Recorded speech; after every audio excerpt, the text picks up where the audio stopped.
Welcome, welcome, welcome. So we can't see, can you guys see? I can't see anybody else coming in. So I guess there's just, oh, I can see participant number growing. Look at all these people coming in. It's great.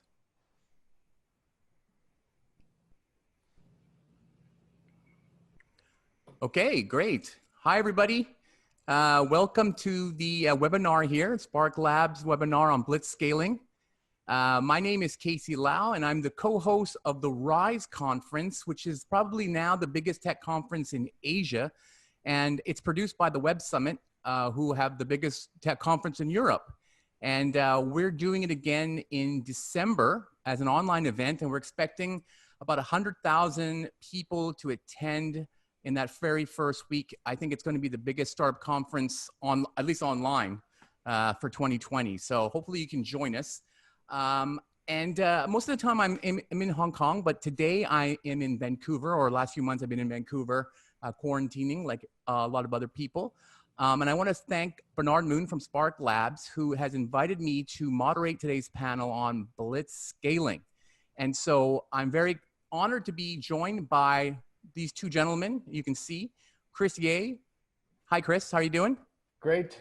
Thanks for having me here, Casey. Really looking forward to it. And I hope people enjoy the background. Chris, where are you? Are you on Hoth or on Earth? I'm on the ice planet Hoth. It's a little cold outside, so I'm afraid I don't have my full parka and gear on. But if it gets really cold, I'll go over to the Tauntaun, cut it open, and crawl inside. Okay, great. That's the first Star Wars reference of many that we'll be doing today. And Alex, how are you? I'm pretty good, thank you. Excited to be here with you guys. And you're on the heat planet of New York City. I'm in the heat planet with malfunctioning air conditioning at the moment, so double whammy. He wishes he were on the ice planet. I do. I'd swap in a heartbeat. Yeah, it's kind of weird, the weather this summer. It's quite hot.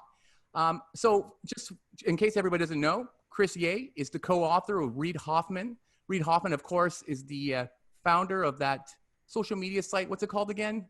I think it was called SocialNet. Oh, you mean the other one, LinkedIn, yes. LinkedIn, that's it, right. You've co-authored a book called Blitzscaling, as well as The Alliance, another great startup book. Actually had a startup founder in Hong Kong tell me that was the only book they read. They're now a unicorn in the fintech market. I'll tell you more about that later, but that was pretty amazing, yeah. Chris is also the partner at Blitzscaling Ventures. Everything's blitzscaling. And he's also the host of the Chris Ye podcast, surprisingly enough. It's called the Chris Ye podcast, where he and his partner also go out and check out what companies are actually blitzscaling. So I caught a couple episodes of that, very exciting stuff. And Alex is the VP of product at Bungalow, which I usually tell people it's an Airbnb for roommates. All right, so you get the Airbnb and the roommates are already inside. It's a co-living thing. He'll tell us more about what it is, but he's also the former head of product at Masterclass, which I'm sure a lot of you have seen before. It has an amazing online education system with teachers like Gordon Ramsay on cooking and Steph Curry on playing basketball and Samuel L. Jackson on assembling superheroes. I think that's what his class is about. It's pretty amazing stuff. So we're going to talk about blitzscaling in a pandemic, blitzscaling in the future, blitzscaling for startups, all kinds of blitzscaling stuff. But first, I wanted to put a little context for some of the people who may have not read the book or maybe a little bit curious, what is blitzscaling? And so I'm going to have Chris and Alex do a little bit of they're going to pitch to you what they're working on and what they're looking at right now. So Chris, why don't you bring up your slides and we'll start with you first. Sure thing, Casey. So what I'm going to do is just give you guys the very, very, very brief version of blitzscaling. And afterwards, of course, you should run out to Amazon or your local bookstore and pick up your own copy. I believe, Alex, you have a copy with you? Ready. Voila, look at that. So blitzscaling, of course, as Casey mentioned, is the book that I co-authored with my old friend Reid Hoffman. And when we think about blitzscaling, the way to really get it to go, and let me make sure I get my slides working. They have a tendency to mess up and do that on me. So let me get that slide in place so it's a little easier to see. Unfortunately, My collaborators like using Canva for making these presentations instead of PowerPoint, and so I always have to futz around with PDF in order to make them work. So once we get that back up and running, That's I'll great. get this underway. I also want to just point out to the audience that trying to make this more engaging, because we can't see you, but we know that you're there. If you have any questions, please click on the Q&A button, which is at the bottom of the screen, and type a question in there as we go along. I'm going to try and take a look at that. And because we're going to be bouncing around a lot on a lot of different ideas on blitzscaling, remote work, what's going on in the US, what's going on in Asia. And so if you have questions, just make sure you just type them in there and I'll refer to them. But we'll leave a few minutes at the end for just general questions. So please definitely take advantage of that, because having Alex and Chris here today is really exciting. And I have a ton of questions myself, and I'll just keep going. But I really want to hear from you, the audience, as well. You know, what we're going to do to avoid delaying any further is I'm just going to use Adobe Acrobat as is in its full glory with all its Chrome. Because, you know, really, you get the point with the slides. You don't mind having that stuff around the edges. People love it. People love it. So Keeps it real. Exactly. So the interesting thing to remember, of course, is that, you know, for those of you who aren't familiar with Reed's career, he's responsible for $1 trillion in market cap and counting. Actually, I have to actually check on a day-by-day basis because the stock market is gyrating so much. But he's, of course, one of the founding board members and early executives at PayPal, the first investor in Facebook, the co-founder of LinkedIn, and, of course, a major investor in Airbnb as well. So it's been a remarkable ride. And what we did in blitzscaling is we tried to distill down basically the way Reed has approached things and figure out what is it that makes companies like this so powerful and iconic. And what we've talked about is blitzscaling. And actually, let me shrink this to fit. So I think that this will actually work better that way. Yes, there we go. So the result is blitzscaling. And to quote the great Ricky Bobby from the film Talladega Nights, if you ain't first, you're last. And the way to think about blitzscaling is this. The reason you blitzscale is if you find yourself in a winner-take-most or winner-take-all market, where the Ricky Bobby law applies. And this means that whoever gets to scale first is going to build enduring market leadership, is going to have a competitive advantage that's almost impossible to overcome. And when becoming the market leader is so profitable and so valuable, it means you should do almost anything to achieve that leadership position. And in blitzscaling, that's prioritizing speed over efficiency. It's taking on additional risk because sometimes the greatest risk is not taking on enough. But the question is, does blitzscaling always apply? And the answer is no. In fact, blitzscaling only applies in a specific set of circumstances. And so the question many people ask is, well, how do I know if they apply to me? Well, the way we do is we look at what we call the 7 different elements of blitzscaling. And these are laid out in the book, but I'm going to go over them super briefly here just so you understand. On the right-hand side, you see there are these 5 key elements that are probably key elements for any successful major business. You have product market fit, a big market, high gross margins, and operational and organizational scalability. It's really tough to build an enormously valuable company without achieving those 5 elements. So those don't set blitzscaling companies apart.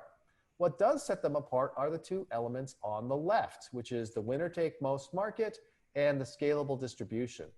The winner-take-most market comes about because there's strong network effects that make it so that the first company that achieves scale has massive competitive advantages, or alternately, sometimes there's a land grab where you get the customers, you get the territories, and nobody can take them away from you.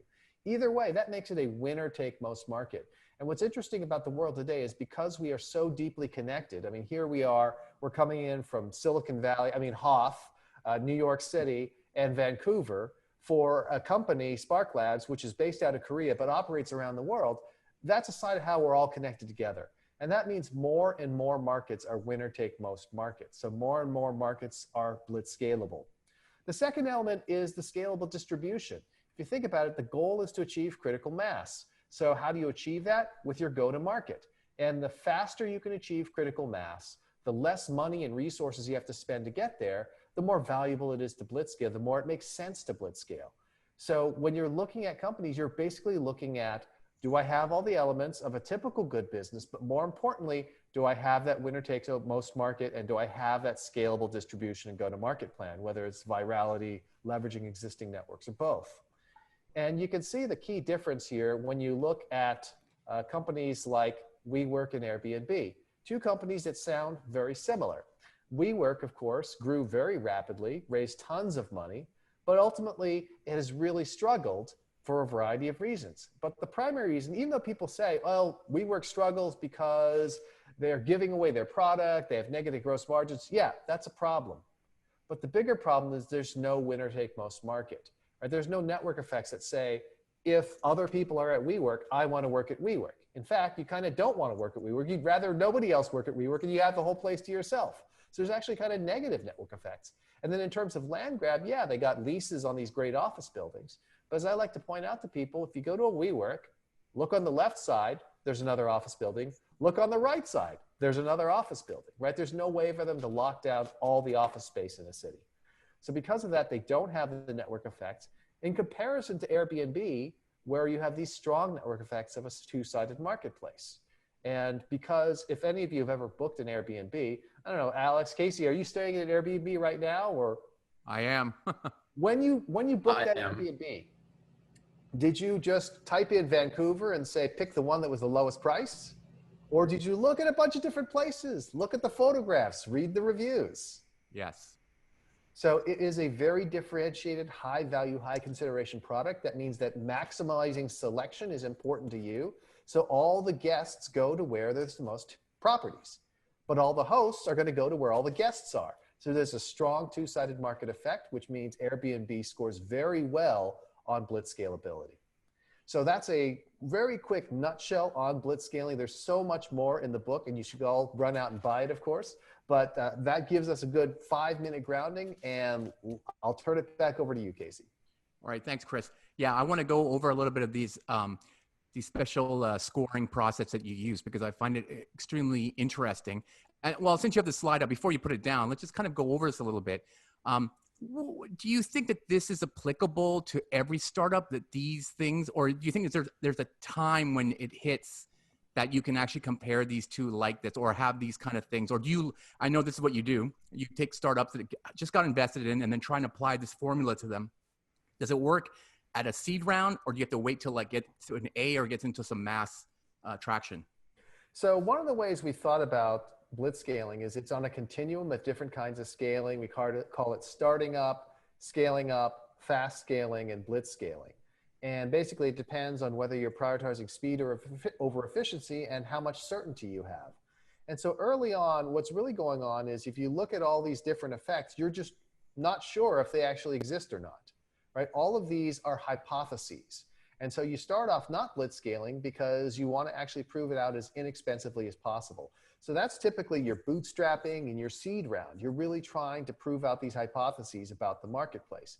When you get to a Series A or B, however, you ought to have knocked out enough of the uncertainty to be able to judge this. Now, that's not to say that things can't change. There's plenty of times when a company begins to grow and all of a sudden the market changes, and that could force you to come back and rethink it. But really, by the time you get to the Series A, you ought to be able to explain whether or not your company is blitzscalable. Right. Great, interesting. Okay, Alex, why don't you pull up your slides and share with us a little bit about your background? Would love to. Okay, great. So super nice introduction. Thank you so much, Casey. Really appreciate it. A little bit about me. So I'm a 3-time founder and engineer. I spent my last 10 years working in product leadership at high growth companies. I was originally from the UK. I've spent the last 8 years now in San Francisco, where I met Bernard and Sparklab's crew all those years ago. Currently running product and data and design and a bunch of other things at Bungalow Co-Living Company, currently the largest in the US, which I'll talk a little bit more about. Spent the most of my career working on consumer products and marketplaces, a few of which I'll speak about. Key areas of interest for me, certainly designing organizations for growth, managing through their various stages from 10 to 100 to 500 to 1,000 people, thinking about the right operating manual for the organization at each level of growth as it goes through the challenges at each stage. I'm passionately obsessed with kind of lean product and engineering team management, and also the technology and engineering choices that go alongside that. How can we get maximum throughput for our product and engineering teams to allow ourselves to capitalize on what is a short window of time or a sort of serious opportunity in front of us? I'm also an active angel investor and startup advisor. I've joined boards of a couple of companies recently. My personal area of interest there is around kind of no-code analytics, automation, tooling that really helps companies grow faster, evolve faster, and save their engineering cycles for the small percentage of their work that truly can only be done by engineering teams. Teespring was kind of my first foray into blitzscaling. It grew incredibly quickly. It was the third fastest growing e-commerce company after Amazon and eBay, growing to almost $400 million in revenue. Built a huge seller base, huge growth flywheel with more sellers coming on. But ultimately, it lacked a sustainable competitive advantage. And back to the point that Chris was making before, it actually turned out not to be a winner takes most market. And so whilst the intention was to try and dominate, over time, we saw the erosion of a lot of smaller players that actually made that advantage and those economies of scale actually diminish. Next was Masterclass, super interesting company that I'm sure many of you have seen on your Instagram and Facebook timelines. During my time there, we grew from 3 classes to nearly 65, revenue 15x. And actually, this was a very interesting business because the winner takes all was actually on the supply side, on the instructor side. We created this base of instructors that were incredibly well known, the kind of best in the industry, and talent out there went to their agents and said, we don't want to be on Udemy or YouTube. We want to be on this cool club Masterclass, which had Annie Leibovitz and Martin Scorsese and Gordon Ramsay. And so the incredible amount of effort that our team put into lock down talent early and really build instructor side network effects allowed us to kind of dominate the market. And really in the intersection of entertainment and education, Masterclass really sits alone. And that was a great example of kind of blitzscaling there. And now working out on a product called Bungalow, so largest co-living company in the US, two-sided marketplace. So we have homeowners that want to get a great yield for their property and leave it in safe hands, and residents who are typically looking to move between cities. They're in an earlier stage of their life. They want to share a home with other people, both from a efficiency cost perspective, but also for community, to get set up in a city for the first time.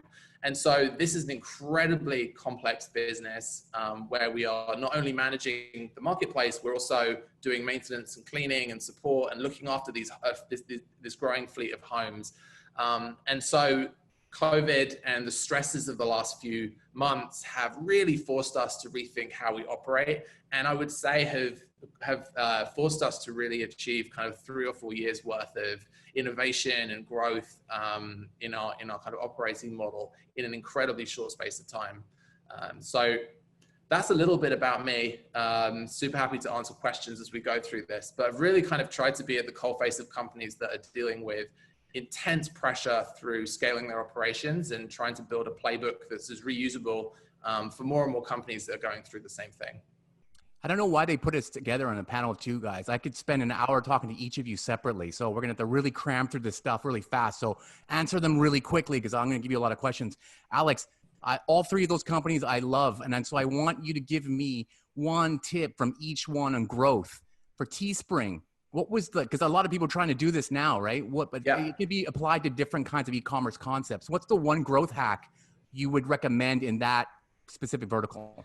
Find your power sellers, your super passionate advocates that are prepared to sort of spend day and night. We used to print t-shirts that said eat, sleep, Teespring, repeat, because people would spend 20 hours a day on our platform. Find that group and they will take you to the moon. It worked for eBay, it worked for Amazon, it worked for Shopify. So good. That's great advice. Okay, now how about Masterclass? I mean, obviously the name brands of these people will pull me in, but there must be some other thing besides Instagram ads. Everybody wants to look good, including your instructors. And so if you can take any influencer, be they Gordon Ramsay or any of us really, in our smaller ways, and make us look 10 times better than we can do by ourselves, you're going to win every single time. Yeah, he looks a lot better on Masterclass than he does in his own show. Absolutely. Sure. And then if you actually look on YouTube, there's as much of the same content that exists in the Masterclass, candidly, but it's the production value, it's the added materials that really makes a difference. Absolutely, absolutely. And how about Bungalow then? What are you seeing right I mean, I guess this is a kind of a tricky question. How was it pre-COVID?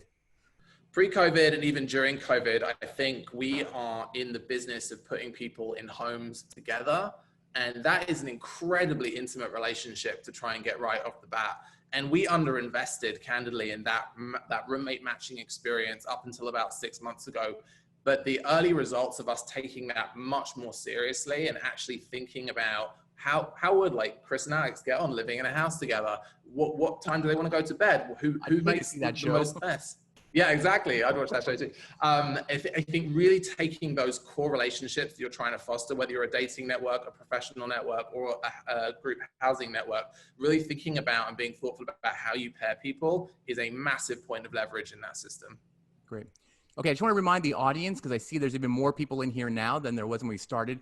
If you have any questions, please type them into the Q&A box at the bottom. I'd love to hear from you as well. Try and keep this as engaging as possible. Otherwise, I have a whole bunch of questions and I want you to tell me what to ask these two guys. But we're going to go ahead to the next section now that we know who they are. We know about blitzscaling.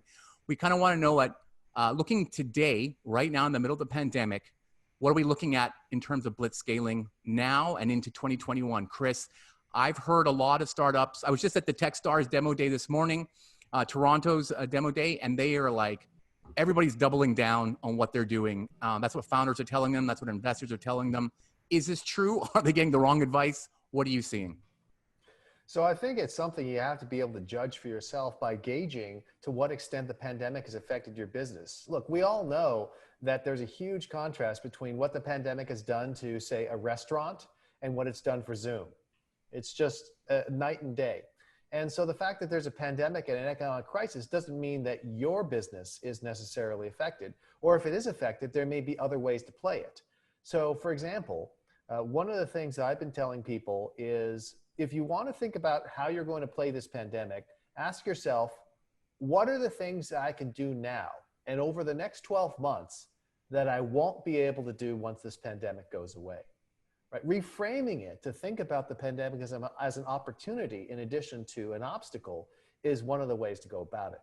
Now, I do think that one of the great things about blitzscaling is it is a relative thing. So it's all about basically running a sprint against your competition and being able to get to the finish line first. But the most important thing is, are you opening up the distance on your competition, or are they catching up with you? Now, in a time like this, when there's a lot of uncertainty, when there's a lot of change about, when there may be financial pressures, people who are strong players can use this to get even further ahead. And I compare it to if you're familiar with sailing, when you have boats, you know, every boat can put up a sail and run before the wind, when the wind is at your back. But when the wind is blowing into you, the people who are really nimble are the ones who are able to tack upwind most effectively and gain that distance that then opens up even wider when the pandemic recedes. So I think you can double down. So what companies right now do you think are doing the best job sailing with the wind right now as we speak in early September now, 2020? Well, I think we looked at something like Airbnb.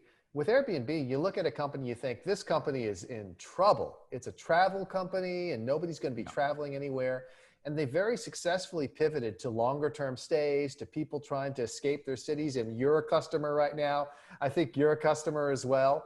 And it's amazing that despite this pandemic, their revenues are actually higher this year than they were last year. What? That's crazy. Sorry.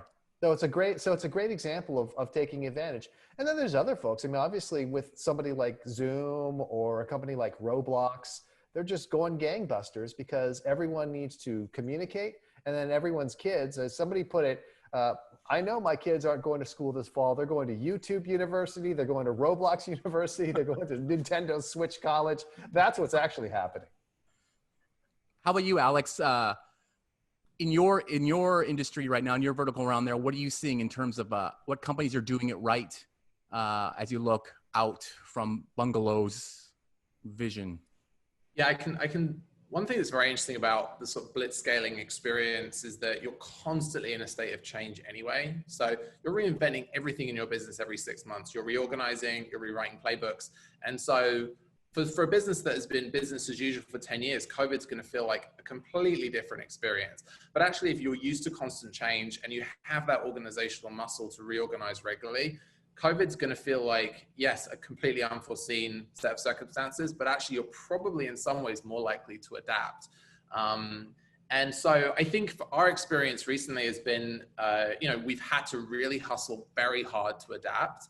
And for example, in-person showings for anyone in real estate have gone completely off the table. And so pivoting to doing virtual tours, 3D modeling of the homes, virtual staging, where we'll actually put furniture in empty units to show people, has been something we had to roll out literally in 72 hours to get things back on track.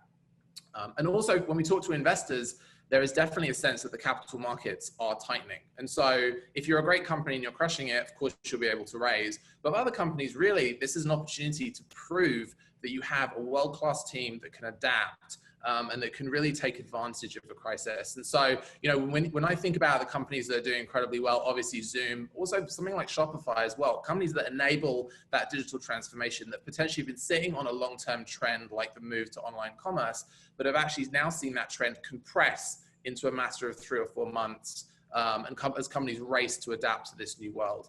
I think the kind of WeWork situation is incredibly interesting. I was just reflecting on your slide earlier, Chris, because it's for every new company in a particular vertical, which Bungalow is arguably in kind of the same vertical as WeWork, has to inherit all of the kind of understanding and learnings from the previous generation.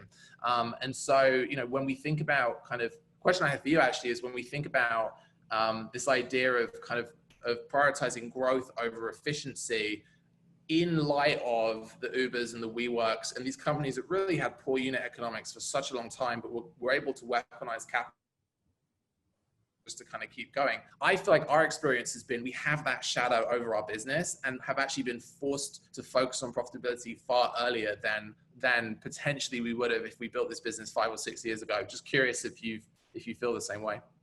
Absolutely. So the capital markets environment has a huge impact on how things are built. I think that where a company like WeWork went wrong is not in the notion of let's sacrifice unit economics for growth. It's a question of let's sacrifice unit economics for growth, but for what purpose, right? If your only purpose is to rack up revenue growth and convince people to put money in at ever higher multiples, guess what? Eventually that runs out because you're going to have to try to sell it to the public markets. And when WeWork tried to do that, the public markets said, wait a minute, what are these economics? Yeah. So I think that it always boils down to, can you find what I call, in a term I borrow from the drug industry, the mechanism of action, right? If you are able to say, when we achieve scale, the following good things happen, and this is why they give us a sustainable competitive advantage, then you should continue to strive to achieve scale faster than the competition. But if you're one of these people who just says, well, I just want to get big fast, I just want to grow, growth is its own reward, I'm like, no, it's not. In fact, growth is only its own reward if it's profitable growth. If it's not profitable growth, then there better be a strategic value you're getting out of that growth. Yep. It's great that you brought up the drug analogy because there's a question from the audience specifically about that. So the verticals we're looking at in terms of, I guess, easier to blitz scale at this COVID time, e-commerce perhaps, and Airbnb rental, things like that. There's a specific question about biotech startups. Generally they're saying it requires them a much longer time for R&D than the software tech startup. How do you think they would continue to keep the wind going, to keep their business going at this time? Yeah, so that's a fascinating topic because biotech is one of those spaces where there's a conventional wisdom about how it's done. And then there's the question of, can it be done differently in the future? And I've seen a number of biotech companies doing things like, well, can we apply computation and AI to drug discovery? Can we do, virtual trials or basically virtual reality trials before we get to that point so we can really narrow down the kinds of drugs we're looking at? But I also look at a company like Moderna, which is very much in the news because they have a messenger RNA vaccine for COVID-19 that they're working on. And this is a case where a company really deployed the tools of blitzscaling. And in fact, the government, I'll say one good thing for this government, it actually has put money behind these different vaccine makers because they believe that it is better to be wasteful because speed is more important than efficiency. And that's something they learned from Bill Gates. So with Moderna, they had the genome sequenced, and the Chinese published the genome sequence, and within 48 hours, they had their first vaccine candidate. Right? That's an example of speed. Was it efficient to do it that way? Probably not. And then in the broader spectrum of vaccine development, we have all these companies where the government and private individuals are already paying to build factories to manufacture the vaccines before they're approved. Is that efficient? Hell no. But given the importance of speed and given the immense cost to the economy of this pandemic, it's logical to do things like that. Now, of course, COVID-19 is an unusual case. Outside of that pandemic, where is it that you're trying, what is it you're trying to do as a biotech company? What you're trying to do is essentially say, what is the source of competitive advantage? And can I get there faster than my competition? Because it's always relative. As a biotech company, you're not competing with a consumer internet company in terms of speed. You're competing with other biotech companies. And if you can continue to move faster than they can, and you can identify that mechanism of action, then it makes sense to blitzscale. How about you, Alex? You mostly work with consumer brand-based startups. Do you have any other verticals that you're looking at that you think may be more challenging in this time to blitzscale up? Yeah, I think I'll talk about Masterclass, obviously a company that I spent a long time building, and it's no secret that people are spending far more time with digital devices, getting through their to-do lists like never before, and in some ways it's the perfect product for a pandemic, other than a vaccine, because people can spend their spare cycles actually learning and improving themselves. So I think the whole online learning sector and even the offline learning sector has been through this enormous evolution in the last 6 months. My mother is a university professor and is finally on Microsoft Teams and recording herself on Zoom. This is unimaginable a year ago, let me tell you. And so I think we're seeing these companies who are set up the perfect flytrap for the immense amount of disposable time that people now have and have been benefiting from it. Yeah, interesting. Yeah, I'm seeing a lot of conferencing startups coming to me looking for advice and things like that, because it's just everybody's going to need a way to like meet online. But the problem is I find a lot of these people who just see the gap in the market and they try to build something for that hole, but they don't actually know anything about events, business, networking, or actually have been to one. They just see that as an opportunity. So I find that to be, there's opportunities out there for things to slide into, which I'm going to get into later. But there's another question just popped up here. What are your thoughts on blockchain startups being ideal for blitzscaling for either one of you? So one of the things that's been very gratifying is I know there are a number of founders in the blockchain and crypto space that are big enthusiasts for blitzscaling. So of course, I always want to give them a shout out and say I see them and I'm very happy that they're excited about it. Look, it comes down to what is the purpose to which you're using the blockchain project, or what is the purpose to which you're using the cryptocurrency. And obviously in the very broad sense of using it as a unit of transferring value or a store of value, I mean, again, you can argue that something like the US dollar is an example of something that is a product that through its dominance has been able to maintain a competitive position. And so I think that many of the same things apply in the cryptocurrency world. In the blockchain world, it's a similar sort of thing. With blockchain, it's more of an enabling technology. And so the question becomes, can you build on top of blockchain technology some of these other network effects, whether it is a marketplace or a platform, something that has those network effects.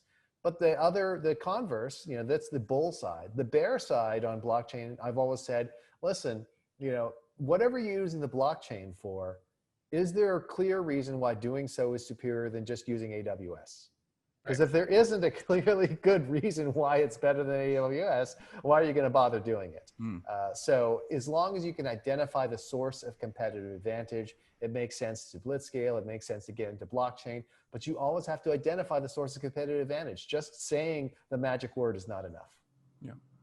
Yeah, I think I'd be more bullish on blockchain as a store of value if the sort of major cryptocurrencies didn't track pretty closely to the US stock market. I think volatility in theory is good for crypto, but that hasn't panned out in reality, although it could be eating my words a few years from now. We're hosting this with Spark Labs, based out of South Korea. I want to talk a little bit about international opportunities for blitzscaling. I don't know, Chris, do you look at a lot of companies from, say, Korea or China or Japan that are looking to blitz scale? What do you see as a, are they trying to blitz scale into the U.S. market? All this talk about TikTok, they're blitz scaling, but somebody won't let them blitz scale properly. So maybe it's going to be owned by Walmart. I don't know. What are you looking at in those worlds?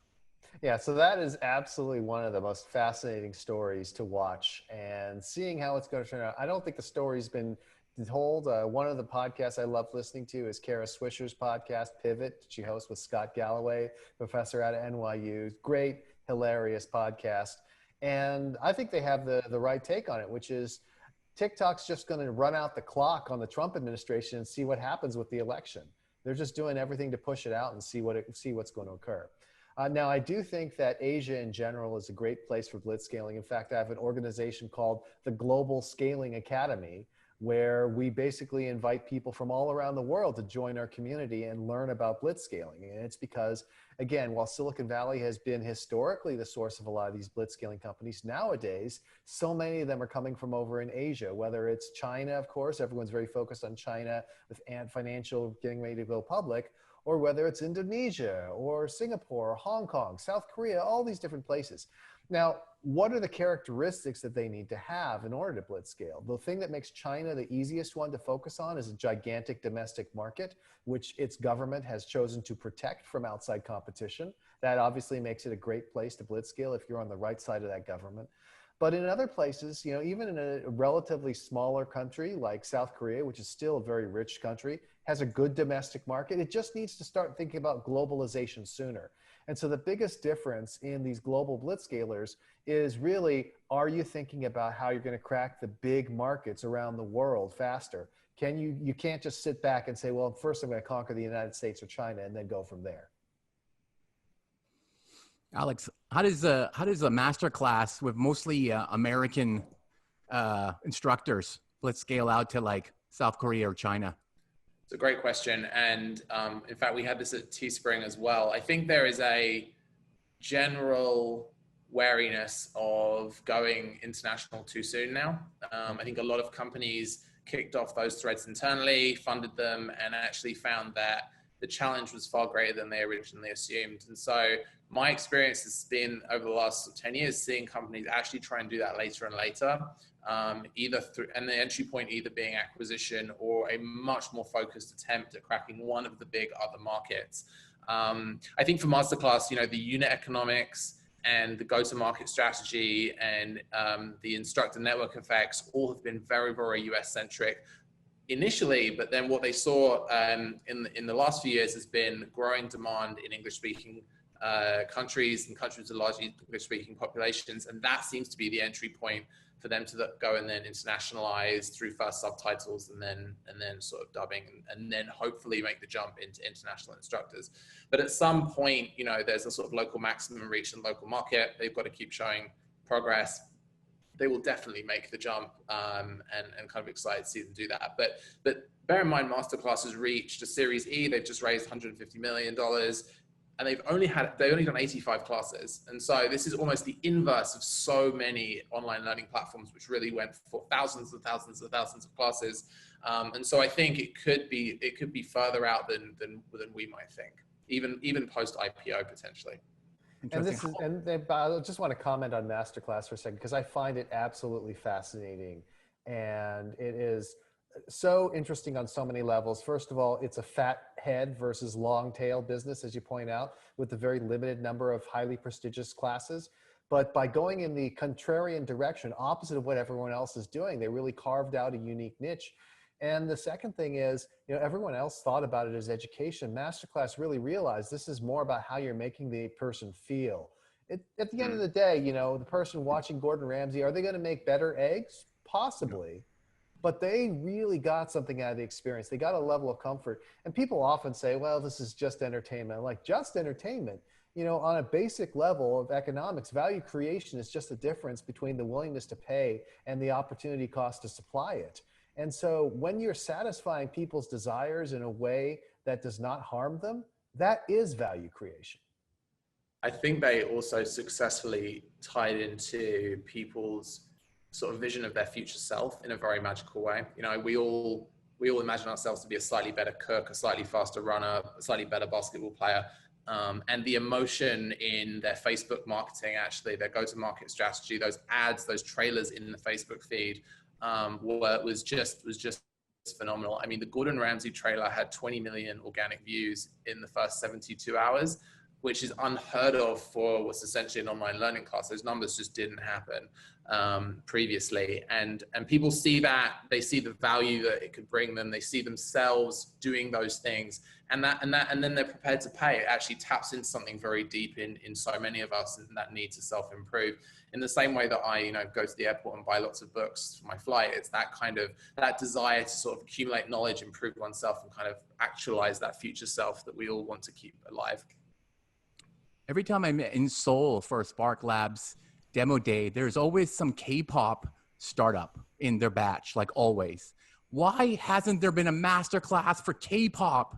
I'm telling you, people, come on, Korea, get it together. They got to sign BTS. I mean, come on now. Yeah, it probably would be the biggest one ever. I feel like there's an opportunity now because of what you just said, Alex, that a lot of countries can localize popular startups from America that, found out it's very difficult to go into a new market like a China, like a Korea, like a Japan, and kind of like maybe even just wait for an acquisition in when those startups want to move in there, especially if they're Series E or F or going IPO. What do you think about that? I mean, you might think of it as a clone in the past, but today I feel like it's a easy market entry for some of these bigger startups. Absolutely. I think I have one company a week reach out to me about their masterclass for X or Y. I've had religion, I've had esports, I've had internationalized versions. So I think, there's I think this is kind of the second bounce of the ball. So masterclass kind of established this model, people get it, it resonates with the market. And then there's a number of sort of second bounces. And so I absolutely think that's an opportunity. I think we are just at the beginning of high production value, quality educational experiences. I think it's beyond just content. I think it's going to be experiences that involve many technologies beyond video. And I'm excited to see what people do. So I think what people underestimate is how hard it is to do well. And the cost to create masterclasses is probably 5 or 6x what anybody would guess. And so people sort of go into it and say, can I do one of these things for, $20,000? The case is absolutely not. I think to actually do something of that level, that caliber, and actually achieve the instructor side network effects that they saw takes a huge amount of dedication and painstaking attention to detail.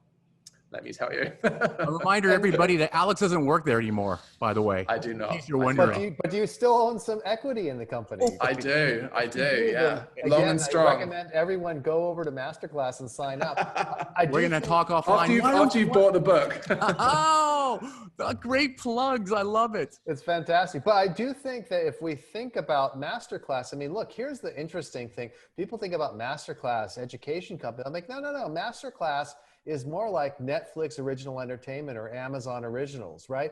That's what we're talking about, where you're actually bringing that level of production value. You're thinking of the show itself as something that is of such high quality and entertainment value that people want to see it. And it's not about, again, people don't go to a streaming service and say, oh, this has 50 million pretty crappy shows, so of course I'm going to sign up for it. They only care about the ones that have the shows they really love. Yeah, exactly. All right, I'm going to take another question from the audience here. This is from Brian in Taipei. He wants to know, how do you make sure the customer experience stays the same when you're blitzscaling from, say, 100 customers up to 100,000 customers? I think that's part of the network effect that you're talking about before, Chris. So Chris and Alex, you can both answer this question. But Chris, who's first? So I'm happy to go first. So one of the things we talk about in the book is the need to go from inspiration to data. And it's really about the need to go from things that are handcrafted at the start to things that are mass produced or mass customized in the end. And so obviously one of the things that happens is when you have 100 customers, you can overserve them. The founders themselves can be involved. Everyone always loves it when the founders or CEO is involved, but that's just not something that's scalable.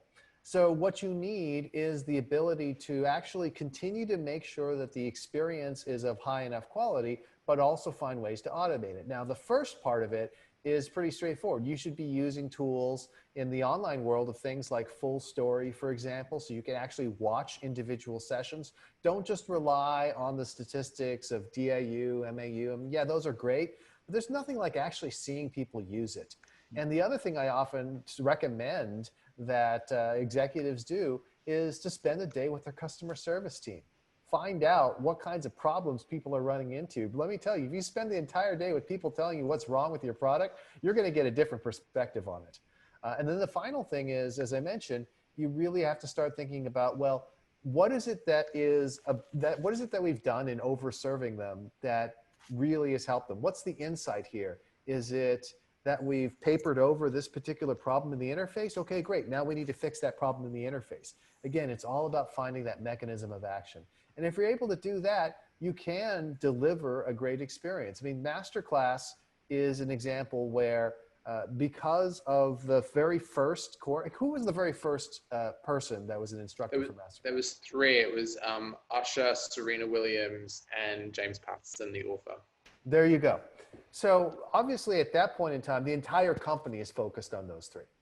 And since then, you've had to grow and expand and be able to do it more effectively. But what you did is you took your learnings from those first three and then say, okay, now we're going to create a playbook, but we're going to give people, whoever's in charge of that shoot, they're essentially the producer or director of a mini movie. We're going to give them creative control and the ability to do it. It's no different than an Amazon or a Netflix. Couldn't agree more. I mean, actually, I remember when I first joined the company, a launch of a class would be everyone in the office till 2 a.m. for one class.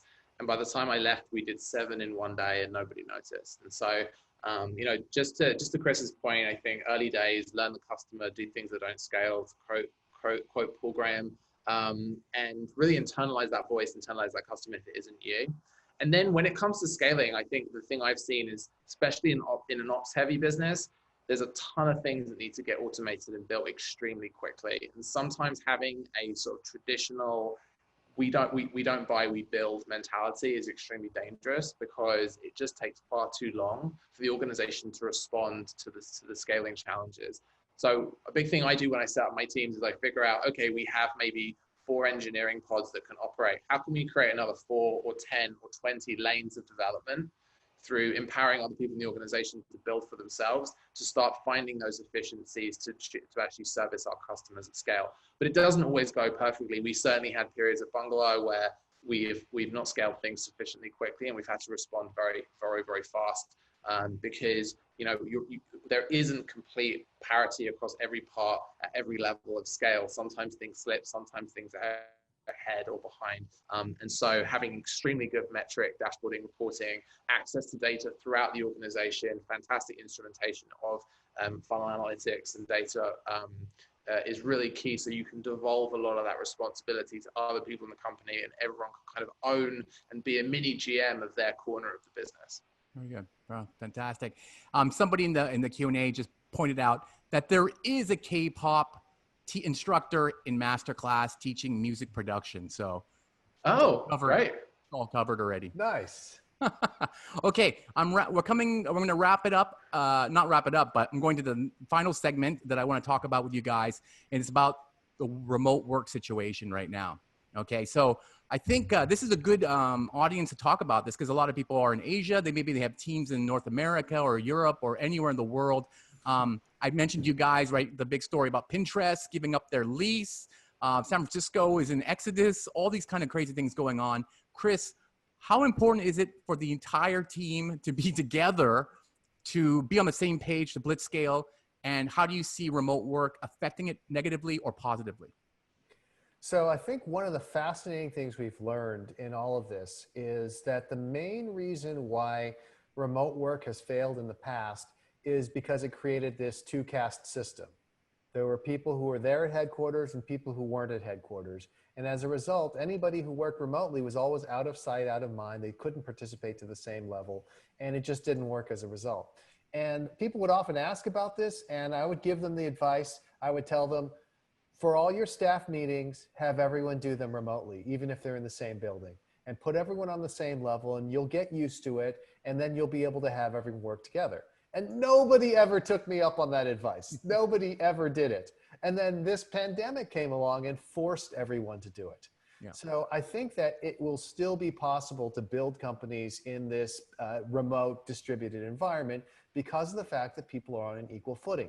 Now, is it ideal? No, I still think that the best circumstances for moving quickly are a group of people who are physically co-located.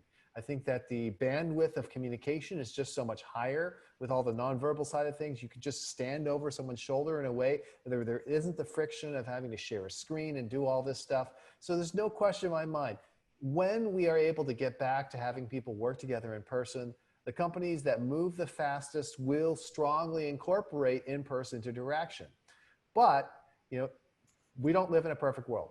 And if your best bet for building your company is getting a bunch of people to collaborate after hours, or you have people in different continents or something like that, guess what? You can still make it work. And I think everyone should take away from their experiences during this pandemic and say, now that we've learned much better how to work remotely, let's apply that, but apply it in cases where we have to, as opposed to just default to everything.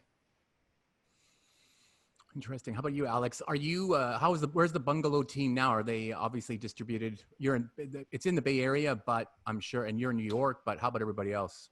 So actually, to just pick up on the two-car system comment, we always had HQ in San Francisco, and then we had our engineering team out in Ontario in Canada. And one of the first comments that my counterpart on the engineering side said to me was like, he loves everyone being remote because now he is on equal footing and he feels like he isn't missing out on anything. Well, of course, one of our board members, birthday cakes. He's got, exactly. So that's his number one missing thing in the office is the birthday cakes. The big birthday celebrations, yeah. They tend to disappear at like 250 people, sadly. But so I think the remote folks are actually enjoying the sort of parity this creates. One thing that really excites, I couldn't agree more, by the way, with Chris's sentiment on there is no replacement for in-person for a certain type of work. I do think, though, it's incredibly exciting that the entire workforce has now been trained how to work remote. I think it's a skill. I think it takes practice, takes new tooling. We have to learn how to manage Zoom fatigue and taking better notes and actually replacing some of the serendipitous communication that happens. But now that people know how to function remote, I think it's going to allow for more flexible, creative working arrangements, which will mean that the role of the office will change.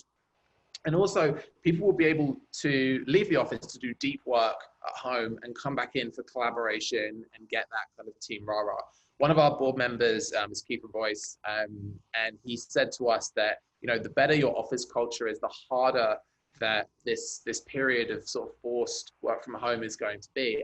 And Bungalow had an exceptional office. It was a great experience to be there. I love the energy. And it's been a real challenge for the organization to redesign itself, where we don't have that day-to-day interaction. We don't have that kind of office vibe and culture and music playing and things like that. You're just missing the snacks. That's why, the free snacks. I'm missing the snacks and the tunes and the jokes. Goldfish crackers. Yeah, totally. So excited to get back, but excited to find a hybrid, I think. That's interesting. Well, I wanted to say one thing about the birthday cakes, because it is too good a story to pass up.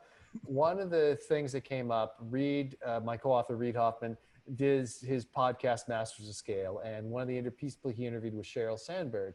And one of the things that Sheryl brought up was she's like, the birthday cakes, that was a problem. He's like, what do you mean? She said, well, when we started off with the birthday cakes, we'd get everyone a birthday cake. And then it got to be so many people that we stopped doing birthday cakes for everyone. We had to do like one birthday cake each month for everyone. But that was a big sign to everyone. Oh my God, we've gotten a big company. If we just started off with like doing birthdays once a month with one cake for everyone, nobody would have noticed the difference. So it's amazing how important birthday cakes are to culture. I think that reaching a new podcast called Masters of Scaling Birthday Cakes, because I think that would be very important. And I'll add to that quickly. So Web Summit in Dublin, the headquarters has 250 people. And what they've done to solve this problem, which is interesting that Facebook couldn't figure this out, is that HR gives every team a budget for birthdays. So every team buys their own cake for their own people. So when I'm in the office, when I visit Dublin, it's crazy because there's 5 people every day that has a birthday. And they usually time it right after lunch or before the end of work, right? So you hear happy birthday, everybody's cheering, but it keeps playing over and over because it's like one big room that everybody can kind of hear everybody. Decentralized birthday cakes. Just throw it on the blockchain and we got a $1 million opportunity. Icing at scale. Okay, we're running out of time, but I've got a few more questions on my side and a few more questions from the audience. I want to talk quickly about Bay Area, because Alex, we communicated an email before, and you had a couple of important things to say about that. Fires and COVID and people leaving and exoduses and things like that. Will the Bay Area still be the startup mecca when this kind of goes away? I think cities are resilient and the network effects are strong. And I think this certainly will put a dent in the Bay Area's crown, but I don't think it dislodges it. The sort of walking into Blue Bottle Coffee and stumbling into an investor, or the sort of meeting founders at dinner parties, it's a very small community. It's very unique, and the concentration of talent and capital still will be unique in the world. Hopefully, I think this will broaden people's horizons a little bit more. I think there should be more distributed startup hubs across the US and the world. But I don't fundamentally think this will change the Valley's role and history and its sort of long history of producing billion-dollar companies. So I should buy an apartment there now while the prices are down. I think you might have a longer recovery than other cities, judging by the data I'm looking at. But certainly from a startup perspective, I think it will still be a very important place. How about you, Chris? I would agree with that. I would also distinguish between residential real estate and commercial real estate. I think commercial real estate is going to have a larger decline and a longer recovery period. I think it's quite possible that we'll see a depressed effect for commercial real estate for the next 5 years or so, because of the fact that people are like, well, I don't need an office, and it is a big expense. But that being said, I also see things coming back. So when you think about it, at the end of the day, it's all about talent, and it's the question of where people want to live. And they want to live someplace that, of course, has natural beauty and amenities, but they also want to live where other people who are working on the same kinds of things and doing exciting stuff are living. And I get it that there's this thing right now. Take New York City, for example. Alex, you're in New York City. There's this whole narrative, oh my God, everyone's emptied out of New York City. I'm like, no. Don't tell me that all the people who went to someplace in upstate New York to ride out the pandemic are going to say, you know what, forget Manhattan. I'm going to stay up here in upstate New York from now on. Maybe there's a small fraction of people, but that just means a whole bunch of other people who couldn't afford to move to New York are going to do so. Cities remain a magnetic force because of the strong network effects of all these people together. Cities where they have a strong emphasis on a particular industry actually have a stronger network effect than other cities. So I think that there's still a lot of bullishness I would have around San Francisco, around New York, around all these cities around the world once we get past the pandemic. People will be excited to come back, I think. I know I am. I think what we're doing at Web Summit is looking at hybrid events, because as a conference that you guys have probably attended in the past, running into somebody in the bathroom or at the dinner or at the happy hour is pretty exciting to meet. Like, I can meet you guys. We're lucky we can meet each other because we're all like panel people. We'll talk to each other. But, just meeting that new startup that comes up to you, goes, Chris, I read your book. I really, really loved it. And, I'm working on this. You're like, oh, tell me more about it. And then it becomes your next big thing or whatever. So, I feel like those kind of things are, because this is it, right? There are 48 people watching this, and we are only being able to take the Q&A. We won't be able to hang out with them with a beer after this, which is kind of sad. So that part has to be solved as well. Okay, so to wrap this up, I just want to take a couple more questions, make sure people are answered, but there are quite a few of them in here now, and I'm sorry. We'll do a lightning round. We'll do a lightning round. Okay, great idea. Okay, so Chris, thoughts around SaaS, which is a subscription-based system, and how to further blitz scale? SaaS is a fantastic business model for blitzscaling. Subscriptions work great because you get greater revenue, greater revenue predictability and greater retention. The key is figuring out what's your distribution strategy. You have to have some sort of virality or some sort of network you're tapping into, because SaaS economics are slightly more challenging in the short run than the traditional software sales. And so you got to figure out a better, more efficient go-to-market. Alex, any backup on that? Lots of great SaaS products out there with poor distribution, don't go anywhere. get your payback periods sorted, find your route to market, go to the moon. Couldn't agree more. Next question. I'm currently validating my market, still trying to gather feedback. How can that be scaled up before I build it? Well, let's let Alex go first, because it's not fair for me to speak first. He always has to say, well, that was a great Alex, idea. go for it. That was a great idea. I think, so validation is something that can be done at scale. You know, you can create landing pages. You can start to do some paid spend to see what kind of click-through rates, what kind of sort of sign-up rates you're getting. There are entire businesses that are launched on Product Hunt that don't exist yet. So you can actually put product out there, get feedback. And, you know, ultimately the best signal you're going to get is someone saying they're willing to pay for it. So see if you can get commitments from customers early, saying, if you build this, I will subscribe. You know, Lattice, one of the fastest growing people management software companies in the Bay, actually signed up nearly 100 customers before they even had a product. And that showed that there was a real need in the market and that they would have a business if they built this. So you not having a product is not a barrier to getting validation, which you can do at scale with paid, or you can do one-on-one with early commitments. Agree 100%. And what I would say is the other thing that you need to do as the entrepreneur or founder is to begin developing relationships with the influencers in your industry. There is no reason why you shouldn't be able to reach out to them. People are more open to being reached out to than ever before because they're stuck at home and they're bored. So there's no excuse. Go do it. Fantastic. Okay, let's wrap it up there. Alex, where can the viewers find you on maybe social media or blogs? Where can we talk to you more about after this? Yeah, just hit me up on Twitter. It's probably best, just at Alex Halliday, my name. I'm happy to chat about ideas, things you're facing. I've seen a lot of companies grow up from 0 to 1 in product and in the SaaS world, community, legal tech, all sorts of things. So always happy to take questions, and I'll try and be as helpful as possible. What's your favorite podcast? Ooh, Masters of Scale, obviously. Nice. Good one. And how about you? I love the plug.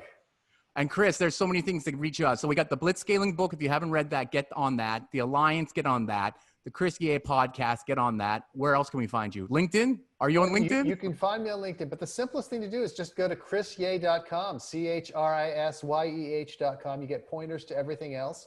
As I mentioned, there's the Global Scaling Academy. That's just globalscalingacademy.com. That's actually going to be launching an online community the next month or so. So check it out there. And you can also follow me on Twitter and pretty much everywhere else. I'm pretty early, so I'm almost always just Chris Ye. Wow, that's great. Thank you very much, gentlemen. I really appreciate your time. Final question. Are you going to see Tenet in the theaters or Mulan at home on Disney Plus this weekend? Mulan all the way. Not risking going to the theaters. Alex? Mulan for me as well. Okay, great. Definitely. Excellent. Thank you very much, gentlemen. Thank you, everybody, for attending. I believe this is going to be released on YouTube after, so if you missed it or you have a friend that you should have watched it, it was great, it'll be on later again. Thank you again to Spark Labs. Thank you to Alex. Thank you to Chris. I'm Casey Lau. Talk to you again soon. Live long and prosper. Okay, Gandalf. Thanks, guys.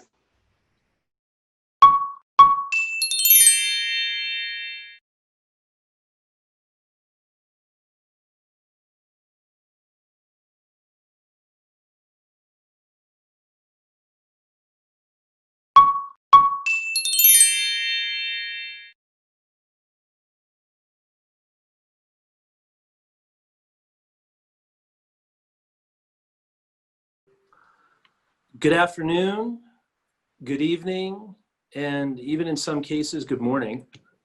My name is Jared Carney, and welcome to a panel entitled Macro Uncertainty, Examining Economic Growth for 2020 and Beyond. I am a venture partner with Spark Labs Group and investor with them in a few projects and a big fan of the organization. And what we've been doing timely now is convening panels with experts from a variety of fields to fuel the information flow and curiosity of global investors. And I think that today's panel is no exception from in terms of its relevance, and we have an esteemed duo who I think will take us through a great number of big picture items, but also make them relevant to us in terms of our daily work as investors. We are honored to have us joined by Professor Lars Hansen.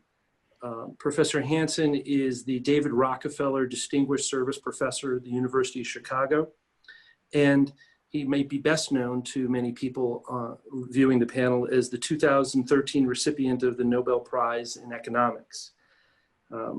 His work is best known for really kind of bridging and connecting macroeconomics and statistics, which makes him unique in the field.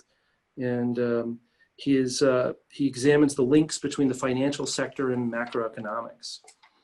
He presently works out of the Becker-Friedman Institute at the University of Chicago, an organization that is near and dear to my heart, because it was my great honor to work with Professor Gary Becker when he was still alive and when I was at the Milken Institute, and have a great deal of affection and esteem for that organization. Presently, Professor Hansen is focusing much of his time on doing research around the pricing of macroeconomic shocks to the alternative investment field and the implications to long-term uncertainty of those shocks. We also will get into a robust conversation about so-called ESG or green investing and other areas. His extremely estimable colleague on the panel is my good friend, Tom Lee. Tom is the co-founder and head of research of Fundstrat, a equity research company based in New York City with a global remit. They're best known really for looking at thematics, and that's quite unique in his field, and cycles.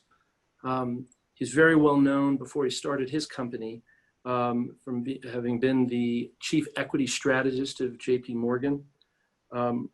Tom's career has really been defined and has been made very unique by his desire to understand the mechanisms and forces underlying all financial markets. And so, you know, it's with his incredible background and successful background as either, I think, Tom, you were either number 1, 2, or 3 ranked by Institutional Investor for 13 years straight.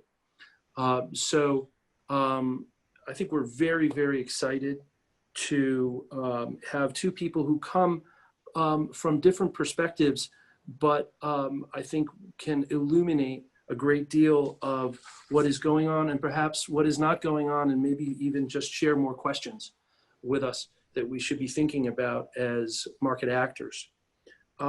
With that, I'd like to turn to you, Lars, and really ask you to frame the conversation for us in how would you have us conceptualize and model uncertainty in what are certainly very uncertain times?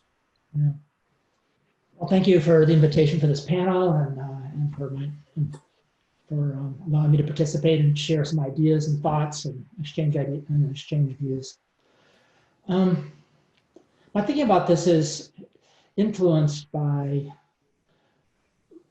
ideas that go way back. You can find these ideas certainly in Frank Knight, who is a pillar of Chicago economics many decades ago. You can find it in some of the early writings of John Maynard Keynes as well. They were wrestling with this notion that uncertainty should be broadly conceived and not just narrowly conceived. Whereas the type of uncertainty we teach in economics classes typically has to do with the notion that, well, we don't know outcomes, but we know probabilities. It's just like when we flip coins, we roll dice, which we don't know outcomes. And that kind of frames a lot of the discussion of risk premium, of risk aversion, and the like. But in a lot of settings, this really, I think, understates the type of uncertainties we face. People inside markets, people outside markets, external researchers, we're not really sure of what the right model is going forward of say macroeconomic growth.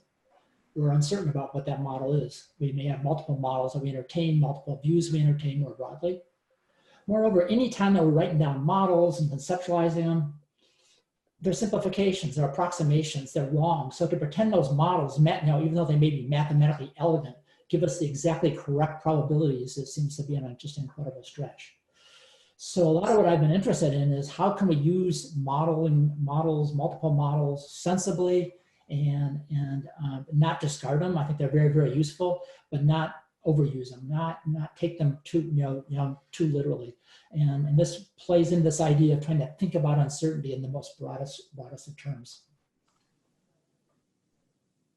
So how then do so many people viewing this panel, listening to this panel, who have backgrounds, say business school backgrounds, what do we do with the sort of the model orientation that we've been educated under? You're not just a macroeconomist, you're also a statistician. Do we have the right educational backgrounds to even begin to approach this? So sure, I think absolutely. I'm a firm believer in the use of mathematical models. I do it all the time. I'm a firm believer in the use of statistical methods. They're kind of key to things. And so it's more the issue of how we use them. And I think sensible decision makers are already doing this. They say, well, give me this precise model and you can tell me the outcomes, but how might it be not quite correct? Or maybe it's this model instead of this model. I think, even at an intuitive level, I think smart decision makers are kind of doing this. And part of what we're about is kind of fully conceptualize this to turn this into a modeling tool and framework and formalize the whole idea. And so basically what you want to be thinking about is, first of all, I like this quote from St. Thomas Aquinas, beware the person of one book. Well, I say beware the person of one model. It's like in a lot of phenomenon, we don't, to go all in on one model might be an expression of just incredible confidence, but it's false confidence. It's just not, it just doesn't reflect our knowledge base. And at the same time, we want to think about these models as kind of not quite right, but you can still use mathematical and statistical tools by saying, feeding them through models and saying, well, if it's wrong in this way, what happens? Does this matter? If it's wrong in this way, does it matter? Or what are the possible mistakes or what are the possible ambiguities we face that really matter for decision making? And so that still uses mathematical tools. It uses statistical tools to bound things, to put credible bounds on things. As well. If we just give up on all probability and statistics and say everything's uncertain, then we're led to not doing anything. So yes, you do want to use those same tools you've been exposed to in education. And as I say, I think smart users of models do this at an intuitive level anyway. Mm-hmm. Thank you. Tom, you're renowned for being a smart guy and for being as good as anyone, if not better, in terms of understanding the equity markets. How do you avoid in your work, and how do you avoid the tyranny of one book, one model? And how do you think about trying to apprehend for many what is the unapprehendable? Yeah, I mean, foremost, I would 100% agree, because if there was one model or one book that worked, we'd all be using it, and we'd all be, fabulously rich or all broke, because the person who sold the book made all the money. So I think, in my career, I've done many things, even though it's always been in research. I did wireless, so I did tech stock research from the 90s when wireless only had 34 million customers. Today it's 5 billion. So, I followed an industry that had almost 1,000x growth in size, and how people judged good or bad companies changed in that 25-year period. Because, they didn't make money, and they were borrowing money and funding in the high yield market via Drexel in the beginning. And then now they're all huge cash flow companies that make more money than cable companies and telecoms combined. I mean, look at Apple, it's the biggest company. So So I think if someone was trying to employ a single model to value wireless for that 30-year period, they would have either sold it, 24 months into it, or they never would have bought because of the uncertainty of the future. So I 100% agree. You can't quantify in a single outcome when you're investing. And so our research process, I think, recognizes that. But we're also aware that clients actually have a singular outcome. The only thing that matters to clients is the performance of their portfolio. So they have a single metric, but the way for them to derive the best return is completely uncertain. So I might say I think what Lars is saying 100% resonates with me. So Lars, to go to Tom's point though, are models more oriented towards outcomes and not probabilities? To your point about we can get our hands around probabilities but not outcomes. So are investors looking for some, and do they have an unreasonable demand on models? If I write down some mathematical model with all this evidence and everything, and I take the predictions of that single model as literally in terms of designing course of action without asking about how it might be flawed, then yes, there's potential mistakes being made there. At least I think. I think you're living dangerously. You might be lucky in the short run, but sooner or later the model's going to fail you. And so I think you have to take a little bit more cautious look at some of the models. I don't think you ought to discard them. I think you ought to use them sensibly.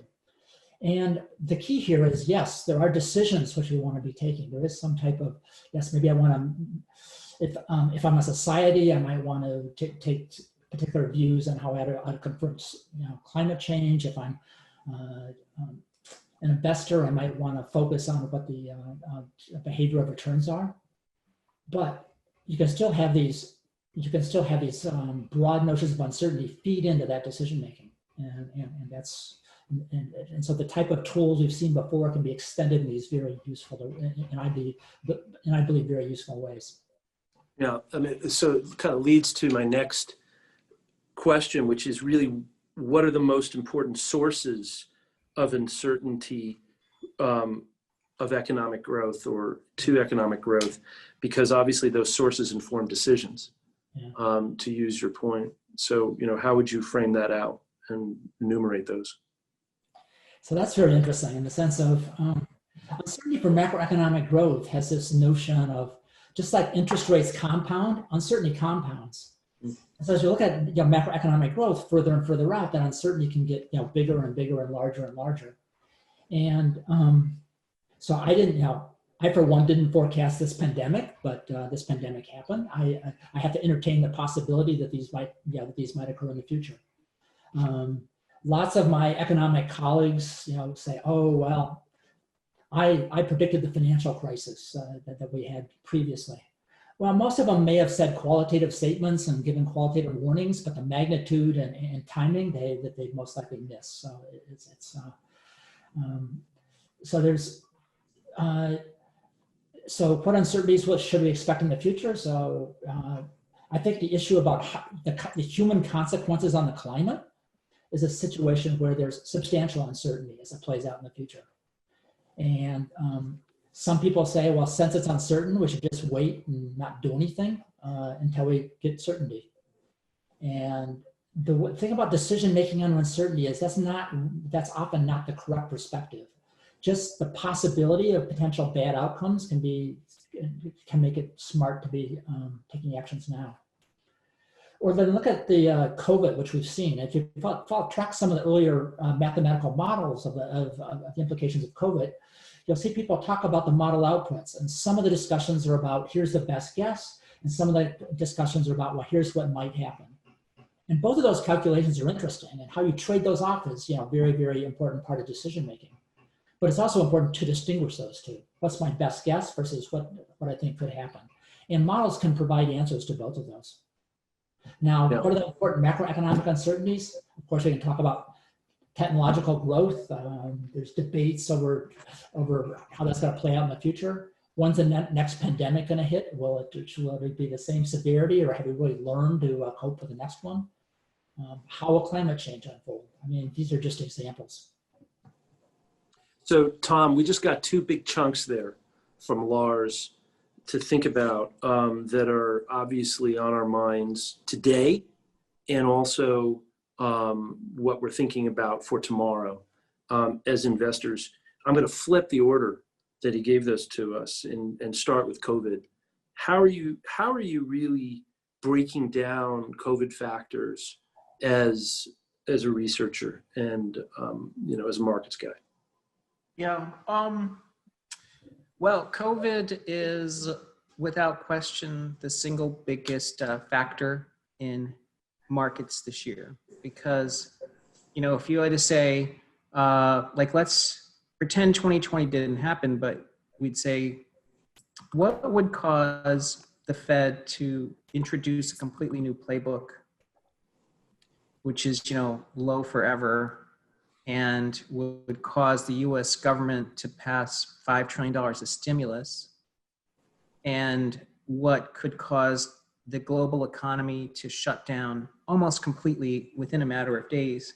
I think before 2020, we would have probably said like an alien invasion or a meteor hits, but we would have said it was an improbable event, and it's happening.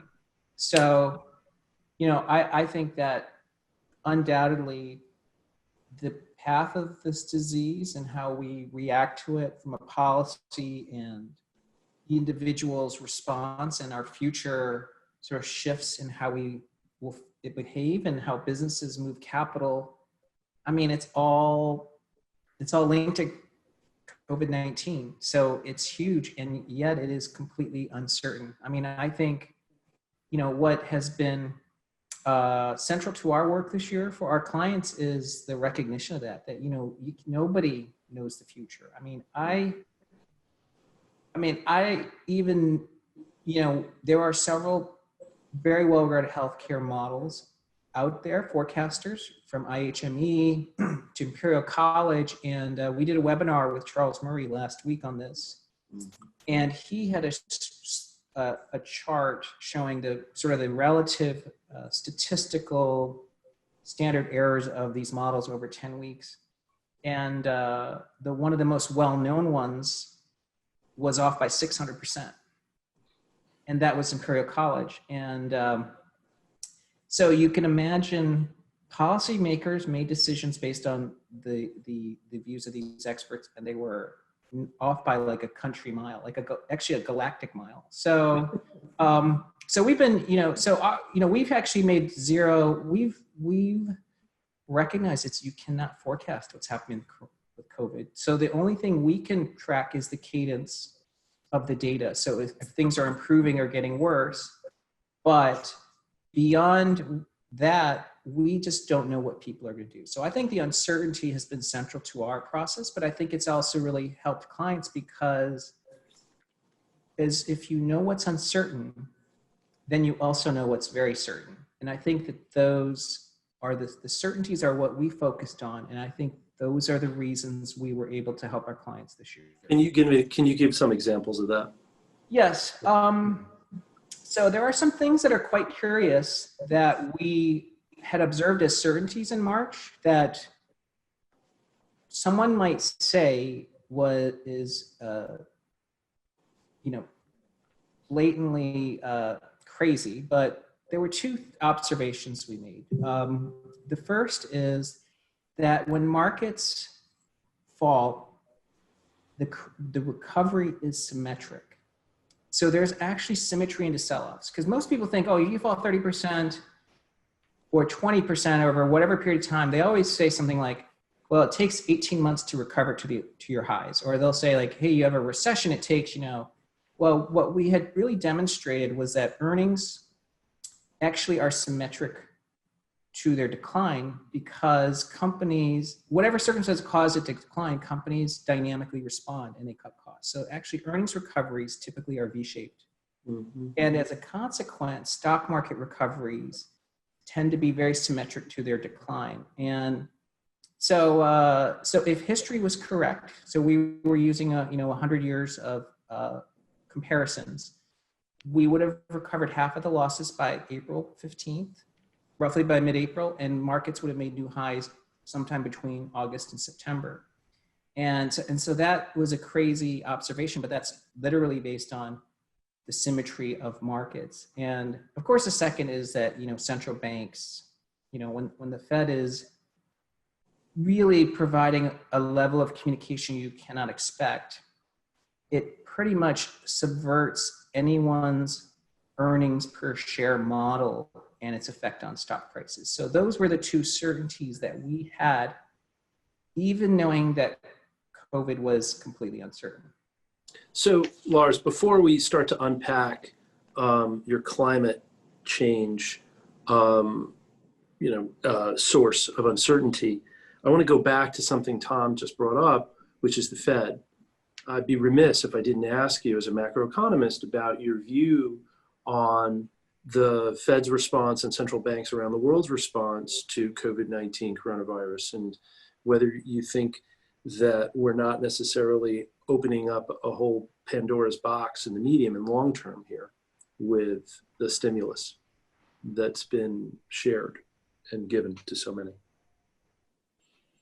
So yeah, that's a terrific question. I really have often been concerned about the notion that we somehow think about monetary policy in isolation. I really think you cannot really think about monetary policy without the interactions with going on with fiscal policy. And for a lot of purposes, like even going through the financial crisis, I think there's far too much attention on monetary policy per se versus financial market oversight and the like. The monetary policy in the financial crisis worked well initially once it was identified by the provision of liquidity. After that, the successes were, even though they're declared firmly, were kind of far more ambiguous. But on any of these problems, COVID as well, this is really an issue about fiscal as well as monetary challenges going forward. And from the fiscal side, we were really over a barrel here. We had to do something to help out huge chunks of population that are now suffering potential job loss and other hardships.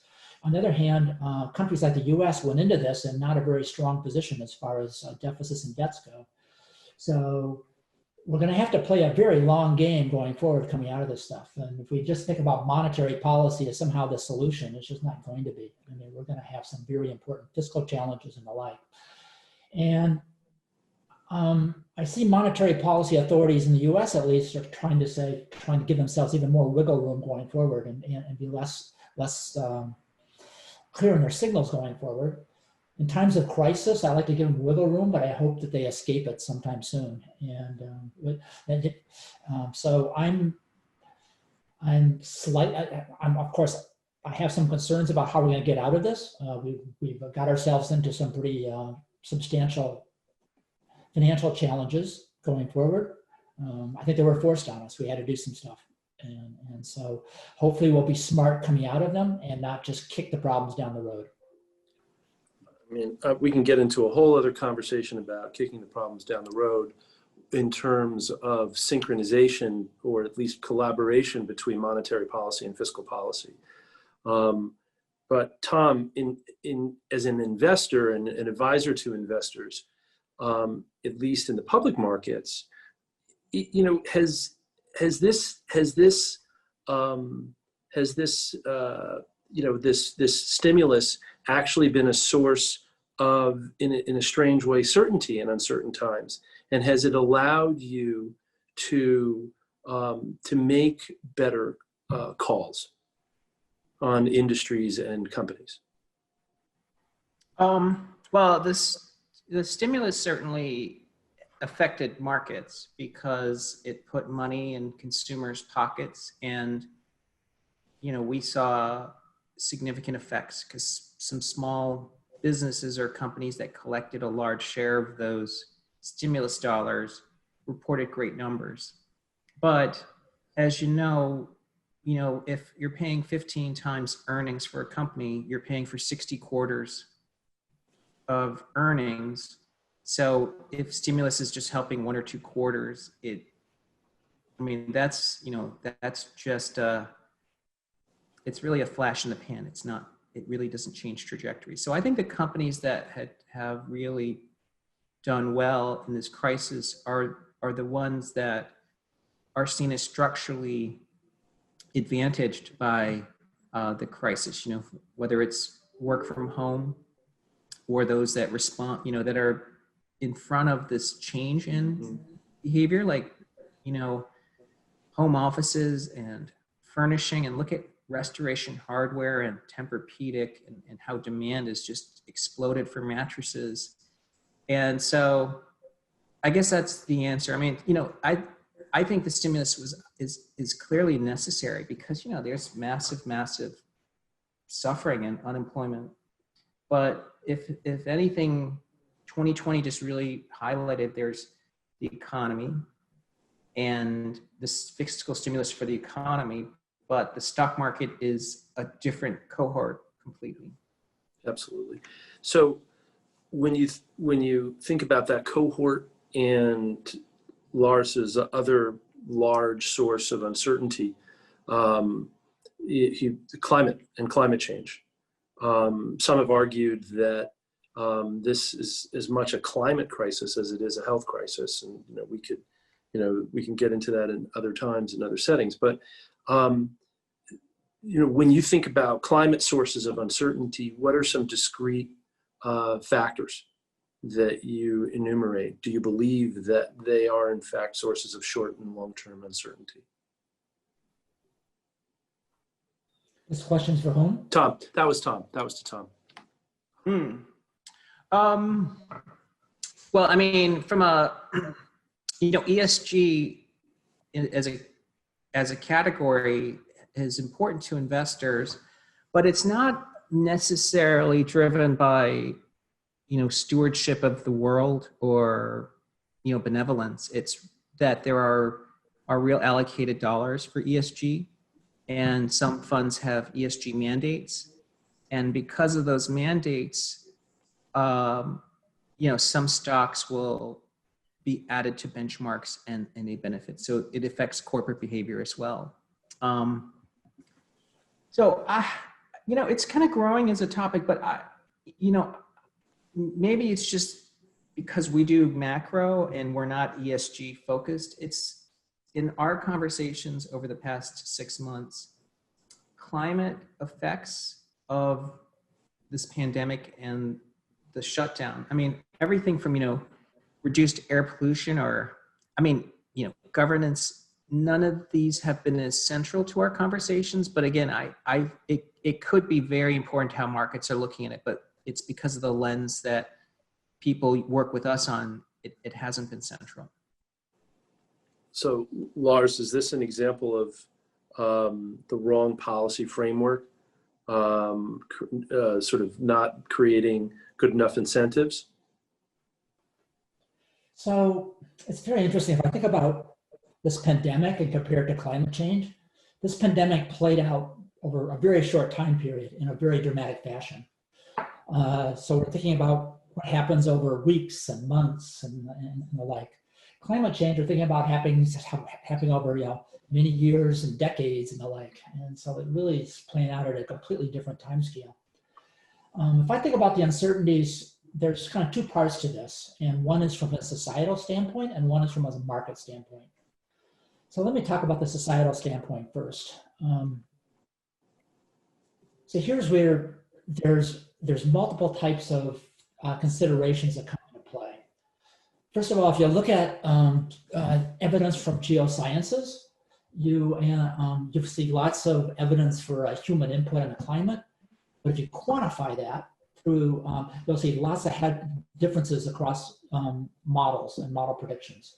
You'll see substantial heterogeneity in the quantitative magnitudes and timing and the like.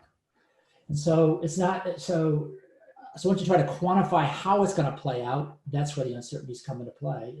From the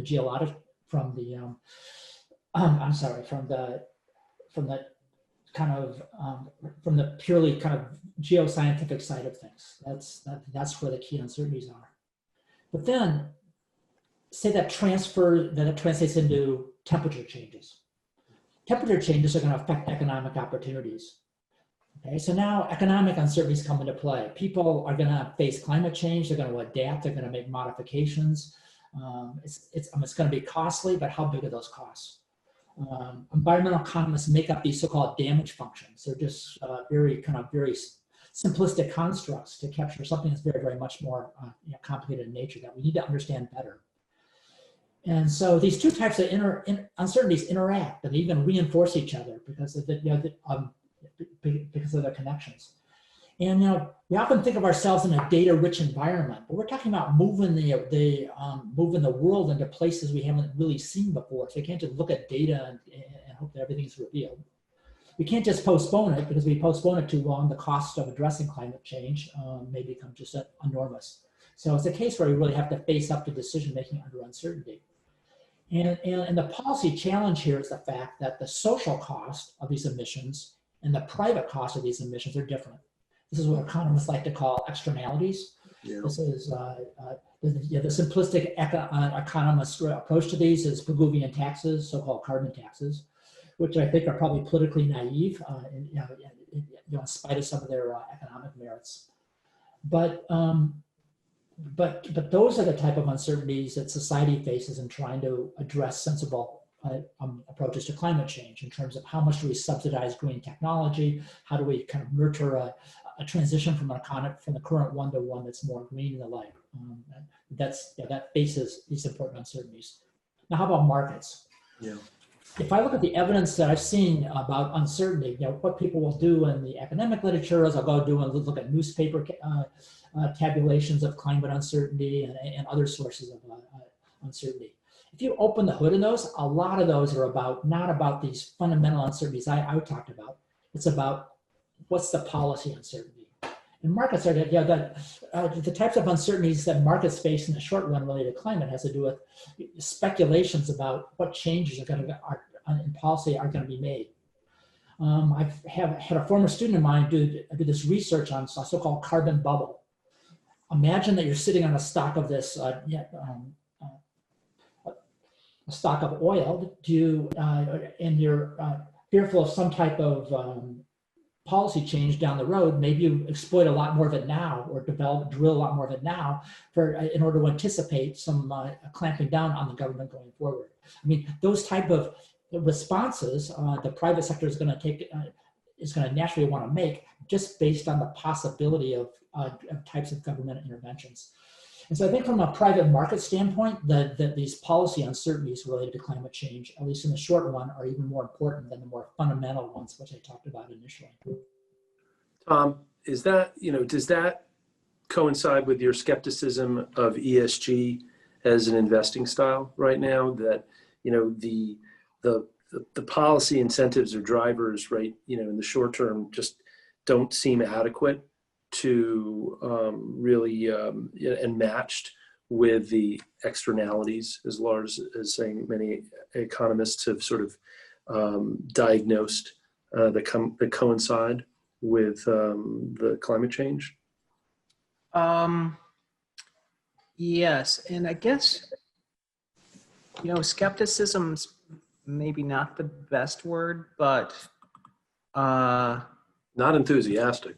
Yeah, yeah, it's hard to make the linkage, and I guess because Lars made a great point about how from a policy, when you look at it from how policy flows through, and how it affects capital allocation.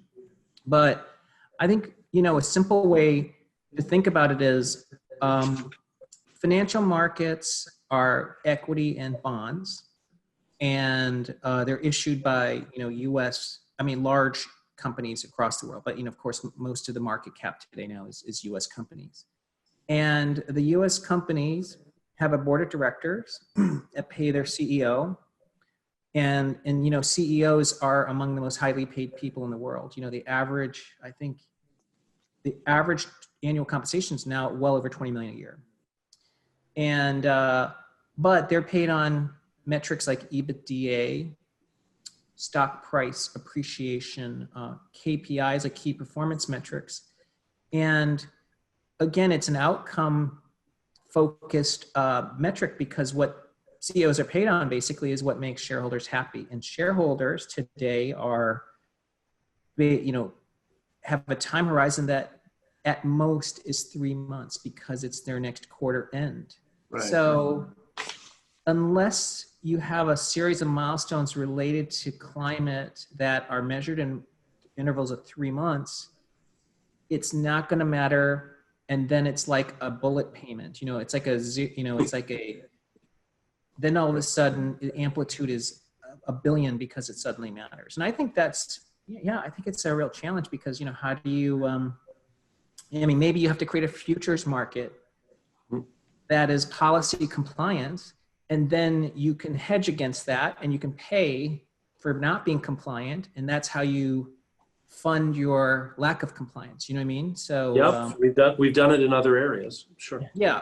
So that could be the future, that you create a policy compliance futures market, and you can do it by industry, and people can buy and sell it. And then it matters, because then all of a sudden GE, that's a University of Chicago. We got $100 billion.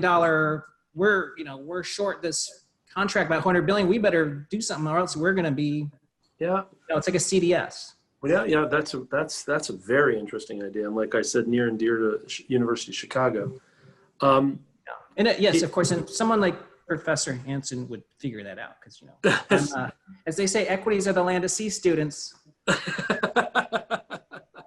So, at least a B+, Tom. So, the other pillar of uncertainty that Lars identified is tech.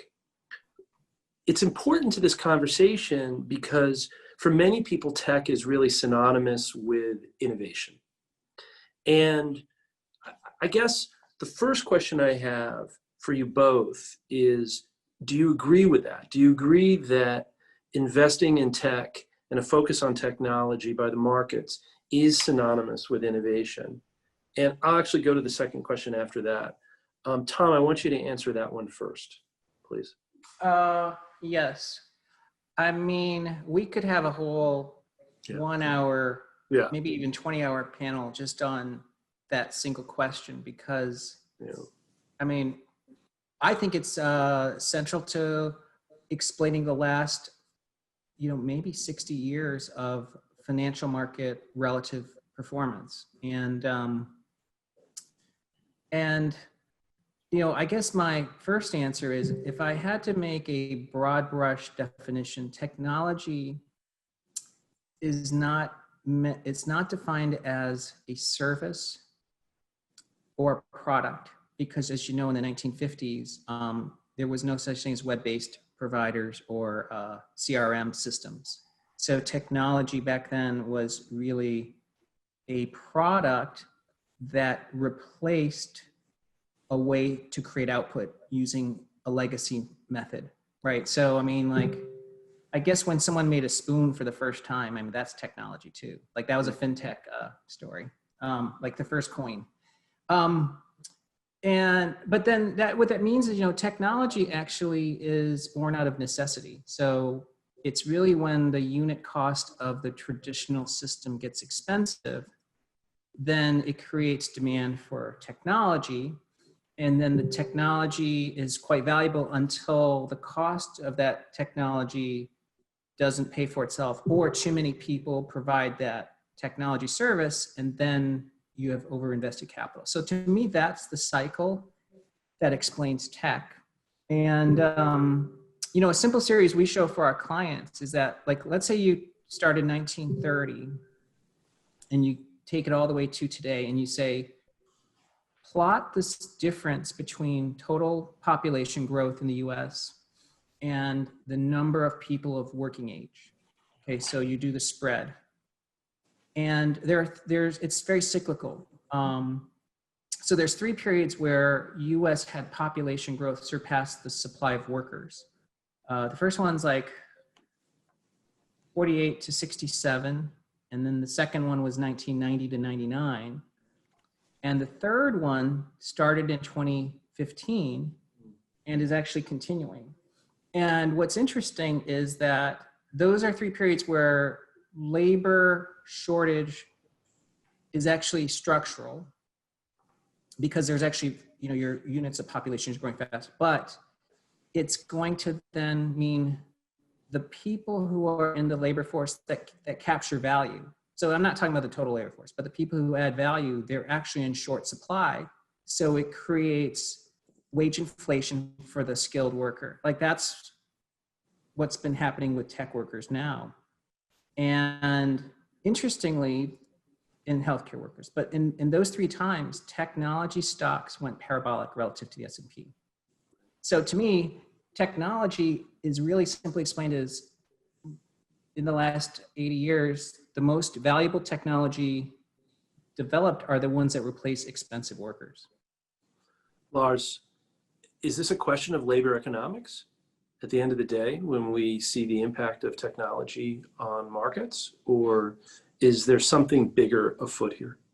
There's no doubt that technology advances affect labor markets. They affected, what sort of skills are demanded by once you make a technological advance, what sort of skills are required? Does it make the skills of some segments of the population obsolete?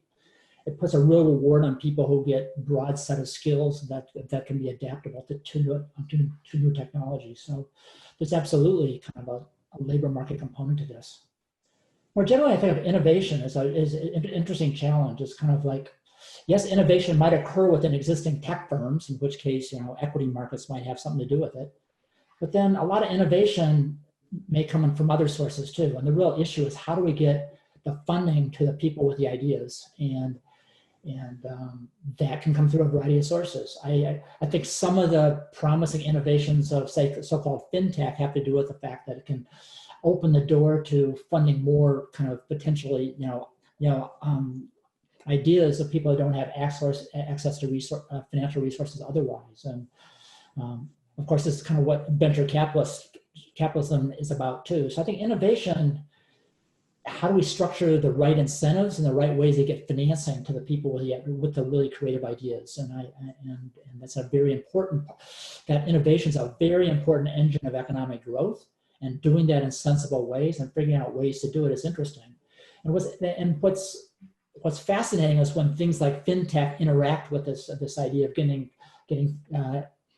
finance, helping to get finance to new ideas. So the challenge traditionally in that area has been that the parabolic nature of the markets that Tom described, right? That there's kind of an exclusion effect that happens, right? And so I think a lot of people are looking to technology and innovation right now to be a savior. I mean, it's not just widgets, it's also vaccines. It's also drugs. So, I guess, is there more of a, are we lacking because we don't have enough enlightened thinking about technology at policymaking levels, or is this one area where we would be very, very mistaken to try to have to try to engineer the invisible hand in any way at all? So, I mean, the invisible hand can work quite well, for sure. I think the question you're asking is, do we want governments to subsidize innovation or something? Or some type of program to design it? So in some places, the answer might be yes. So if we really believe in the climate change externality, then you may well want to put subsidies into innovations related to green technologies. What you want to do is avoid investing in, have the government invest in clearly unproductive ventures related to green technology, which it's perfectly capable of doing. We all have plenty of examples of missteps by governments, but that there will be scopes and places where these externalities. And innovation more generally can be an externality because it can kind of really, in terms of how it interacts with economic growth. So there can be a case there to try to, this is probably the case for subsidizing education more broadly to open the door to more innovation and the like, and more innovative. make people better able to deploy their creative talents. So I think there is some scope there for government policy. Anytime you open the door for government policy, you also open the door to abuses as well. It's very easy for governments to waste tons of money in unproductive causes. But I do think there's potential scope there for sure. Tom, do you think markets would reward that type of? Yes and no. I mean, yes, in the long run. I mean, I think the stock market does make good decisions in the long run. If we go back 20 years and look at some of the highly valued stocks, let's say that, 2 out of the top 5 are still top 5, okay? Here's what's amazing about that. That means the stock market made a 20-year decision and got 40% of the outcomes right. I mean, as you know, you ask a venture capital what % of your decisions are successful. I'd say venture capital does really well if only 1% of their decisions are correct. And if you take an active manager and you said, okay, well, you can be 40% right, but if those 40% offer monster returns, you can get the other 60% could be zeros. I mean, so the stock market's done a great job of self-selecting. But right, so if it does become important from a society perspective and then capital changes, then the markets will be really good at making some of these decisions. But I don't know, it's just, on day to day, it would be very difficult to parse, especially in a market like in 2020 where it's, it's been very difficult for people to say it's been a fundamental based price move in markets because we've had too much uncertainty really to even say that. Well, yeah, if I could just chime in here. Yeah, please, go ahead. I would really like to distinguish whether these equity markets are on the long run, doing good things, which I'm perfectly willing to believe, and what's the right way to support innovation, which I think is kind of in some sense a different question. Companies now tremendously successful, like Apple, didn't begin by being traded and publicly traded in the equity markets. The question is, for innovation, how do we really get the resources to the creative new ideas? And so that's what I see as somewhat distinct from this notion of our equity markets doing good things, which I believe in a lot of situations and over the long haul, I think that there's lots of reason to believe they are. And Lars, if I just want to add to what you just said, the clients that we have that have permanent capital. So let's say there's 2 ways to sort of divorce the market from short-termism. One is give a fund permanent capital, or you shield the entity from public markets by keeping it private, right? So there's 2 ways to manage that. And our clients that have essentially permanent capital, because it's either their money or it's one family's money, they've been spectacular because they can make the 20-year bets, but if someone has capital that can leave after a month, they're making 1-month decisions. And similarly, you keep a company private long enough, as long as you're not creating distortions by Peter flipping to Paul in the private market, so there's ways to get out of that short-termism. The nature of capital matters. We have a lot of questions from the floor that are pretty pandemic focused. And let me start with one. Should government evaluate the measures that it takes to prevent the loss of life by comparing the costs, direct or indirect, to the measures with the value of lives saved? The US government has analyzed the question and places a value of roughly $125,000 for a healthy year. Do we think this kind of comparison implicitly, do we do this kind of comparison implicitly when we allow people to speed, smoke, and be obese? So the question is really around whether the costs are measurable, how they're measurable, and how we do that right now. Lars? So implicitly, I think policymakers almost have to confront this. Is it easy to do? I think it's, economists, a lot of the initial calculations about economic policy and COVID are pretty naive take on the value of life. There's some tricky issues here because the people that are most vulnerable to COVID are people who are already quite old and people who are already in ill health, and so that makes the assessment of the value of life very, very heterogeneous, and the heterogeneity is often not really done, handled in a very smart or intelligent way because I guess it's challenging to do as well. So I think it's not a very easy measurement task, but I think it's one that's implicit in thinking about the consequences of COVID. So it's in some sense unavoidable. Tom, how do you think about that very uncomfortable question as an investor and with investors? Because you think about demographics a lot in your work. Yes. I mean, Jared, it's tricky because if I had to say, what do financial markets care about? Financial markets care about earned income from capital.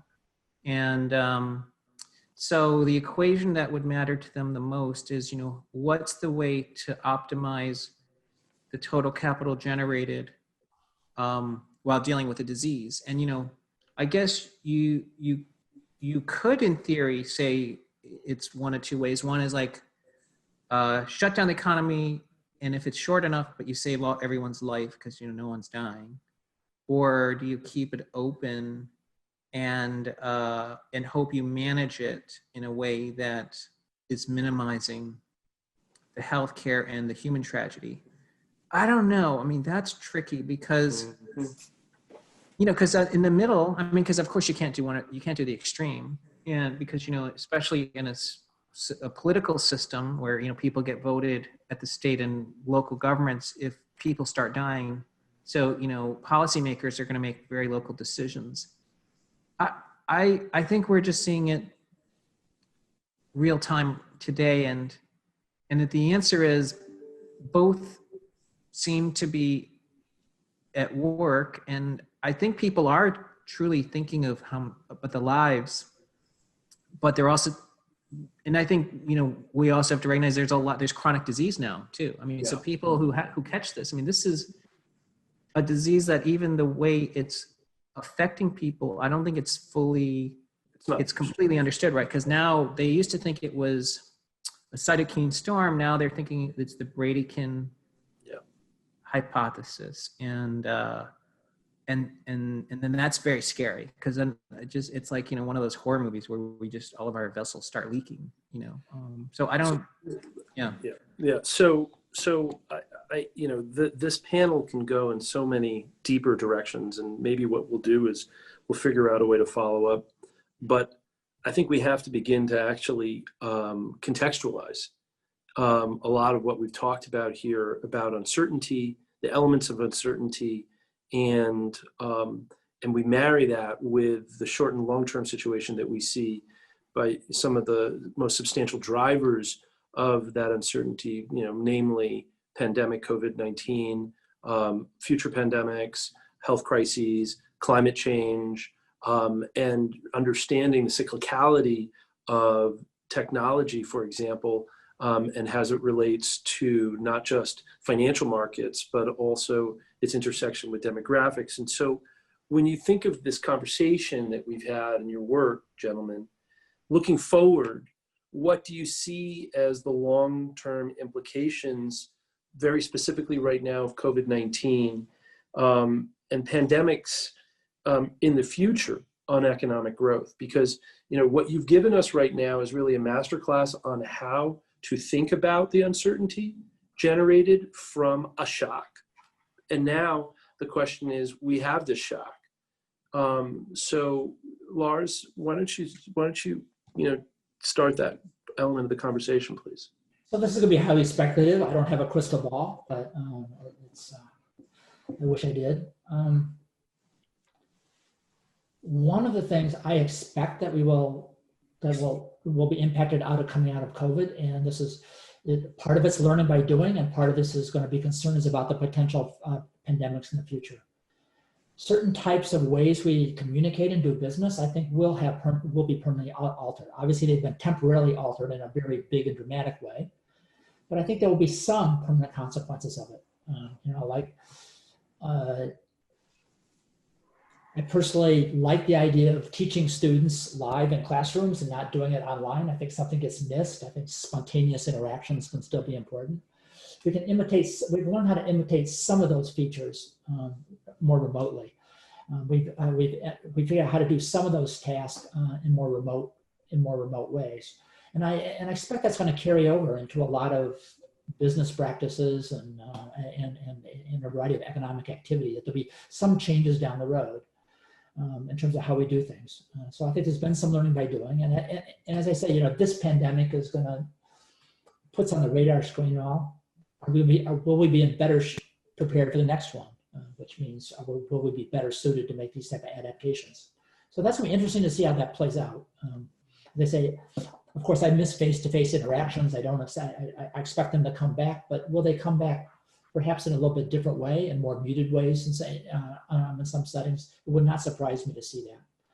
So in terms of the type of, I see that as one longer-term outcome coming out of this COVID type of activity, or this COVID type of experience. I guess that would be the primary one that I think about. So I'm happy to pass the baton. Tom.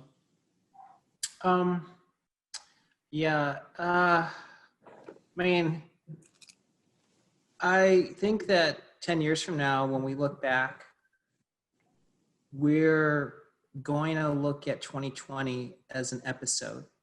Meaning, I don't think in 10 years we're going to have masks and no crowds and New Year's. Dick Clark's New Year's is not going to be on Zoom.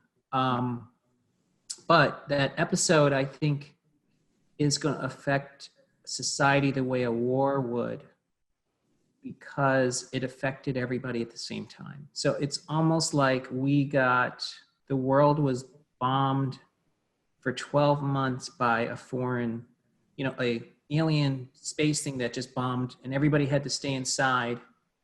And I think I think they call it hysterosis, but I don't know what you'd call it, where I think, the educational system is going to have 12 months where people have an inferior education across, kindergarten all the way to graduate school. I mean, how many science experiments can you do remotely and, MBA, and so I think you have, there's 20 million people in colleges, and, there's probably 30 million in primary school. So there's gonna be a huge skill gap. So I don't know. So I think that's the scar. Is there, do you see anything positive? Do you think any new skills, not necessarily that will substitute, but, I think there's a huge amount of positives, Jared, for shareholders, because every company, like if you said, okay, number one, you asked the financial market, so you're going to close the economy for 30 days. Most people would have expected the majority of S&P companies to go bankrupt, but they didn't. And at the same time, the companies got a chance to see how they really operate with fewer people.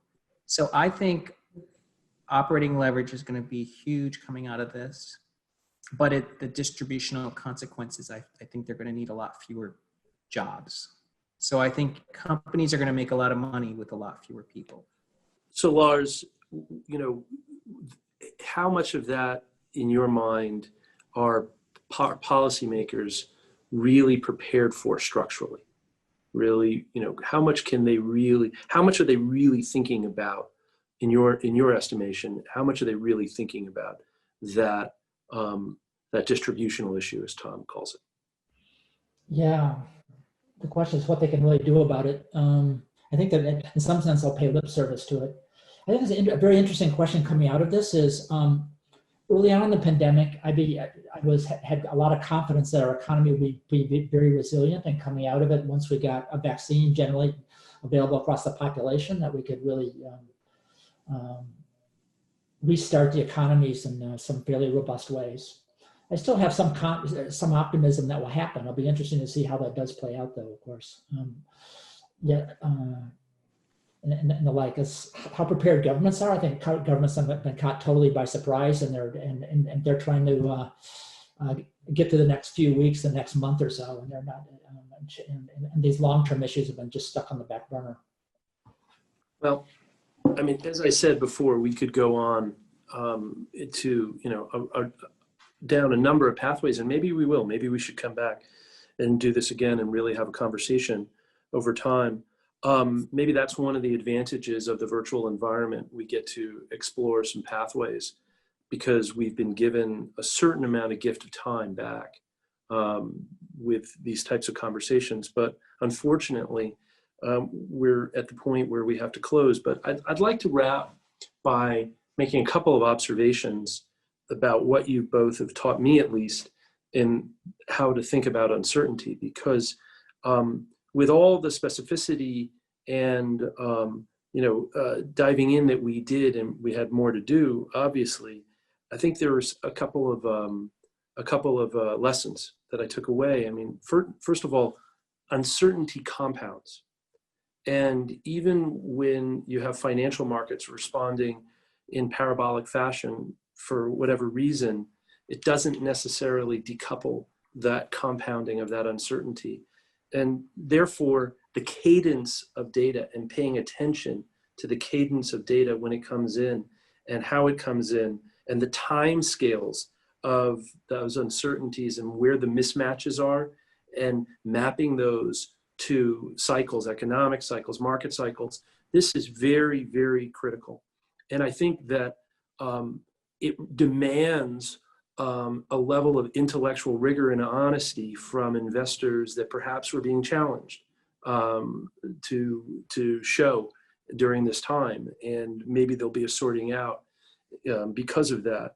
But I think it's only because of having the ability or the desire to have a conversation and learn from both the most macro and the most intensive micro fields, and try to bring them together and synthesize them, that we'll be able to succeed, or at least put one foot in front of the other. And so with that, I want to thank you both, Lars Hansen and Tom Lee, for an excellent conversation. I wish you good health, stay safe to you and your families as well. Thank you all, and thank you to our audience as well. Thank you. Thanks. Thank you all.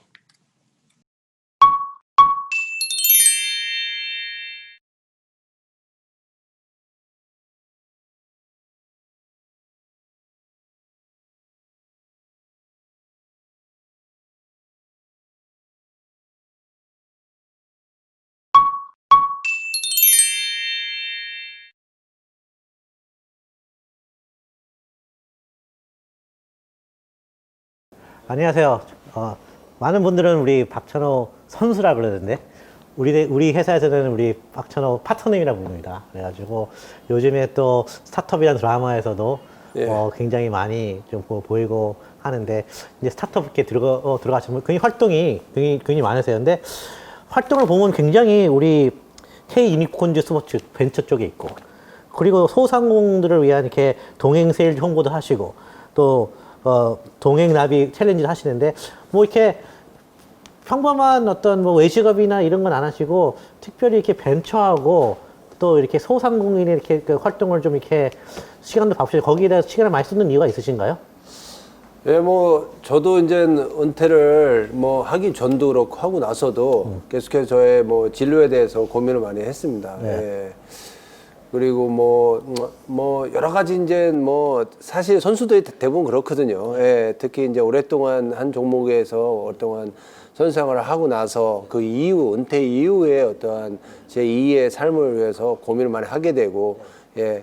그래서 저 같은 경우는 사실 오래전부터 내가 은퇴 이후에는 어떤 일을 할까, 예, 이런 고민들을 사실 많이 해왔어요. 그리고 어떻게 보면 준비도 하면서 좀 이렇게 관심 있는 분야의 이 책자 같은 것도 보고, 또 저 같은 경우는 또 운동 스포츠 이외에 그런 다양한 그런 그 일을 하시는 그런 분들과 친분 관계를 이렇게 유지해 오면서 또 다른 그런 일들, 내가 할 수 있는 일이 뭘까 이런 그 생각을 할 수 있는 기회들이 많았거든요. 그래서 물론 뭐 어렸을 때부터 운동만 해왔기 때문에 학업에는 열중하지 못했지만, 선수 생활, 프로 생활을 하면서 다양한 분들 만나면서 사회에 대해서 알고 또 비즈니스에 대해서도 알고 또 어떠한 이런 교육이라든지 어떠한 여러 다양한 분야의 시스템 같은 것들도 접하게 되고 그러면서 관심을 많이 갖게 됐거든요. 뭐 이제 그런 와중에도 사회 환원이 또 뭔지도 또 관심을 갖고 일도 오랫동안 해왔고 특히 유소년이라든지 청소년들을 위한 그런 일들을 뭐 계속 해왔었고, 그리고 뭐 또 조금씩 또 투자 같은 것도 또 하고 그래서 이 은퇴하고 나서는 특히 이제 이 여러 곳에서 이렇게 투자 제안 같은 것들을 많이 받았어요. 많이 하시겠죠. 그랬는데 제가 이제 그러면서 이제 친구들 소개로 이 스파크랩을 스파크랩의 대표님들을 이제 알게 되고 만나게 되면서 더 관심을 갖게 되고 그러면서 스타트업에 대해서 그리고 저는 이제 그동안 해왔고 또 과거에도 늘 했었고 또 미국에서도 늘 선수들이 성공한 선수들이 사회 환원 측에서 유소년들이나 청소년들 또 각자 자기 스포츠 종목을 전공한 분야에서 또 그 선수들 후배들을 이게 양성하는데 육성하는데 그런데 이제 도움을 많이 주거든요. 저도 물론 그런 일을 해왔고 하지만 또 다른 그런 분야에서 스파클랩이 이런 스타트업들을 키우고 육성하는 그런 일에 이제 앞장서고 이런 그게 또 사회와 국가에 또 큰 영향력을 주는 그런 일이기 때문에 그런 것들을 알게 되면서 내가 운동뿐만 아니라 이 스포츠 분야뿐만 아니라 또 다른 그런 영향력 있는 일을 할 수 있겠구나라는 그런 생각을 해왔어요. 그래서 이번에 또 몇 년 됐죠, 우리가. 그래서 이런 관계를 유지하면서 제가 스타트업들을 위해서 도울 수 있는 일들을 또 이렇게 연구하고 또 배워가면서 같이 그들에게 제가 경험하고 또 이 배웠던 선수로서 어떤 어려움을 극복하고 또 시작하는 그런 마음, 또 도전하는 그런 정신 이런 것들을 제가 겪었던 그런 것들을 쉐어를 하면서 또 물론 비즈니스지만 사업이지만 또 이 스타트업들을 이 준비하는 그런 창업자들에게 도움을 주고 또 그들이 또 저에게 또 어떤 영감을 얻고 또 용기를 얻고 또 어떤 꿈을 좀 더 확고히 키우는 그런 기회가 됐다는 그런 이야기가 저한테 굉장히 보람스러워서 더 열정적으로 적극적으로 일을 하고 있습니다. 뭐 항상 감사드리죠. 그래서 저랑 이제 파트너님이랑 막 얘기를 많이 나누다 보니까 파트너님이 제가 제일 처음 만났을 때 파트너님 어느 거에 관심이 있으세요 했을 때는 e스포츠요. e스포츠는 당연히 그럴 수 있겠다 하는데 저는 되게 놀란 게 뭐냐면 우주산업 얘기하시더라고요. 그래가지고 어떻게 보면 좀 우주산업, e스포츠는 연장선 같은데 어떻게 우주산업도 관심 있는 거에 대한 어떤 좀 계기가 있는지 아니면 평소에 이렇게 뭐 관심 있었는지 해가지고요. 글쎄 뭐 어렸을 때 누나 다 그랬지만 뭐 달나라에 간다, 뭐 우주, 뭐 영화 같은 데 보면은 뭐 우주선들이 날아다니고 또 저는 또 UFO라는 걸 믿거든요.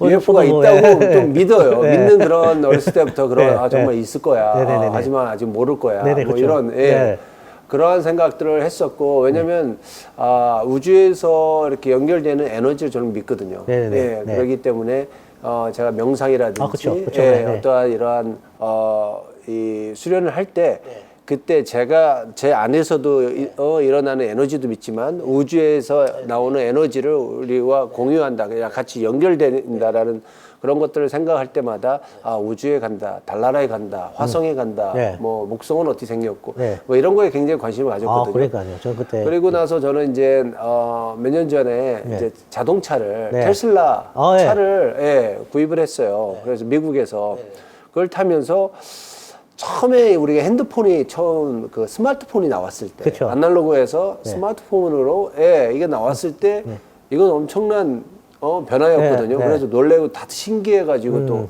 저희 부모님은 뭐 몇 년 안 되셨지만 스마트폰을 쓰시면서 부모님에 대한 약간 치매기 이런 것도 고쳐지시고 다양한 그런 정보들을 부모님도 같이 공유를 할 수 있는 거, 같이 알 수 있는 그런 기회가 되고 이런 거 하면서 테슬라 차를 제가 구입해서 처음 이거를 운전하면서 그 생각을 탁 한 거예요. 옛날에 스마트폰을 처음 만났을 때 그런 처음 만남의 그런 이 쇼크가 이 테슬라 자동차를 처음 만났을 때 쇼크였어요. 그러면 우리가 생각하는 우주에 가는 그런 일들, 특히 이제 뭐 테슬라 창업자는 그런 기회를 하고 그래서 사실 우주 산업을 하고 있다라는 거기에 저도 이제 약간의 투자를 들어가면서 더 관심을 갖게 됐고요. 뭐 e스포츠야 또 다른 어떤 혁명인 것 같아요. 그렇죠. 이게 그리고 혁신이고 그게 물론 이렇게 사람이 움직여서 하는 그런 스포츠는 아니지만은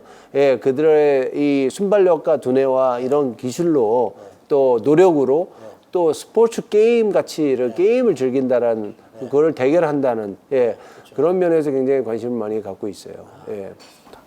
우리 딴 분들은 저한테 뭐 박찬호 선수 만나? 박찬호 선수 만나서 우리한테 박찬호 선수가 아니라 우리는 박찬호 파트너야. 그래서 이거 무슨 뜻이야? 해서 우리는 박찬호 공식 명칭은 박찬호 벤처 파트너야. 그래서 제가 말씀대로 그때 옛날에 명함도 하나 만들어 주시고 했는데 이렇게 벤처 파트너라는 게 굉장히 생소할 건데 사람들이 물어볼 거 아니에요.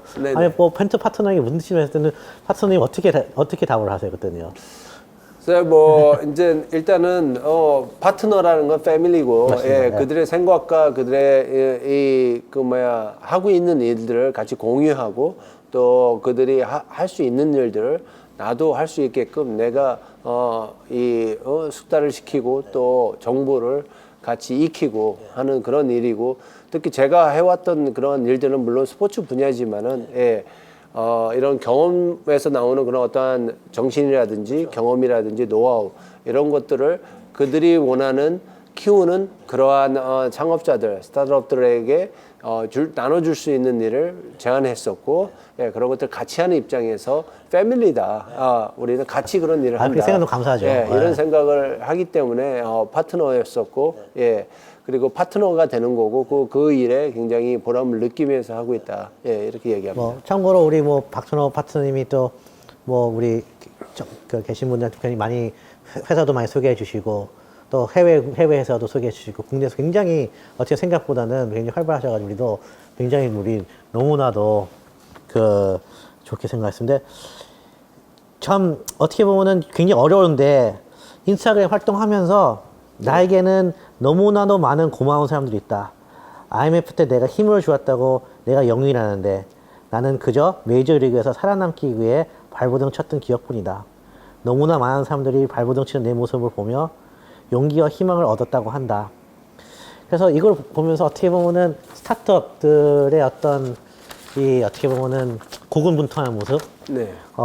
그래가지고 하는데 어떻게 보면은 이제 스타트업도 이제 우리 통해서 좀 경험하고 좀 보셨는데 어떻게 보면 메이저리그 쪽 아마 메이저리그에 했던 사람들이랑 초기 창업 하는 때 어떤 그래 난 저런 건 좀 같이 공감 굉장히 비슷한 것 같다. 초기 스타트업 하는 사람들, 소상공인 하는 사람들과 메이저리그의 아까처럼 나의 어떤 초창기랑 굉장히 이런 건 좀 비슷한 것 같다 하는 것도 어떤 것이 있으신 것 같아요. 글쎄요, 뭐 시작하는 그런 마음, 그리고 뭐 그 안에는 뭔가 이제 설레임도 굉장히 있을 거고 또 뭔가 큰 것을 꿈꾸는 그런 목표를 이제 세우는데 약간의 그런 두려움도 있을 거고요. 맞습니다. 그건 분명히 있을 겁니다. 근데 그런 굉장히 공통된 거고요. 그건 어느 분야에서든 시작하는 마음, 잘해야겠다, 성공하겠다. 이런 다짐 속에는 분명히 그러한 것들이 있는데 저 같은 경우는 사실 굉장히 그때 그 글을 쓸 때는 굉장히 힘들었을 때거든요. 그리고 저뿐만 아니라 고국의 IMF라는 그런 시기에 뭐 국민 모두가 절망과 또 어려움을 겪고 있었다고 합니다. 하지만 저는 해외에 있었기 때문에 그거를 직접적인 환경 속에서 느끼지는 못했어요. 하지만 저는 물론 이제 박세리 선수도 같은 시기에 이제 선수인데 저도 이제 그 시기에서 미국에서 활동을 하면서 그 어려운 그런 환경이 IMF 때문에 일어나는 환경이 아니라 그 치열한 경쟁 속에서 예, 처음으로 제가 한국 사람으로서 메이저리그에 그쵸? 진출해서 네. 그 높은 무대에서 뭔가 자리를 잡고 또 거기서 또 다른 기록을 세우고 계속해서 살아남기 위해서 발버둥 쳤던 그런 시기거든요. 근데 그런 모습들을 보고 국민들은 예, 또 절망한 속에서도 희망을 찾고 또 어려움 속에서도 힘을 내려고 노력하고 또 그 속에서 또 저를 계속해서 응원하고 서포트를 해주셨거든요. 그러면서 보람을 찾고 나도 할 수 있어, 우리도 할 수 있어, 우리가 해야 돼 이렇게 점점 발전하는 그런 에너지 속에 저에게 굉장히 도움이 많이 됐고요.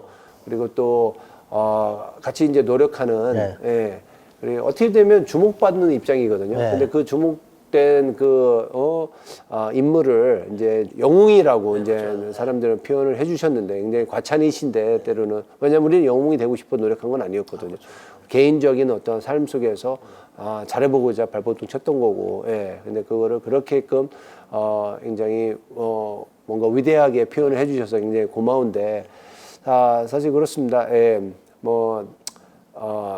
은퇴 이후로 사실 더 다양한 사람들을 만나면서 그때의 현실 내가 박찬호 당신 때문에 어떤 힘을 얻고 정말 즐거웠었고 그리고 다시 용기를 가져가지고 다시 도전하는 사업에 또 각 분야의 그런 일을 하면서 이런 일을 가졌다는 이야기를 은퇴 이후에 더 많이 들었거든요. 요즘도 듣고 끊임없이 듣고 그러기 때문에 오히려 그런 속에서 내가 포기 안 하고 노력했던 것들을 이제 보람 있게 그렇게 생각하고 또 감사한 마음으로서 그래서 사회 환원하는 일 또 스타트업들을 도울 수 있는 이런 일들을 하는 일들이 굉장히 저에게는 어떻게 보면 임무라고 할 수도 있고 예, 그런 임무를 해가면서 저도 배우고 성장하면서 또 보람도 느끼고 예, 그렇게 되는 것 같습니다. 제가 바로 그때 그 세대였거든요. 제가 이제 그 IMF 때 진짜 직장에서 다 모든 사람들이 10시 LA 타임 맞춰가지고 박찬호 선수 뛰는 거가 진짜 전사적으로 그때 업무 하나 전화도 안 받았어 다요.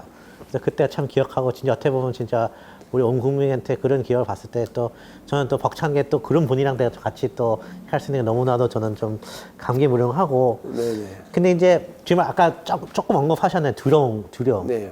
새로운 세계를 떠나서 새로운 개척을 한다는 것이 뭐 잠이 안 온다, 그렇죠? 또 두려움 온다 이런 식으로 저도 많이 듣고 하는데 박찬호 파트너님께서는 이런 두려움, 이 두려움을 창업가제 소상공인한테 두려움을 어떻게 극복하셨나요? 했을 때는 어떤 식으로 좀 조언을 해주시나요? 근데 일단 가장 중요한 게 모든 일들을 어려운 일, 힘든 일, 내가 원하지 않는 일 이런 것들을 사람들은 사실 나한테 닥치지 않길 바래요. 그러니까 어떤 사고라든지. 근데 닥쳐요. 누구나에게 한 번쯤 약하게, 강하게, 더 크게. 누구나에게 아니면 한 번, 아니면 두 번 연속해서 많이 나만 닥치는 게 아니거든요. 그렇게 봤을 때 저는 이제 선수니까 게임에 잘 못 던지고 그리고 게임을 지는 이런 것들을 제일 두려워하고 싫어한다, 원하지 않아요. 근데 누구나에게 이루어져요. 아무리 잘 된 최고의 투수도 한두 경기는 엉망으로 던지게 되고, 그리고 뭐 부상이라든지 여러 슬럼프라든지 이런 시기를 누구나 다 겪게 되거든요. 그래서 제가 후배들에게 특히 이제 투수들에게 그런 조언들을 많이 해요. 잘하려고 하는 노력 그리고 목표, 꿈, 이런 것도 세워놓는 건 굉장히 자연스럽고 이거는 중요한 일이다. 하지만 잘 안 됐을 때 일도 목표로 세워라. 때로는 오늘 망가지는 것도 해봐야 된다고. 그거를 내 계획 속에서 해보면 차라리 두려움 없이 가는 거예요. 어차피 힘든 그러한 일을 겪을 텐데 그 겪은 거를 스포츠 선수들에게는 좀 쉬워요, 그게. 왜냐면 하루하루 경기를 하니까 오늘 경기는 내가 강팀하고 붙으니까 질 확률이 많아. 그래? 그러면 일단은 지는 걸로 목표를 두고 대신 내가 하고 싶은 도전, 던지고 싶은 공을 마음 놓고 던지자. 근데 막상 그렇게 해보면 내가 할 수 있는 일에만 집중이 되잖아요. 그렇기 때문에 타자들이 못 치는 거예요. 내가 하고 싶은 일에 집중이 잘 될 때는 뭐냐면은 예, 정확한 거거든요. 정확하게 하는 일이거든요. 정확하게 결과가 나오는 일이거든요. 그러면 그 일을 방해되는 어떤 요소들이 방해가 될 수 없어요. 그런 거고, 저 같은 경우는 어려움을 겪을 때마다 이제 저 자신을 돌이켜 볼 수 있고 좀 더 깊이 있게 생각하려고 하는 그런 노력인데, 그 노력은 이제 명상을 통해서 많이 해요. 예. 명상을 이렇게 가만히 하다 보면은, 예, 눈을 감고 호흡을 통해서 예, 계속 이렇게 생각을 이렇게 정리를 하다 보면은 자기가 부족했던, 자기가 미처 생각 못했던, 그리고 편안한 마음, 그리고 이제 호흡이 일관성 있게 이렇게 몸에 들어갔다가 나왔다 하면서 사실 근육이 이완되고, 근육이 이완되면서 머리가 맑아지거든요. 머리가 맑아진 상태는 굉장히 이 희망적인, 긍정적인 생각들이 많이 들어요. 그렇기 때문에 그런 게 많이 도움이 됐던 것 같아요. 예, 특히 몇 게임 지고 나서 명상을 더 많이 하면 많이 할수록 더 자신감이 더 생겨. 예, 뭐 그런 경우가 굉장히 많았었고. 저도 저 인터뷰한 건 옛날 이제 그 KBS 스페셜에 기억한 거 하나 있는데, 박찬호 파트너님 그 얘기를 하시더라고요. 아, 너무 여기저기 신경 쓰다가, 아, 모르겠다. 가운데를 뻥뻥 던지는데 못 치더라. 예. 그 했을 때, 맞습니다. 그때 내가, 예. 내가 된다. 예. 라고 했을 때가 그 맥락이랑 똑같은 얘기 하셔가지고. 근데 거기서 굉장히 정확한 말씀하는 게, 아, 모르겠다. 그냥 가운데나 던지자. 근데 가운데가 자기가 목표였거든요. 그쵸. 아, 모르겠다. 바깥쪽 코너에만 그냥 던지자. 그럼 바깥쪽 코너가 목표인 거예요. 예. 그런 거잖아요. 예. 그러니까 모르겠다 해도 자기가 행동하는 곳에서는 예, 이게 목적이 있거든요. 예, 그거를 미리 계획을 세우고, 제가 하고 싶은 얘기는 잘 하려고 하는 마음에서 좋은 목표도 세우지만, 긍정적인 그렇죠. 목표 세우지만은 안 됐을 때 어떤 사고와 어떤 긍정적인 자기를 힘들게 할 수 있는 요인 이런 것들도 닥칠 거라는 걸 준비를 하면 예. 어렵지만은 다시 반전할 수 있는 그 노하우다. 사실 성공은 저는 잘하기만 해서 성공하는 게 아니라 그렇죠. 안 됐을 때 거기서 다시 반전하는 게 맞아요. 진정한 성공이라고 생각해요. 그게 우리 사회에 더 많이 필요하지. 잘하는 능력자들, 이거는 좋은 사람이 해줄 수도 있고, 좋은 코치가 해줄 수도 있고, 좋은 부모님이 해줄 수도 있고, 친구가 해줄 수도 있어요. 근데 정말 자기가 해줄 수 있는 거는 내가 어려운 상황에서 다시 극복하는 거. 예. 그 일, 그거는 경험 속에서 다져지는데요. 그래서 두려워하지 않았으면 좋겠어요. 어려운 환경에 닥치더라도. 너무 좋은 말씀 들었습니다. 저기, 재미있는 거는, 여태 박찬호 파트님이 우리도 이제 영입한다 그랬을 때, 어떻게 보면은, 뭐, 기사를 찾아보면 스캔들이 없어요. 그러니까 내 말은, 구설 수가 없어요. 그러니까 뭐, 모든 사람이 박찬호 파트너님이 좋은 얘기하고, 어떤 진짜 존경스러운 얘기하고 그거 하는데, 제 생각은 어떻게 하면은 이런 어떻게 그런데 또 지금 하신 대로 또 만나보면은 진정성이 느껴지거든요. 아, 이분이 말로만 그런 게 아니라 진짜로 나는 너무나도 고맙고 국민들한테 고맙고 너무나도 나한테 과분하고 이런 거 하는데, 이런 마음을 유지할 수 있었던 어떤 뭐 어떤 마인드세트나 어떤 식으로 어떤 교육, 어떻게 뭐 부모님의 교육 방법이나 했을 때. 글쎄요, 뭐 일단은 사실 제가 뭐 스캔들 없다고 말씀하셨는데 스캔들 너무 많습니다.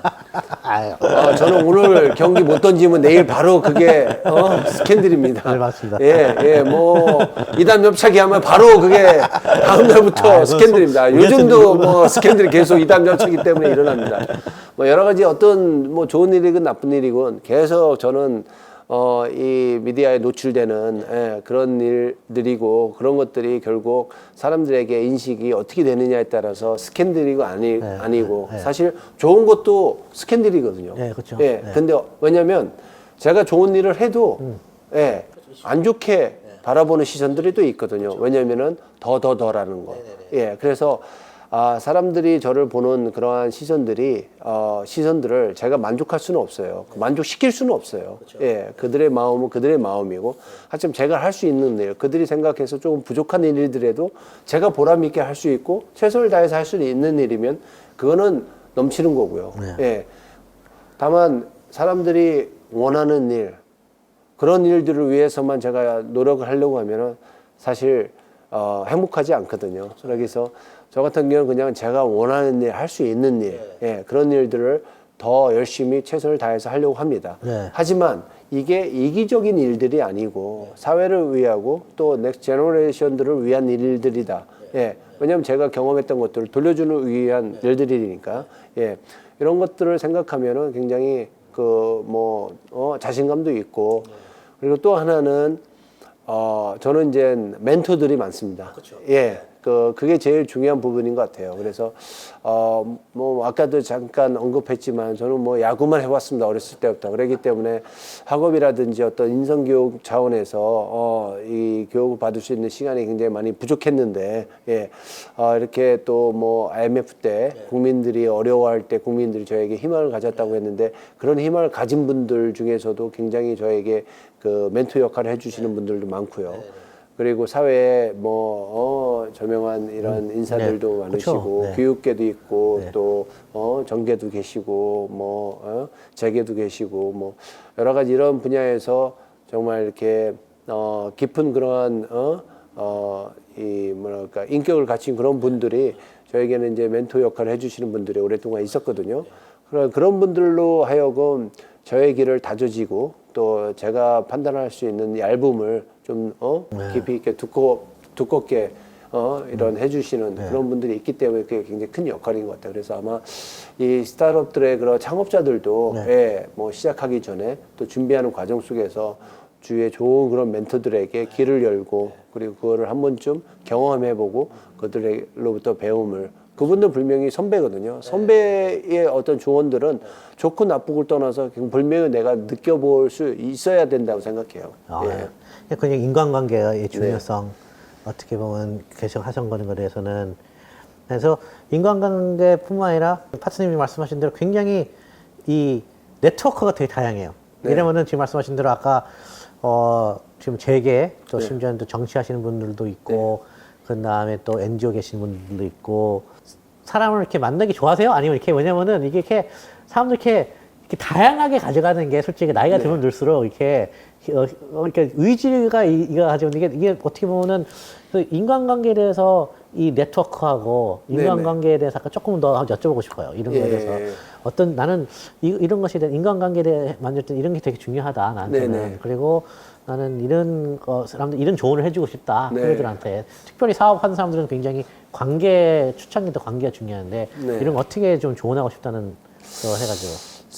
저의 인간관계는 아시다시피 굉장히 좀 다양합니다. 왜냐면은 한 시대에 저는 특히 IMF 때 다양한 분들, 국민 속에는 다양한 분들이 많으니까 온 국민이 서포트를 해주고 응원을 해줬으니까 그들로 하여금 좀 페이보 인물이 될 수 있는 그런 적인데, 아무튼 사실은 운동 선수 생활하는 동안은 이 야구라는 그런 것 때문에 퍼포먼스 내야 되는 그런 부담감, 강박감 이런 것 때문에 사실 사람들 만나는 거를 굉장히 좀 깊이 했었어요.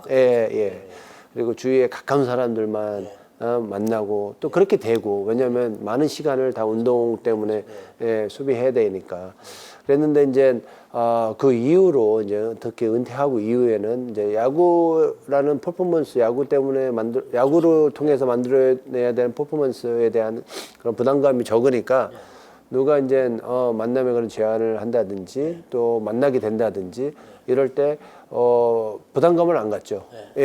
그리고 사실 저는 미국에서 생활을 했기 때문에, 홀로 가서 생활했기 때문에 조금 외로움을 좀 많이 탔어요. 그리고 미국 선수들과 그렇게 친밀감 있게 이렇게 생활할 수 있는 이게 굉장히 어려웠거든요. 언어 문제도 있고 다른 그런 문화 속에서 적응해야 되는 그런 시간도 있었고, 그렇기 때문에 고국에 대한 그리움, 가족에 대한 그리움, 그리고 친구에 대한 그리움, 한국 사람에 대한 그리움, 이런 것들이 굉장히 깊이 상처처럼 자리했었기 때문에 한국에 와서 이렇게 사람들과 만나는 것들을 굉장히 반갑고 좋아했어요. 그리고 또 그들에게 또 이렇게 제가 이렇게 배울 수 있는 것들이 생겼을 때 저 굉장히 그거를 인조이 했거든요. 그래서 지금도 다양한 사람들 만나면서, 물론 요즘은 이제 제가 주는 입장, 제가 이제 사실 만남 자체가 그들에게는 제가 뭔가 줬다고 생각해요. 네, 예. 그렇죠. 예. 네, 네, 그리고 뭐 사인 부탁해서 사인 한 장 해주는 것처럼 예. 그들이 만나서 식사 한번 하자. 예. 그런 자체에서 제가 노 안 하고 같이 식사 한번 같이 하면서 그 속에서 저는 그들에게 이 사회에 있는 일들을 배우지만 그들은 과거에 저를 응원했던 그런 마음에서 자리를 한번 하면서 밥 한번 먹으면서 굉장히 그때 과거 일을 생각하면서 다시 희망을 찾고 용기를 찾고 이런 느낌들을 되새기는 그런 일이 된다고 그러더라고요. 예, 그랬을 때 근데 저는 제가 많이 외로웠고 노력해야 되는 그런 시간고 힘들었던 그런 시간들이었지만은 그 미국 생활의 그런 시간들이 저에게는 참 의미 있는 일들이었구나. 정말 많은 것들을 나는 야구 공을 던졌지만은 이 한국 사회에서는 내가 공 던지는 모습을 통해서 많은 일들이 있었고 그것들을 에너지로 다른 일들을 만들어낼 수 있었구나라는 걸 느끼기 때문에 사람들 만나는 걸 좋아하고 특히 요즘은 이제 골프를 통해서 또 다양한 그런 분들과 같이 일반인들과 선수 출신의 제가 골프를 통해서 게임을 하고 스포츠를 같이 즐기고 한다는 거는 굉장히 이거는 흥미로운 일이거든요. 그래서 계속 골프를 이제 즐기면서 많은 분들 만나고 또 그들과 또 그들은 저를 운동선수 출신이지만 야구를 선수 출신이지만 골프는 야구처럼 수준이 있는 골프를 하는 건 아니거든요. 그렇기 때문에 저보다 더 골프를 더 잘하는 일반인들이 많아요. 그런 분들이 저하고 챌린지를 하면서 경기를 하면서 게임을 하면서 또 이 뭐라고 할까 뭔가 스포츠에 대한 그러한 경쟁심, 이 게임의 그러한 잘하려고 하는 노력 이런 것들을 통해서 굉장히 좋은 것들을 얻곤 해요. 아까 명상 잠깐 얘기 나오셨어요. 네네. 그러니까 비즈니스를 하면서 굉장히 어떻게 보면은 뭐 키우고 하는 거지만은 지금 말씀하신 대로 어떻게 보면은 열심히 뛰고 현장에 가가지고 하는 것만큼 중요한 게 지금 말씀하신 어떤 정신적인 건강, 그다음에 육체적인 건강인데 아까 잠깐 언급하셨는데 여기에 대해서 조금 더 어떻게 보면 루틴이라든지 그렇죠? 이런 것에 대해서 조금 더 뭐 이 정신과 이 몸을 나는 지금도 계속 일정 바쁘시고 지금 뭐 이거 야구는 안 하시려도 그만큼 스케줄이 제가 보기에는 이렇게 한가하신 건 절대 아닌데 이런 걸 어떻게 어떤 식으로 비중을 두고 어떤 식으로 루틴을 만드시는지가 조금 더 일단 명상은 뭐 저한테는 뭐 생활이 됐죠. 그리고 또 이거를 시간을 갖고 루틴 있게 뭐 1시간이든 30분이든 앉아서 명상하는 거 이외에 늘 어떠한 뭐 엘리베이터에서 잠깐 타는 공간이라든지 뭐 잠깐 어딜 걸어가는 공간이라든지 이러한 짧은 시간 속에서도 잠깐 생각을 멈추고 호흡에 집중하면서 호흡을 일관성 있게 10번이든 20번이든 할 수 있는 시간을 집중을 한다면은 자기가 뭔가 고민하는 일들을 잠깐 내려놔도 그 고민은 변화돼서 해결이 되어 있는 경우가 많거든요. 그래서 어떤 고민을 계속 붙들지 않고 때로는 멈추고 내가 그냥 호흡에만 계속 생각하는 거죠. 조바심하지 마. 그걸 문제를 자꾸 풀려고만 노력하지 말고. 그러고 나서 그 고민을 다시 생각하면 자기도 모르게 고민이 풀려 있는 상태가 되어 있는 그런 경우가 굉장히 많아요. 이제 저 같은 경우도 강타자들 막상 이거 얘를 어떻게 하니까 생각만 해도 사실 두렵거든요. 마운드에서 마을로의 4번 타자 베리 본스를 만나야 되고 맥과이어를 만나야 되고 그럼요. 그때 두렵잖아요. 완전 이만 애들. 근데 이제 명상을 내려놓고 명상을 싹 하면서 한참 명상을 한 다음에 다시 이제 그 생각을 하면은 그냥 답이 있어요. 뭐냐면 정확하게 던지는 것 뿐이에요. 안 던질 수는 없잖아요. 정확하게 던지는 거. 그 정확한 걸 어디다 던지냐. 그 타자들이 치기 어려워하는 코스들이 있습니다. 그렇죠. 그거를 보면 됩니다. 그거는 그 타자가 치기 이전을 얘기하는 거거든요. 근데 우리는 고민 속에는 일어나지 않은 미래를 미리 그려놓고 겁을 내기 때문에 고민이 생기는 거예요. 그래서 이제 그런 것들이 풀린다고 이렇게 보면 되고, 그리고 명상이라는 것은 사실 이제 저의 생각들을 잠시 끊어놓는 그런 시간이기도 하지만 이 육체적 아까 이제 몸을 얘기했지 몸의 건강도 지켜줍니다. 왜냐하면 우리가 뭔가 생각을 이렇게 많이 하게 되면은 머릿속이 복잡해진다는 거잖아요. 심장 박동도 그만큼 더 올라가고 빨라집니다. 그러면은 이 몸의 밸런스가 깨지죠. 그럼 장기의 어떤 흐름 이런 것도 불편해지죠. 예, 근데 이제 명상이라는 것은 이제 호흡을 중심적으로 일관성 있게 머리 속에 있는 그런 생각들을 정리하는 거예요. 예, 사실 우리는 생각을 한순간에 하나밖에 못 해요. 예, 근데 짧은 시간에 여러 가지를 계속 돌려가면서 생각을 할 뿐이에요. 한순간에 2가지 이상 생각을 못 해요. 한 가지밖에 못 해. 그러면 한 가지 생각을 좀 오래 가져갈 수 있는 방법이 호흡을 통해서 같이 그 생각들을 하는 거죠. 한 가지 생각을 오랫동안 할 수 있다면 그건 정리가 돼요. 예. 그래서 명상을 통해서 좀 더 침착해지고 그리고 육체적인 근력이라든지 근육이라든지 이런 것들을 이완시키는 산소 공급이 일정하게 아주 풍부하게 몸속에 들어가면 근육이 이완되거든요. 근육이 이완되면 텐션이 없어지면 머릿속이 맑아져요. 머릿속이 맑아지면 생각들이 정리가 돼요. 예, 느려지니까. 예, 그래서 그런 시간들을 좀 많이 갖습니다. 그게 꼭 시간을 만들어서 해야 되는 건 아니고, 예, 물론 그런 노력은 필요하지만 일상생활에서 우리가 아까 얘기했듯이 걸어 다닐 때든 버스 안에서든 잠깐 음악을 듣는 시간이든 뭐 화장실에서든 예, 멍 때리는 시간이든 뭐 이런 시간이든 호흡을 통해서 그런 시간을 가지면 좋습니다.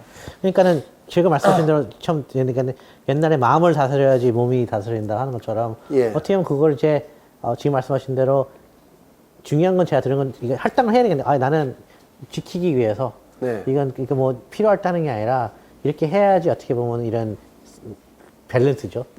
균형이 안 깨지는 거를.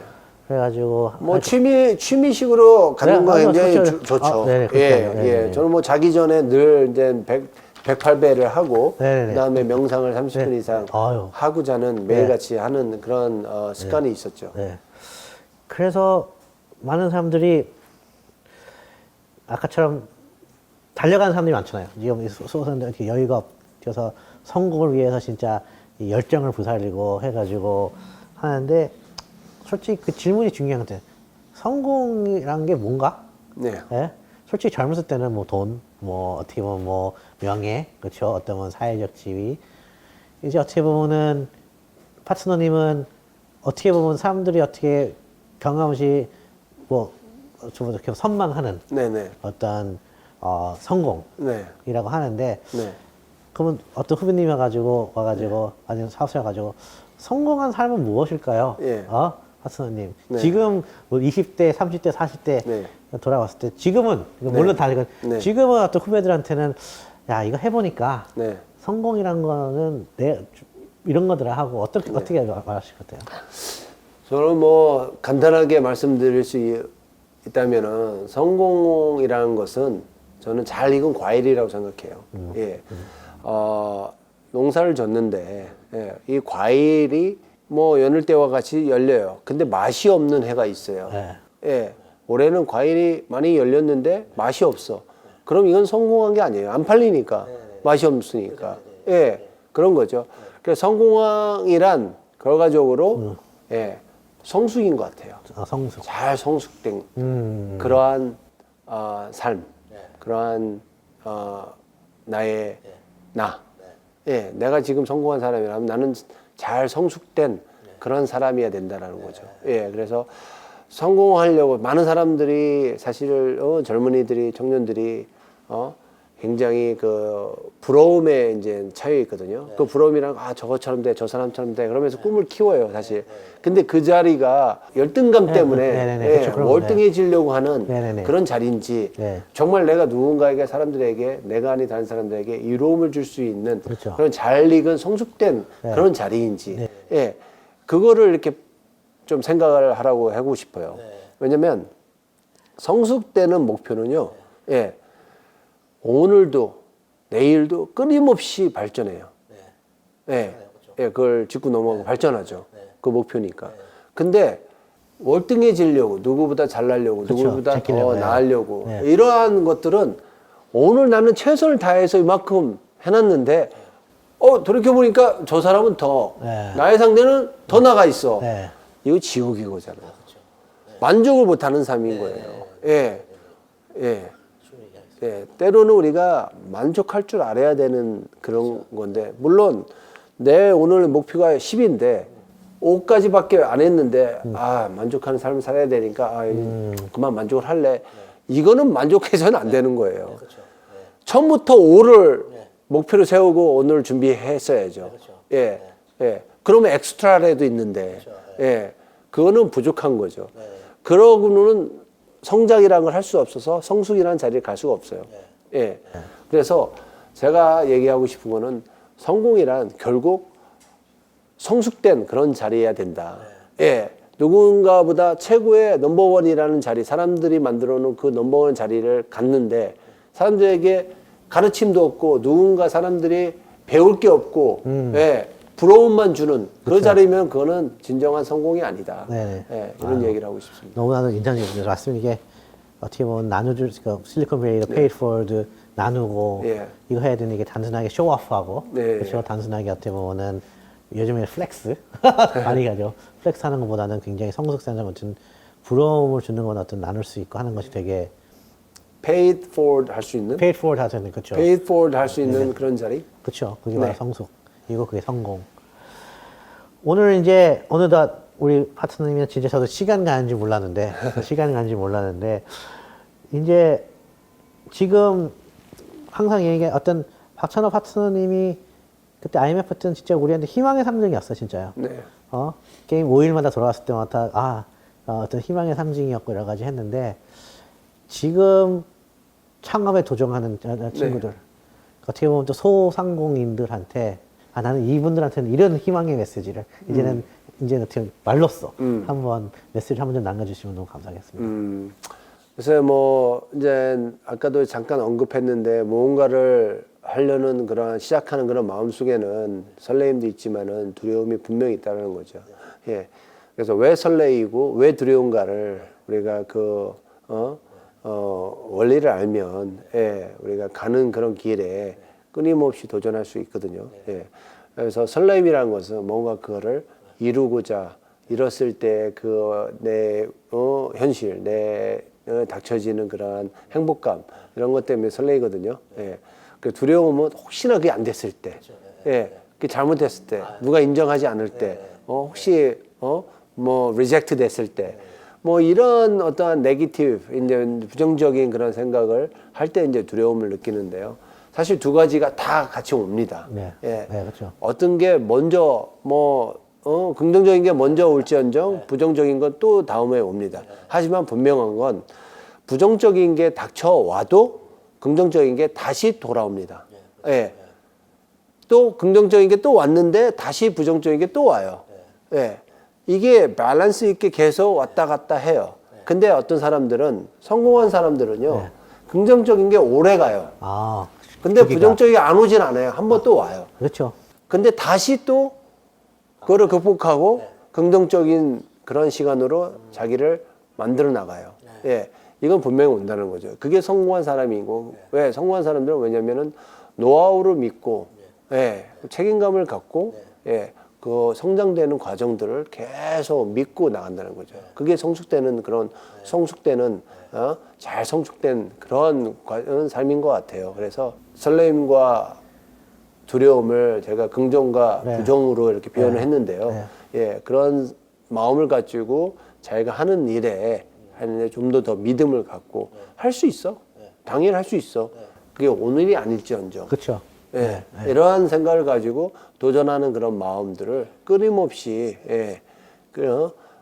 해나가면 좋을 것 같습니다. 저는 메이저리그 꿈을 가지고 시작했을 때부터 그 다저스 그 메이저리그 팀의 잠바를 사서 매일 입었어요.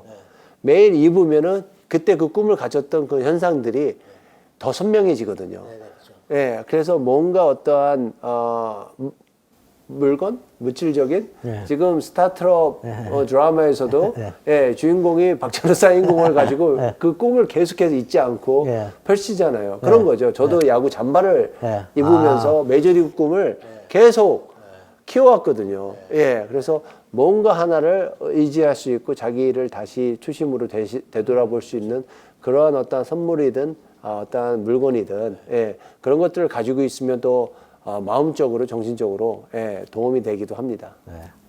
하여튼 오늘 뭐 저는 우리 파트너님이랑 또 가까이 통화도 하고 같이 일을 하면서 너무나도 좀 좋은 시간을 가진 것 같고 저도 오늘 또 많이 배웠습니다. 그래가지고 많이 배우고 우리 하여튼 다시 한번 우리 파트너님의 앞으로에 대한 어떤 활약을 기대하면서 오늘 이제 이 정도로 감사드리겠습니다.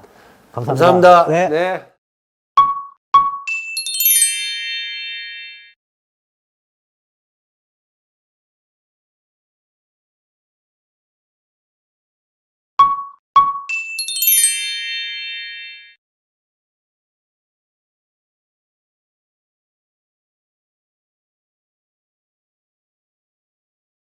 Hi, folks, and welcome to today's event. I am Chris Ye, the co-author of Blitzscaling. I'm delighted to be moderating a panel which asks the question, are we working at home forever? And boy, on a day like this, where in the Bay Area there is no sun and the sky has literally been darkened by wildfires, I do think that this question really seems to make a lot of sense. Now, we are joined today by an all-star panel of experts who are going to be able to share their opinions with us. We're going to have a great discussion. We're going to make time at the end for your questions as well. So feel free to use the Q&A feature in Zoom if you wish to go ahead and enter your questions at any point in time. We're going to save them all for the end, but you can feel free to enter your questions at any time. So without further ado, let me go ahead and kick things off and introduce our fantastic panel. Gary, why don't we start with you? Tell the folks about yourself. So I actually have three hats that I spin constantly. I'm the chair for the future of work with Singularity University, which is a global community and think tank based here in Silicon Valley. So I'm also experiencing the orange skies that Chris and Mancy are. I have a consulting company called Charette, where we dive in on a range of projects with corporations and country leaders. And then, because there's not enough time in the day, we also have a software company called eParachute that's built from the work of a book called What Color is Your Parachute, which is sort of the world's enduring career manual. So we've got the macro view on future of work and learning in organizations with Singularity, diving into projects with Charette, and then we know how people change work and learning in their lives. Well, I think that is going to be excellent background for the discussion we have. Next up in what we were discussing before we began as what we could call the Hollywood Squares or the Brady Bunch grid of Zoom windows. I'm hoping that somebody who is a millennial or Gen Z person will let us know if those references are completely outdated. But next in the grid is Dan. Dan, can you introduce yourself? Hi, yeah, my name is Dan Wooldridge, and I'm the Strategic Leadership Advisor for a company called the API Group. And we're a holding company that owns nearly 40 businesses across North America in the construction services sector of the construction industry. So it's very diverse, from life safety to infrastructure to energy. And my role is to advise our portfolio of companies on their leadership and strategy matters. And one of the critical issues that we're facing today is obviously the issue of talent and work, as we're challenged in a lot of different geographies and a lot of different types of businesses. I'm in Minneapolis today, which is the home of API Group, but I hail from Colorado, where I escaped record highs over the weekend down to almost record lows and snow yesterday. So we're living in kind of a really disruptive weather pattern ourselves out in Colorado. Well, I'm glad to hear that you managed to escape the blizzard. It was crazy, from heat wave to blizzard in one day. It's pretty remarkable. Next up in our grid, coming to us from his car, is Bill. Bill, can you introduce us? Can you also tell us the make and model of your car? So, Bill Emick, I'm a professor of management and innovation at Columbia University. My car is my love of my life, or one of the loves of my life. It's a 2005 Mercedes S230 with 175,000 miles on it, but it still motors pretty good. So, yeah, I love it.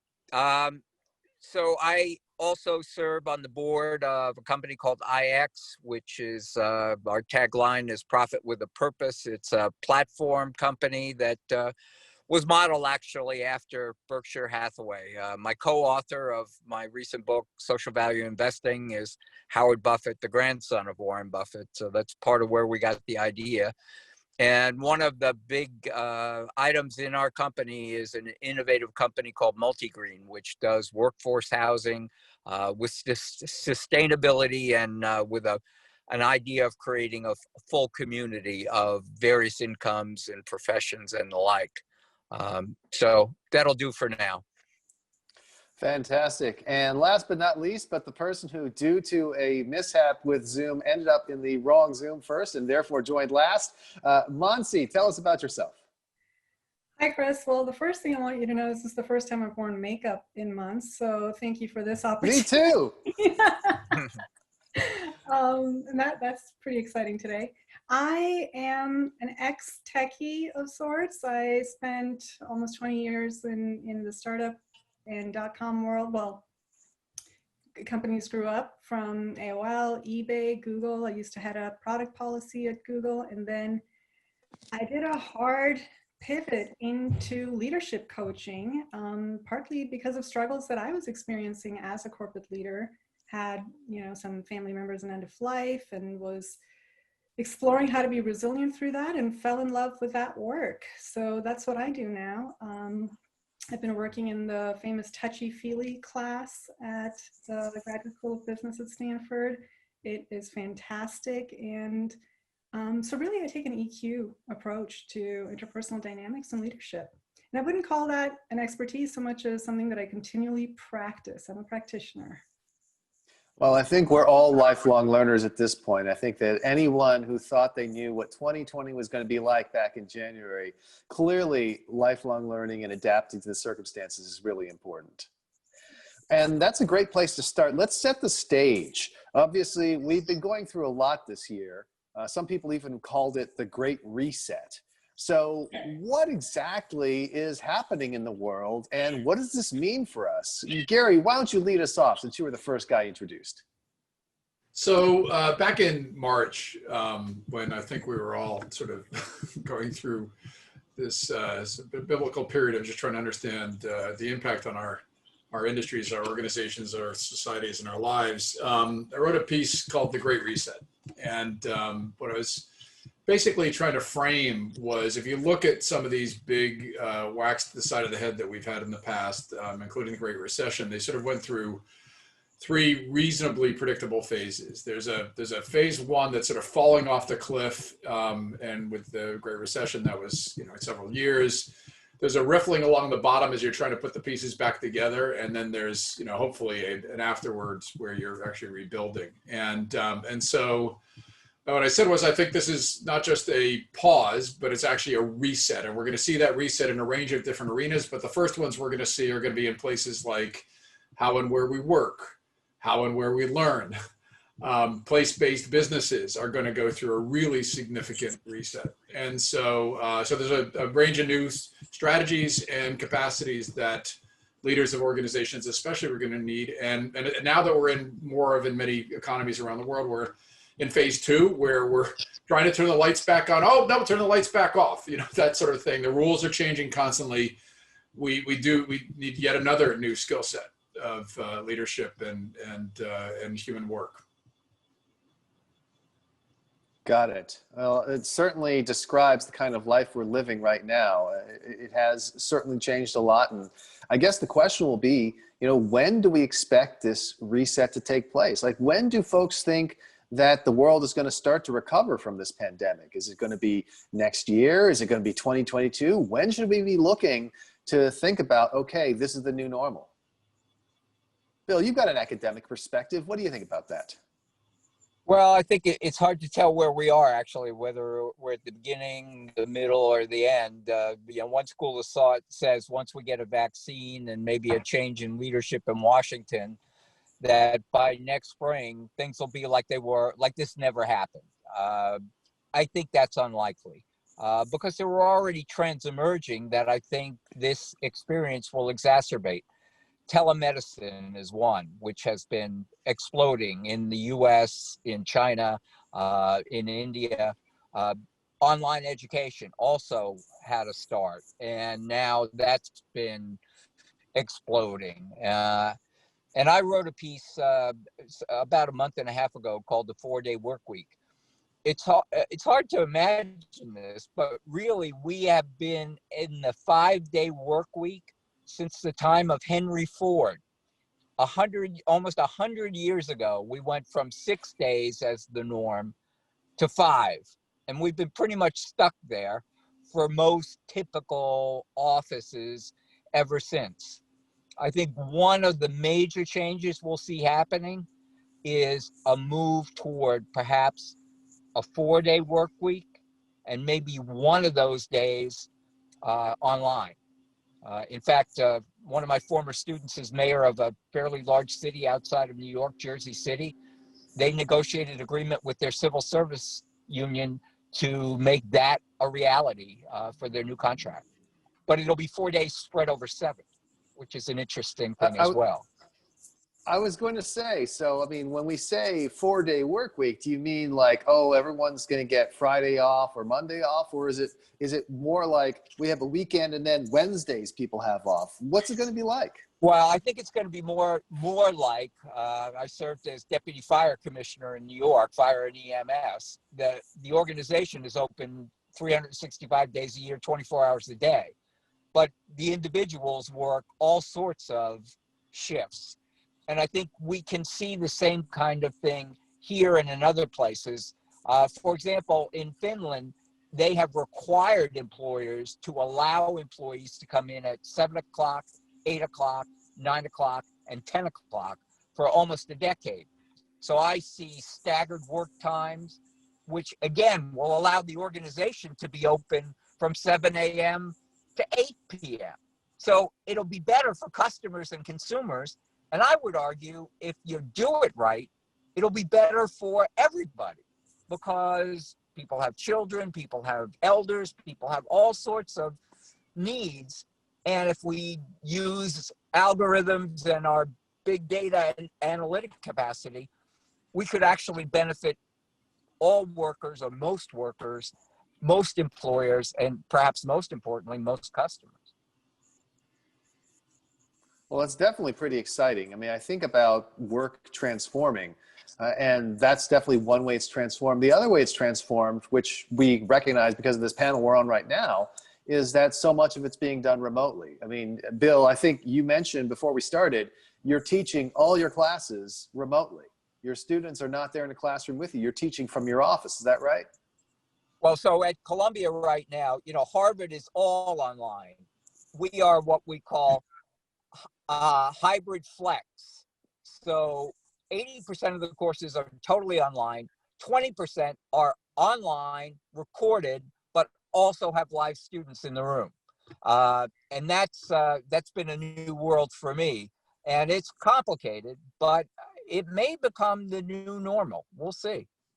So let me just make sure I understand this. So you pre-record a lecture and then it's played in the room? No. Okay. It's live, just like it used to be, but it's being recorded as it's live. And they're the live studio audience.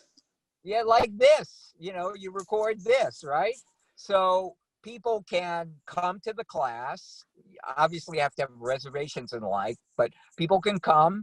They can stay at home in China and watch it there live, or maybe they're a sleeper at work for the next week, or depending on the professor for the whole semester, they could watch it whenever they feel like. So this is how Sebastian Thrun started Udacity. He started doing this at Stanford. Yep. And realized that he wasn't quite the scintillating lecturer that he thought he was, because he had a 50% drop off in his classroom. But what he found was that there were students, every single student who watched it after the fact went back, rewound to at least one point. And there was one student that watched one segment 60 times. And what he realized is, well, so that's the learning mode. You need to be able to incorporate a range of different learning modes for your students. And the straight linear lecture is just one. Yeah. Now, part of the remoteness of this, again, it must be very different in terms of connecting with the students. But that's a reflection of the fact that we're human beings. We're not machines. And working remotely is obviously very different from being in person. And one of the things is not just the productivity, but the emotional side. And Monse, you're talking about the EQ elements of it. So how do we manage to be high EQ when we can't actually see anyone in person? Yeah, I think it takes more effort and much more intentionality. You know, remote is not going to replace in person, and we're not wired for it to do so. Like right now, I'm looking at you all, but really I'm just looking at a flat screen. And that's not how we would be engaging if we were in a room together, right? We would look off to the side, or we tend to switch our attention, and this kind of narrow focus has a physiological effect that we're just not wired for. It's much more exhausting, right? So, you know, some things that we've been playing around with leaders that I coach or in the various programs at GSB is, first of all, like, I think smaller meetings and shorter meetings. I can actually see your faces right now. There's 5 or 6 of us on this. That's not going to happen with 20-person meetings, right? There's like tiny boxes on Zoom that just doesn't work the same. You can't read social cues. You can't respond and interact the same way. And to really, I think, maximize all the stuff that we can do asynchronously, so that we're actually maximizing these meetings for what they're really about, which is engaging with each other. So we're not sitting there and just presenting in, you know, Gary, what you were calling that linear fashion. We don't have to do that. Read the deck beforehand. I think Amazon's been doing this for a while, like read the doc and come to the meeting having prepared, and then making that meeting really effective, much more focused. Is there a clear agenda, clear AIs, all the kind of good meeting hygiene that we really ought to have been following, but that becomes much more important in this remote format. And then for the EQ component, I think, look, since it's not going to replace in person, I think we just have to embrace the artifice of this format. And what that looks like is making space for the overhead that EQ takes. That means let's do check-ins. Like, let's actually go around and talk to each other like people, what's happening in your lives. I mean, Chris, you've got a fantastic background that I don't think is your home. No, it is not. You know, what's the argument? Why did you choose that one? I think ways that we can actually connect that no doubt have an artifice about them that matter. And these are things that were already coming up. You know, Vivek Murthy, the previous Surgeon General of the US, has been talking about for at least, I don't know, 6+ years that I can think of a loneliness epidemic in America. So this situation that we're in is not something that's radical, but I think it's brought sharper focus to some existing cracks and fractures like that. So we already needed to form these connections, and he implemented that when he was Surgeon General because of his personal experience, kind of like what I was alluding to in my intro, that, you know what, I need to actually make an effort, a conscious, intentional effort for this engagement. So really what that comes down to is building safety and trust. And that has 2 components. Competence as a professional, right? You establish your competence. And the other is vulnerability as a person. And now, instead of just letting that happen organically, we're going to have to do it intentionally with prompts and check, that kind of stuff. Yeah. And I would say, let's get off the screen when we can. If it's one-on-ones, do them walking, do a few video conferences to get to know each other and have a sense of each other, and then get on the phone and get outside and move your body.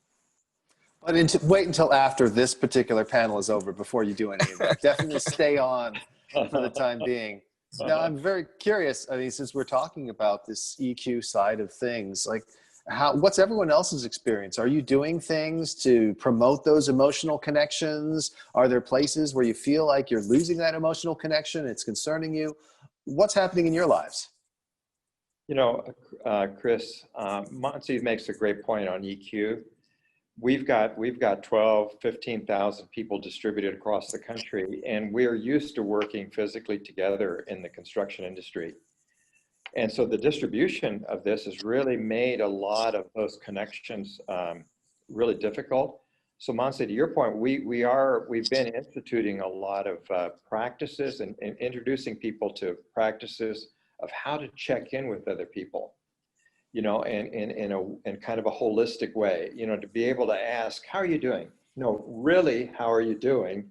And then having space in our meetings where people can talk and understand that that kind of vulnerability and authenticity is not only important, it's healthy, and it really helps the whole team as I think, you know, issues of engagement are really becoming problematic as people are distributed and shut away from each other and don't have the usual kind of contact. So I appreciate what you're doing, and we're, even though we're kind of an old and state industry, we're trying to kind of deal with that. And when you think about construction workers and kind of the whole attitude of the manliness and, you know, all of that sort of stuff, breaking through this has been really critical. And I think it really hit home a couple of weeks ago when a person that we didn't even expect, that you would expect it of, took his own life in the midst of this. And so I think it really sent kind of a shockwave through the organization and say, this is really important now more than ever. I want to add, I think, a point to each, Monty and what Dan just said. So, so Monty, in addition to I've talked for quite some time about sort of what the responsibility of leaders in these times are, and I've talked about competence and compassion. So I think and then I add a third, courage. Is we see the most courageous leaders are the ones that had to make some pretty tough decisions early on, especially in the first phase of the Great Reset, where they, you know, had to make some pretty tough calls in terms of, you know, what their employees needed to do. There's you know, obviously we're talking about physical risk now in a way that we often didn't in most industries before.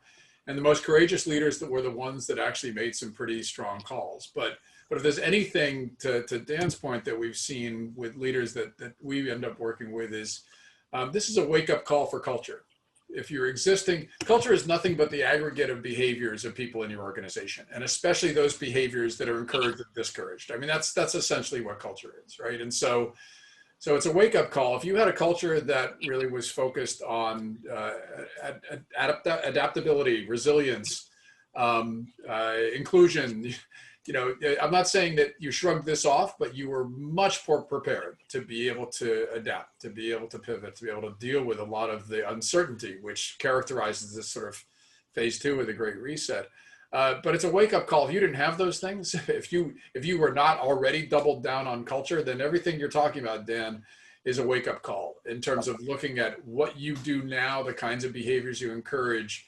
And if there's anything I hope we take away now that we're looking literally into each other's homes and in one instant cars, that we're seeing the human side of us now reflected in ways that we never, you know, we actually didn't even incorporate in many corporate cultures before. And that's one of the things I not only hope we don't lose, to the point of authenticity, I hope that we authentically keep that baked into our conception of building a more human-centric future of work.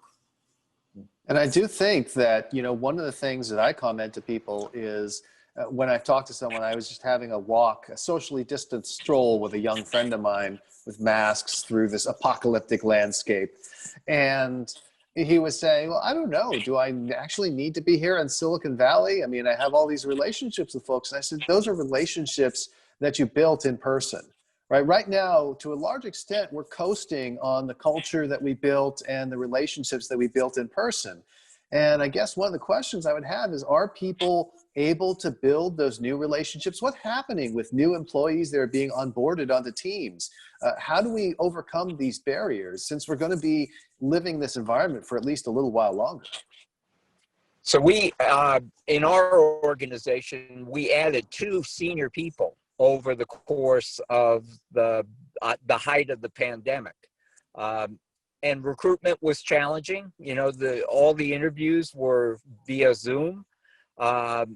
Big decisions to make about people who are part of the executive team. We made them, they're on board. It's still too soon to tell how this will last. We all seem to like each other, right? But we've never touched each other. We've never been in the same room together.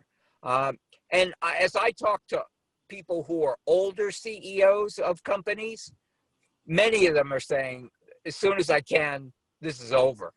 People are coming back because I don't think, you know, this is anecdotal for the most part. I don't think a lot of people are working like they should be working. I don't really feel like I can control people in this environment. Yeah, the people who are the go-getters, the backbreakers, maybe they're working more than they did before. But the average to the lower half, I don't trust them.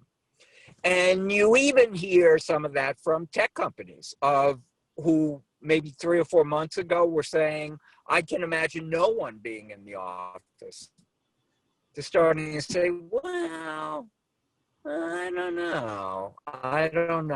So I think there is going to be a pendulum swinging back a little to the old way of doing. It's not going to swing all the way back, and maybe it'll swing back in the middle again.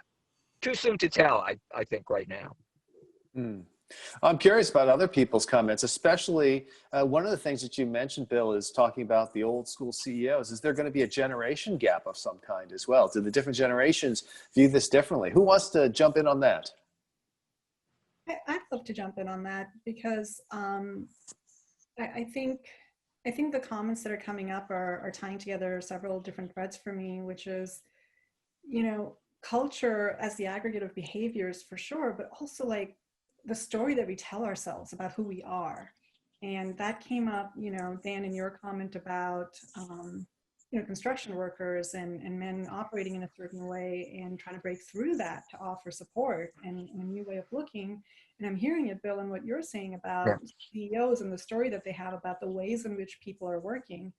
But one of the reasons that I think that generational component that you're pointing to, Chris, is really important because what I haven't really been hearing a lot about is thinking about, hey, this great reset, what does this look like for the future of work for the people who are in kindergarten and elementary school and high school and college right now, who are up in this period right now that we're going through, where we're coasting on pre-existing relationships, but they're missing out maybe depending on the age group and building some of those social skills. Those people are going to be in the workforce. And the stories that they are telling themselves, that their parents are trying to help them form about who they are, that's not going to fit as well. And on the one hand, there's a trajectory there that we don't necessarily have to get into right now about leadership needing to understand and be more trauma sensitive in what we're going to need to understand about the workplace as those generations enter the workforce. But the other part is also work is going to look different because I hate to be like, I feel like I sound like the killjoy when I say this to my friends. But my fear and also not like a anxiety fear, but just trying to brace myself and be prepared is not that 2020 is the worst year we've ever had, but what if it's the best year we're gonna have for a while? Because what we're not talking about on this call is climate crisis, right? Like the pandemic is one thing, but the orange sky is coming from somewhere else, and that's not going to change. There's a physical reality to the ecological system that we live in, which means that I think work and leadership is going to happen in more continual crisis mode than we have experienced in certainly my lifetime, and probably most of our lifetimes in this call. So that's going to look different. It is going to look different that people are not going to be able to operate at what we tell ourselves is 100 or 110% capacity and productivity and those modes of being from Henry Ford's time. That may not be what the 21st century really looks like when we're dealing with fires and tornadoes and that kind of stuff in much more perpetual and the underlying inequities that surfaces also for us as a society, that we're seeing it all in 2020, and it's not going to go away just with the pandemic ending. Absolutely, and I think I want to just add in. So we've got age differences. I mean, look at what we've put young people through: 9/11, the Great Recession, the Great Reset. I mean, just the mentality around impermanence. Just when is the next one? Just tell me. It's is it artificial general intelligence? Is it generalized AI, or what's the next whack in the side of the head? But we also have, I want to make sure we're not forgetting that there is a range of different work roles that actually don't have this luxury. There's more than 34% of work roles actually demand in person. I've got a chart that shows the least paid people that are in leisure and hospitality, retail, trade, health services, in many cases, transportation and warehousing. Those are the people who must be in person, on site, doing something. They're the lowest paid. And what we've seen over and over again in each of these WACs that we've had in the past is they're the ones that are already more disadvantaged. They become even more disadvantaged. We get a growing gap in wages, in permanence in work, and so on. And so, and those are also typically younger people. So what's critical in phases like this is that we just double down. The talk about building companies that are more focused on purpose, the discussion of organizations that retain much more of the practices around human centricity. All of these things are critical, and we have to make sure that our economies are designed in ways that help to benefit those who are least advantaged going forward. Yeah, and one of the things I would say is, I think we've been reading now, and the numbers are coming out, that we're actually experiencing a K-shaped recovery, where high wage earners, those earning above $60,000 a year, unemployment is relative to pre-pandemic down about 1%, whereas for low wage earners, down 15%. And Dan, you're helping run a massive construction endeavor that includes a lot of people who have to work in person. Right. What are you seeing out there, and what are you doing about it? Yeah, no, those are great questions, and you've already alluded to some of the things that we're thinking about, Mansi and Gary. I think one is that we've embraced more of a purpose-driven culture, and really the purpose of the company really is about building great leaders. And when we talk about great leaders, we're not just talking about executives, but helping people embrace their own leadership, whether they're a solo contributor or not. And part of that, then I think that when we're talking about recruiting, we've been recruiting and hiring at almost the same pace as pre-pandemic, because our work has been unabated, because most of everything we do is critical services. But when 3/4 of your workforce actually works in the field, they don't have the luxury of working in their pajamas from home. And so I think that one of the things that we're seeing is that we have to actually create a safe place, support them through the traumas that they're feeling at home, because a lot of times they don't have the ability to stay at home or have the option. And then what we've done is that we've really begun to think, really the front line of our organization is the bottom line. So how do we help these people who, in the course of their career, can handle billions of dollars worth of work, but have never been given business training, never been given leadership development training, never been taught how to interact with the customers, and to help them really rethink the way they operate, what their job really is, and understand the value that they really create. And we were already underway on this 5 or 6 years before the pandemic, but now we're seeing more than ever that it's been the resilience and kind of a new level of professionalism that's been developed in them that's helped us really keep rising through this, and we've protected their jobs. And so our job as leaders really then is to create the safety, this resilience. And I think even though I know that we've had an unusual number of crises that have hit us, in the last 20 years, I don't think that that's unusual at other points in time in history. Because I can think of my grandmother that went through the early flu pandemic, World War I, World War II, the Korean War, the Vietnam War, the civil rights movement, all in one lifetime. And so I think, though, that what's happened is that the way we've managed organizations has kind of slowly tried to control people and squeeze the basic resilience and spirit out of people, and then turn them into kind of just hired hands rather than a whole person. And I think that as we focus on developing the whole person and creating an organization where there's safety and there's an unleashing of that potential, I think that we can discover a resilience in our people that maybe they didn't believe that they had, which will help us get through the future things that we'll be facing. So that's kind of our hope and our approach. in a 90-year-old company that's in an industry that continually ranks last in embracing technological improvement and trying to bring it forward, you know, into the future and through all of this. And we're seeing that it can be done. And I think that's really one of the answers to the big question that you asked, Muncie, which is, what do we do if 2020 is just the beginning and not the end? And when you're hearing a 90-year-old company in a very traditional industry like yours, Dan, making changes to be human-centered, as Gary's sort of discussing, and making changes to be more resilient, I think that's pretty inspiring. And can I comment on that? Because I was Sure. really excited, Dan, to hear you use the word spirit. You know, I just don't think we use that word in corporate lexicon enough, because it evokes and alludes to something ineffable about being human that just fundamentally is resilient. And you know, when I think about like the groups of construction workers that you're talking about, the front line who are the bottom line, they know they're in this, they're doing this.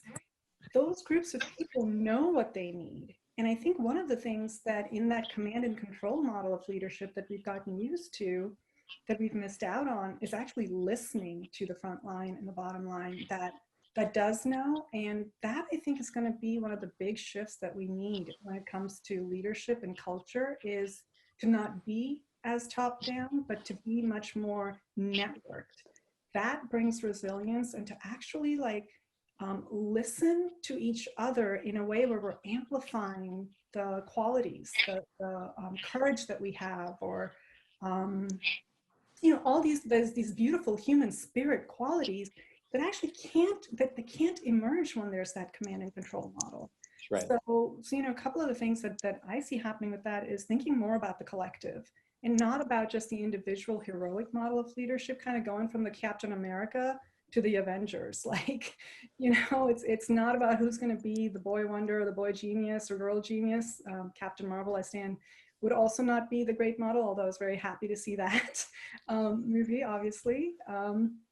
But the network, the group. So are we recognizing teams and groups of people, not just awarding individuals, you know? That's right. No, I think, Just, go ahead. Just to build on that, I think that, you know, you think about people in the field and how rough and tumble they may seem. And I think to the points that you all are making, we've been bringing hundreds up to the mountains in Colorado for a week at a time. And really the focus has been on their own self-awareness, learning about emotional intelligence, learning about communication, learning about the human aspects of running a team, and not just being kind of drivers of results and, you know, price and schedule. And I can't tell you the number of people that would come there thinking, I don't think I should be here, but at the end of the week are leaving in tears. And they're saying, it's not only going to help me in my work, but I understand also why I may be losing my family. And now I know what to do. And so I think that that's a leadership role that we need to own and embrace to serve, I think, these many people that we really respect and love. And it can be done. You know, it's not an example from the private sector, but the fire service is very much a model like that. These are people who work 24/7 in the most dangerous physical situations in the world, risk their lives to save not only other people, but their property. And those people, you can't get them to retire. When I worked there full time, there'd be 80-year-old people walking around the hallway. I say, who's that? Oh, that's John Jones. He retired 25 years ago, but he still comes to work every day. So, but I would say a couple of things as lessons across the board from the fire service is schedules are based on individuals for the most part. So there are opportunities to have a job that pays well and also have a life, because we have enough people to serve our customers and yet give people a life. That's one thing. Secondly, as many of you said, it's a lot of midstream and lower stream management. Management really on the fire ground is by the chief who's there, who's a person who's 7, 8, 10 steps below the commissioner. but that person makes those tactical decisions right on the fire scene. And one of the things we did after 9/11 is create a program where literally the top 16 up-and-comers are put ready when they move. So training is critical. Bill, you're breaking up a bit. So Schedules and giving a decentralizing. Sorry, am I back? You're back. You're back. I'm also finished. So it's good. Perfect. You just wanted to show us an example of what can happen on a Zoom call, so we Yes, indeed. Yeah. Very important. We're starting to run low on time before we get to Q&A. So I did want to get one other of my set questions out there, because we exist in a world where so much is going on. And in addition to a pandemic, in addition to an economic crisis, we also have a racial justice movement. We have the protests in the wake of the police killing of George Floyd, and now the shooting of Jacob Blake. The NBA held a strike in order to draw more attention to this. So issues of diversity, equity, and inclusion during this time are so important and becoming more and more prominent. How should leaders be dealing with all of these things at once? All at once, huh? All at once. Somehow life has not chosen to hit us with one thing at a time in a convenient package. Can we do that one tomorrow? No, Chris, I think that's such an important question. One of the things that I think about when it comes to what you're talking about in terms of racial justice, diversity, equity, inclusion questions is, when does business not play a part in those questions? I mean, the East India Company is a critical component of colonialism, had an army that was 250,000 strong and bigger than the British Army positioned in India. So, I mean, I'm Indian, that my grandfather fought for freedom. He was born in 1926 and is my primary parent. He's 94 today. Not today, he's already 94 in May, and knock on wood, very robust. But, I feel that very personally growing up in India with my grandfather. So, when I think about racial justice or social justice and how it relates to corporate leadership, business leadership, I don't see them as separate or even adjacent. They are historically intimately intertwined. So I think the question that business leaders need to be asking themselves is not whether or not they play a part. It's what part are they already playing? And in the past, and arguably also currently, the part that they're playing is to benefit from injustice. And the choice that people have as leaders is to play a role in redressing and restoring justice. That's really the question before us. It's not it's not whether business plays a role, it's what role is business choosing to play. And like American history, we sort of all know and can look at how that's played out across the world, government paving the way for business interests and so on. Right now, that's what we're seeing in our streets. That's what we're seeing in corporate hallways and even on Zoom calls, right? Like people are talking about, when they're talking about diversity, equity, and inclusion, diversity and inclusion are just stepping stones to that key central word, which is equity. And that's what people really want. And how that acronym, DEI sort of came up after I left Google. It was barely starting to enter the lexicon in 2013, 2014. It was really all just for diversity. We're talking about unconscious bias and diversity. And then 2-3 years later, it was inclusion. You know what? Now equity is kind of sandwiched in there in the middle, but that's really the heart of it. People want equity. And businesses have to ask themselves, what are their values in that? And for me, I can say that it means a lot more to hear leaders say, this is not important to us right now because we're focused on profit. That has more integrity for being really transparent about where they stand on these matters than to put out some kind of bland statement or try to address it in some milquetoast way. And the other side of the spectrum is what I love what Ben & Jerry's did. I think it's no accident that Darren Dodson is on their board. I think he's amazing. I've met him through the GSB. They put out a statement that was really bold. It said, dismantle white supremacy.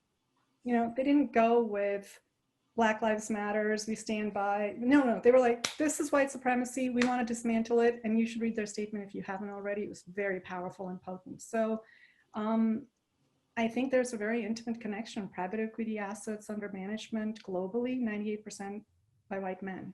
That matters. This is already a part of business.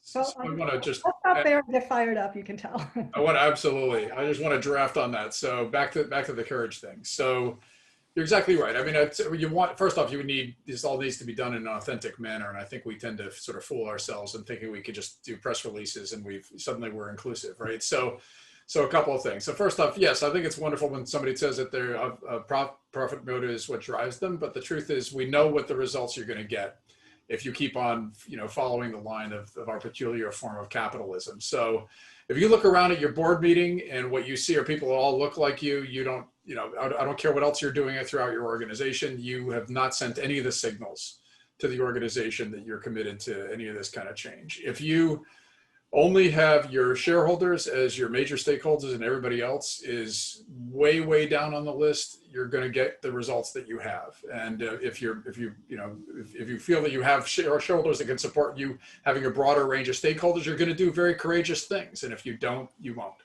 And then authentically throughout the organization, if you don't deeply change the way you have managers specify what work roles are, you don't change your hiring practices, you don't change your development practices. If you don't authentically do that throughout the entire organization, again, I don't care what kind of lipstick you put on the process, you're not going to get the results that you're talking about. Your organization will keep on doing the same things that it does because, as we said, your culture is going to simply reinforce the behaviors that it always reinforced in the past. And that's what success looked like in your organization. You have to change that calculus to have effective change. All right, last question before we open it up fully to Q&A. And this is a question, if you can, I'd like everyone to take a stab at and give an answer for, which is, let's imagine it's 2025 and we're looking backwards now. What's changed about work in the past 5 years? And this could be what you predict or what you would like to see or both. So what's going to be different in 2025, looking back? Let me jump in because I have one coda to the last discussion. I'd urge people to look at what's going on in the NBA right now in terms of real steps to make change. Including setting up 2 new organizations. One, a foundation to put money behind the right effort, and 2, a lobbying organization that will be separate and apart from, but funded by the NBA. So 2, I think, important points. For me, I think on your second question, I think what we're going to look back on is seeing a really redefinition of when people work, how people work, and how organizations deal with workers as partners and stakeholders, which several of you mentioned. I think I'm very optimistic about that because I think in the end, people will realize if you really treat your workers as stakeholders and your customers as stakeholders, you'll make more money. So that's my observation. Fantastic. Who's next?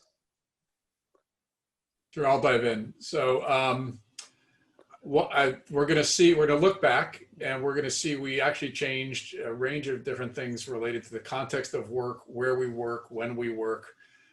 We've broken the seal on what I call management by surveillance. And even though, Bill, I agree, there are CEOs that don't trust people in the layers of the organization, they can't see directly. I think what we did is, Monsi said this early on, it's about trust. And we've been forced to trust. So I believe that we're going to have a range of different kind of work roles. Again, I think we're going to have not just a workforce, but a network force. I think sort of the box mentality of an organization is now going to look a lot more like a network. And we're going to figure out ways to be able to manage all of those different kinds of work contexts, different kinds of skills, and hopefully double down on maximizing human potential. That's really where I think the opportunity is. But again, just to make sure, what we've done in the past is we have left behind a lot of people We've disadvantaged a whole bunch of people that were not able to make this shift. We have got to focus on giving them the resources to continually train themselves for the new skills that need to be done. We've got to have the kinds of community commitment that ensures no human gets left behind, because otherwise what we'll look back as, we will see not just decay, there won't be a recovery for the people who are at the base of the pyramid. We're basically going to have left them behind. And so that's an opportunity. And I think we're up to the task. Yeah, we have some stated 2025 goals that I think that kind of support these directions. I think one of the things that we want to be established in our industry is to be the #1 in leader development in the industry. And when we think about leaders, our slogan is leaders everywhere, everyone a leader. So we're not embracing a positional view of leadership, but everybody owning the influence that they have. And so to that end, and to kind of build on your concept of learning, that what we're doing is that laterally across the country, across all the different companies, across all the different positions, we're developing learning communities of practice.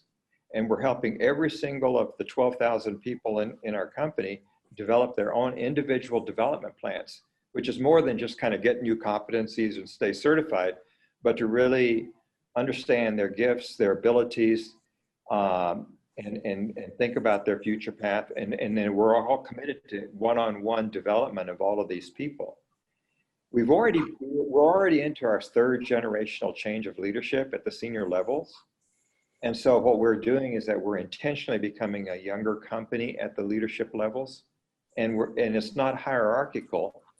And I think that this generational change is also a change in kind of the picture or the makeup of the people.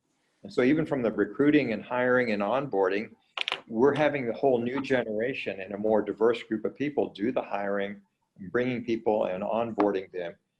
And as a result, I think that we have a really high trust organization, and that they're developing new business models that are going to adapt to, I think, that the current environment, to stay effective and to stay human-centered, and continue to just try to make a difference in the worlds in which we walk.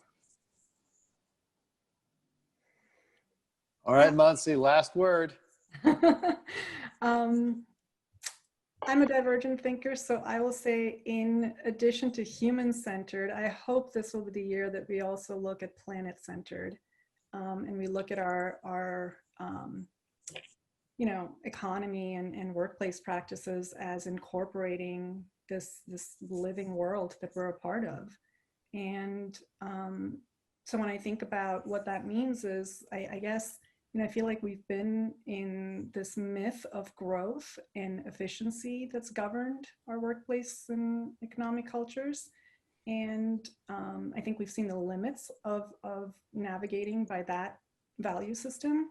And I hope we move into sustainability, and not just sustainability as in, what's happening with natural resources and how we actually move from an extractive, exploitative sort of model to an embedded participatory model, but also the human-centered thing that you guys are all talking about, that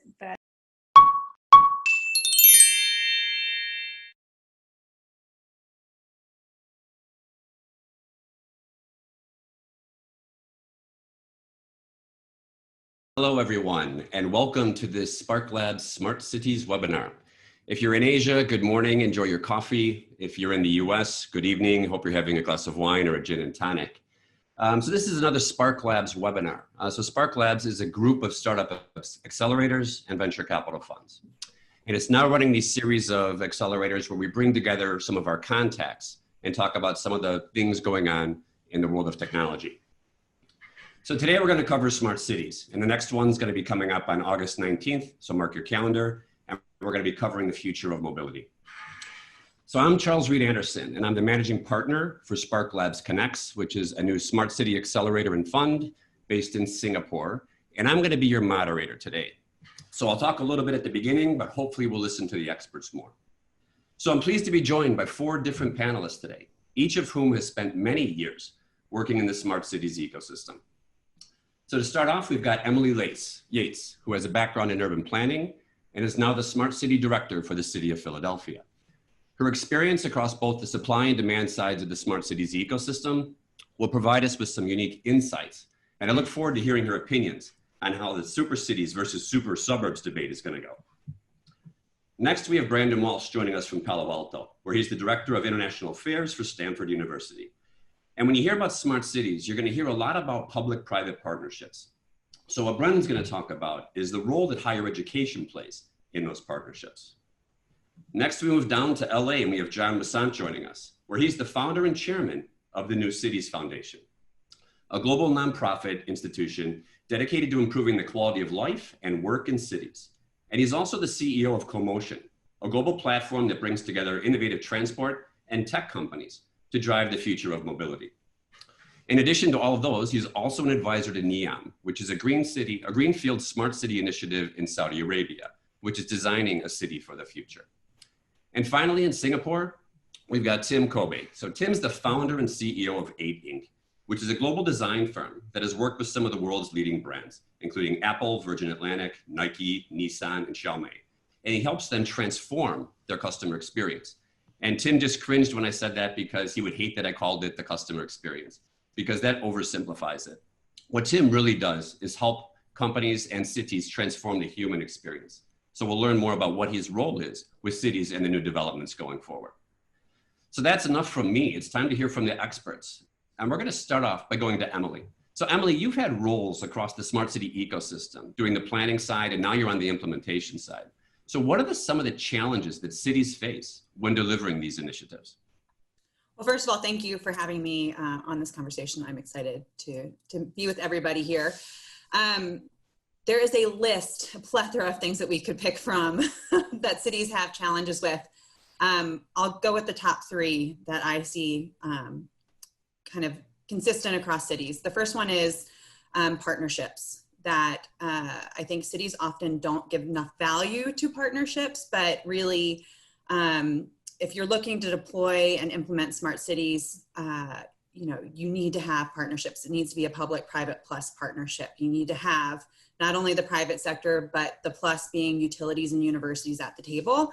You can't do it on your own, and you will not be successful if you try.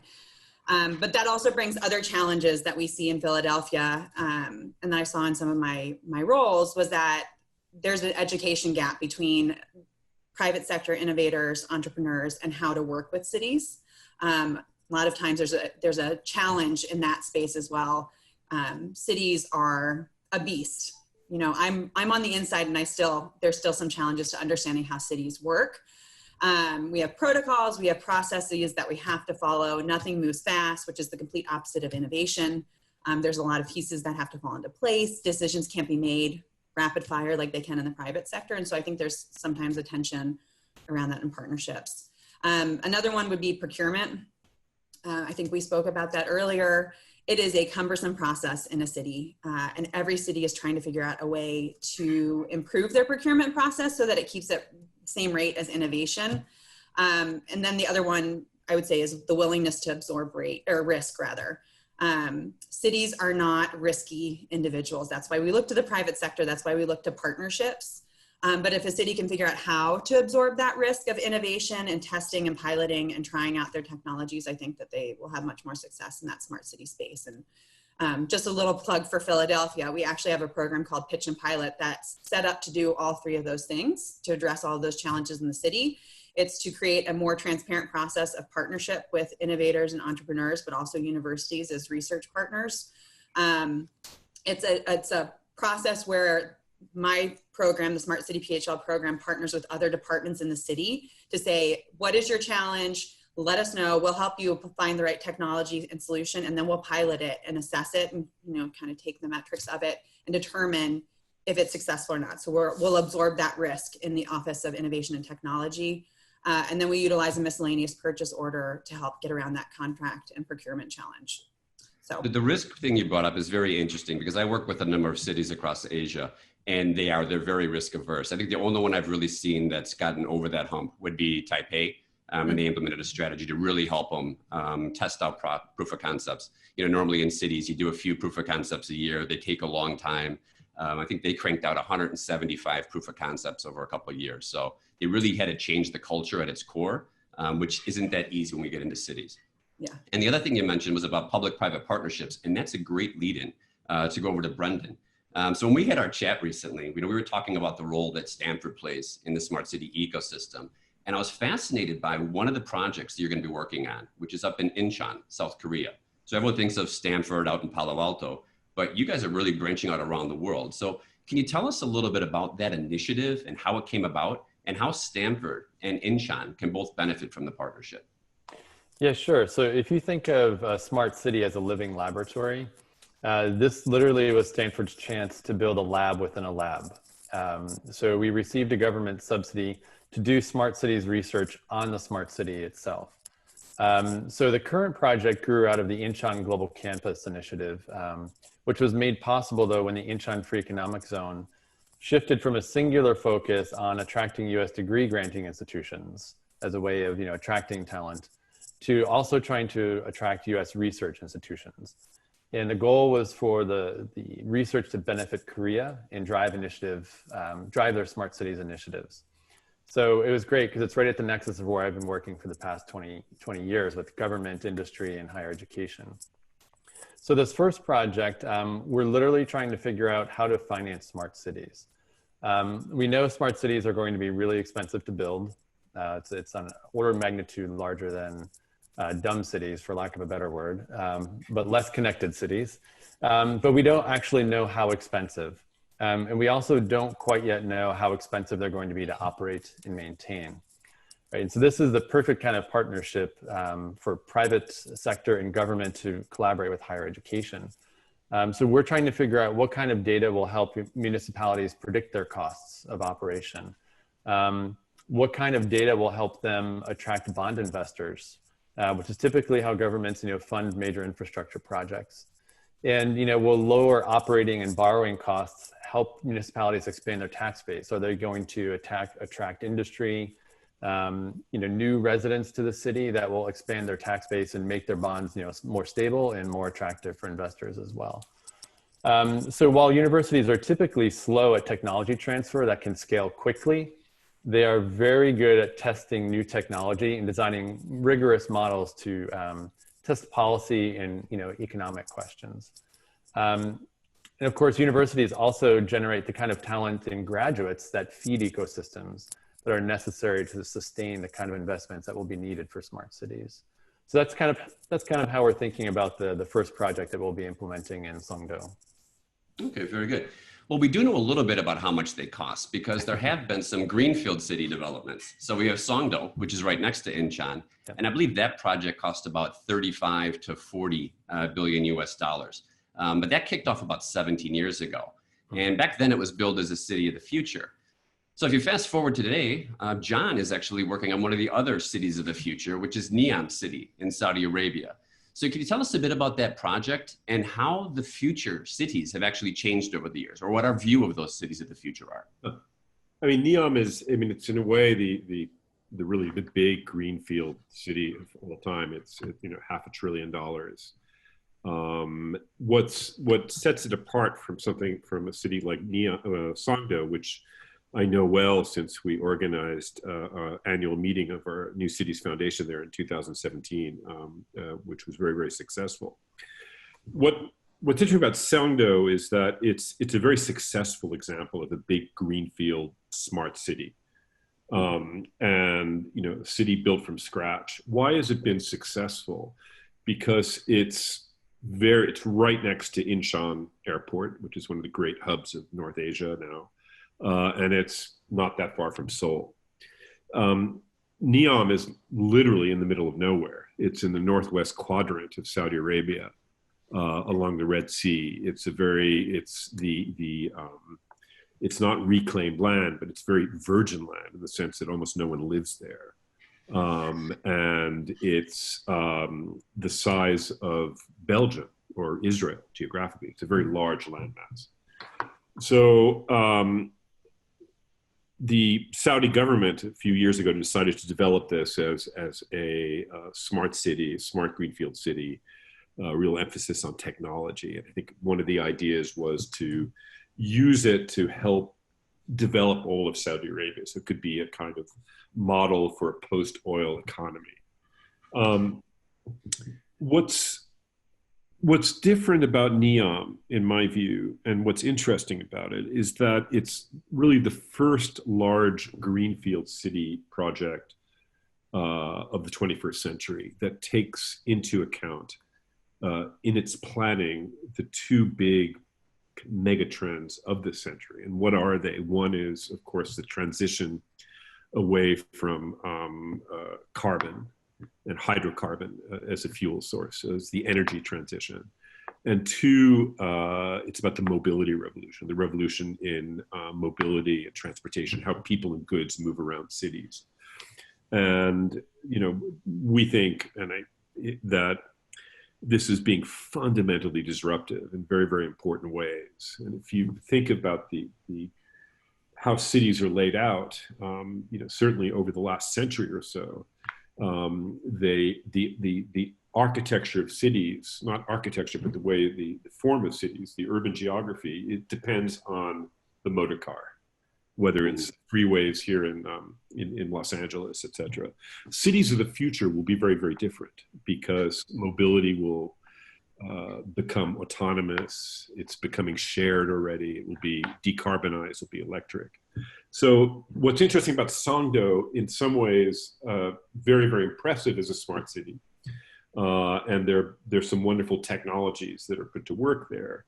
But the basic model and form is still very much a city of the last century, similar to the vast boulevards that go across it. It's like Sheikh Zayed Road in Dubai, and these are very 20th century sort of conceptual ideas of what a city is about.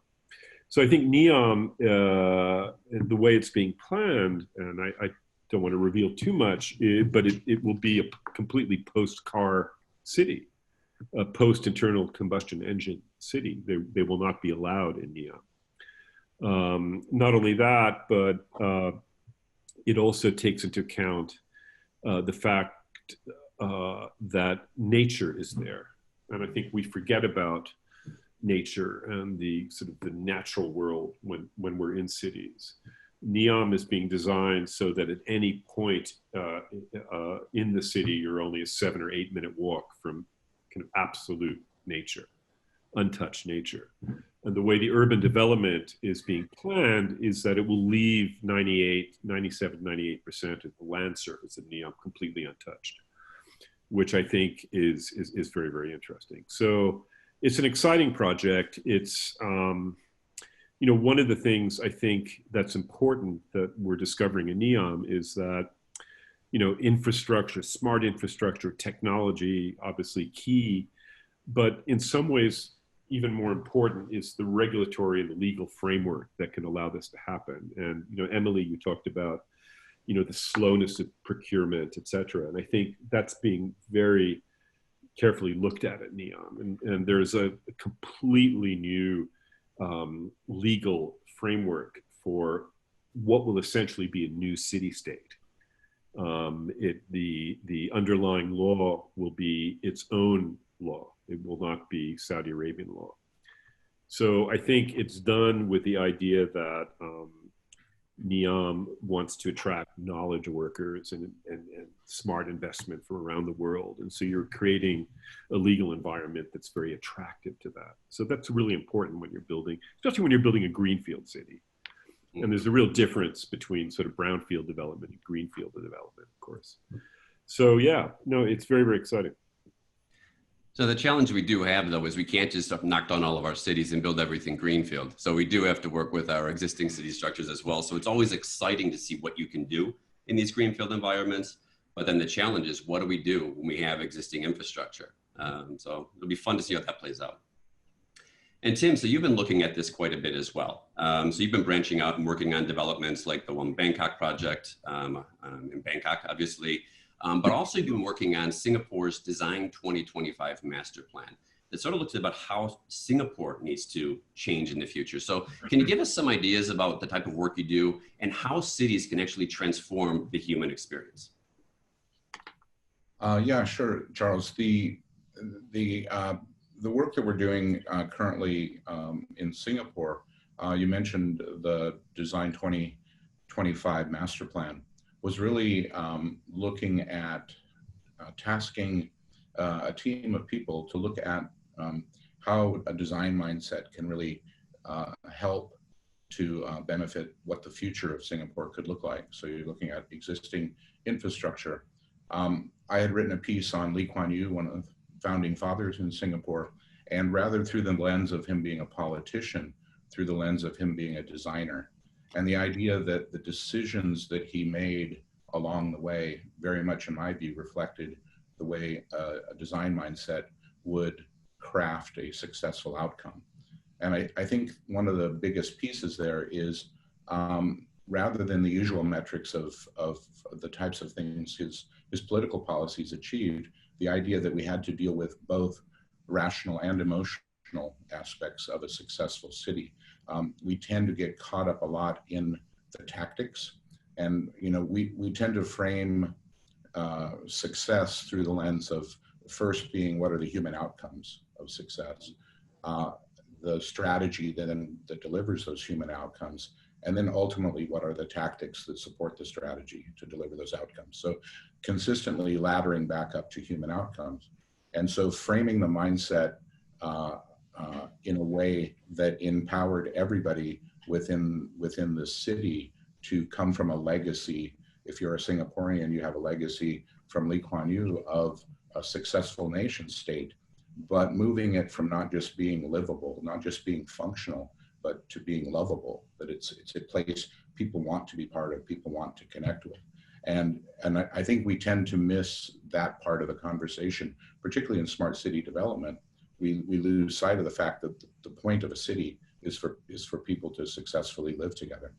And so I think that document helps to set out some of the parameters, how we infuse it in the education, how we empower the elderly people in the country who were there during the founding of it to participate and share in defining its future. So I think the plan is one that was looking at a successful city, but much more from a human outcome perspective and what would be the parameters that would frame that. And hopefully more cities start to take that approach, because I think we know as well, a lot of the cities are very tactical on this. And it's very just cost driven, do it as cheaply as possible. And it's always great when they can set that type of a vision and aspirations to bring people into these cities and make them want to stay there. And this is a great lead in to the topic we have today, because we need to make our cities livable and people want to be there. But the topic today is, are we moving from an era of super cities to the super suburbs? And also what I'd like to cover is this really a US or Western phenomenon? Because what we see in Asia is actually mass urbanization right now. So we're already home to 26 megacities. So those are cities with 10 million plus population. And that's going to rise to 33 by the year 2025. And to put it in perspective, there's only 49 in total. So, but all these stats were pre-COVID. Now what we have is companies like Amazon, Google, Facebook, telling employees that they can work from home until earlier mid 2021. So has the world changed forever? And is it going to be a race to the suburbs? And if so, what does that mean to the urban centers? And probably a great person to start with on this is Emily, because you are in a city and you're running the planning on this. So has this been a trend that you've been looking at in Philadelphia? And if so, what impact do you anticipate it having? So it's interesting. This has popped up a lot. I think what I'm seeing is that this conversation is very anecdotal, but I haven't seen any official numbers on it. In my opinion, it's probably unique to cities like San Francisco and New York City, where you already had underlying issues like overpriced small apartments.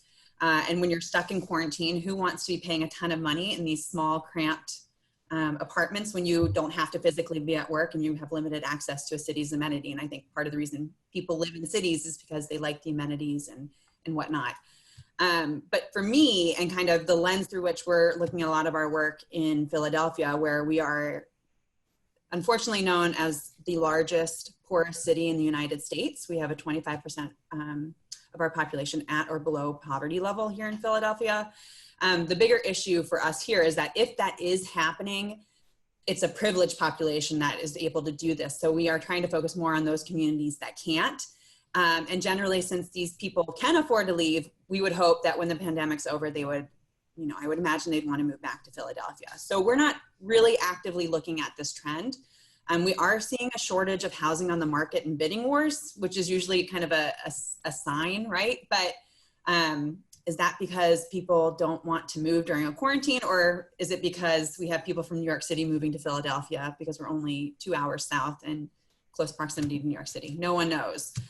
So what we've really been doing is just focusing on utilizing data and deploying infrastructure and technology that can be done in an inclusive and equitable way.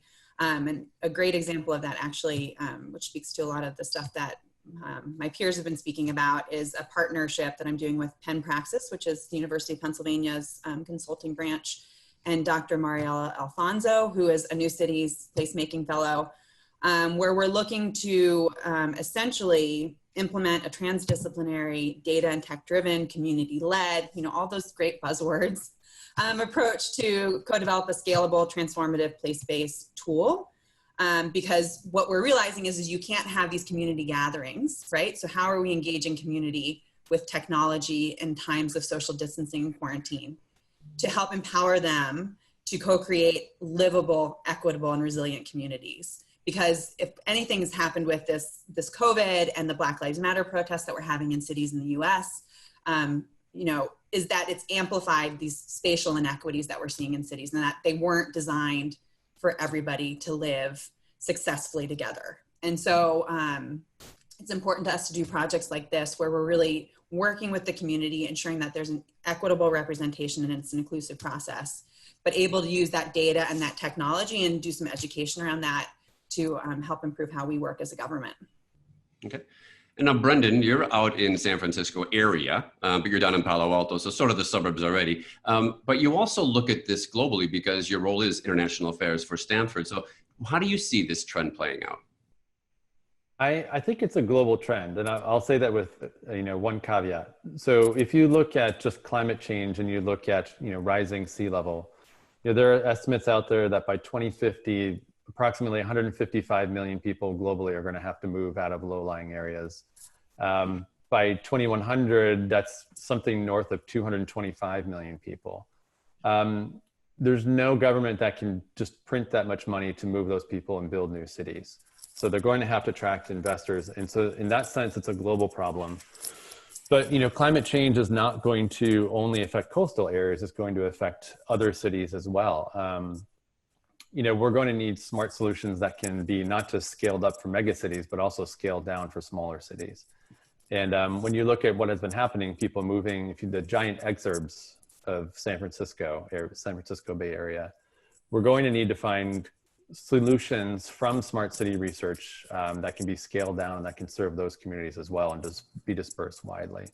So that's why I say it's a global trend with caveats. I don't think it's all a move towards mega cities necessarily. Looks like we have a little bit of a problem with Brendan.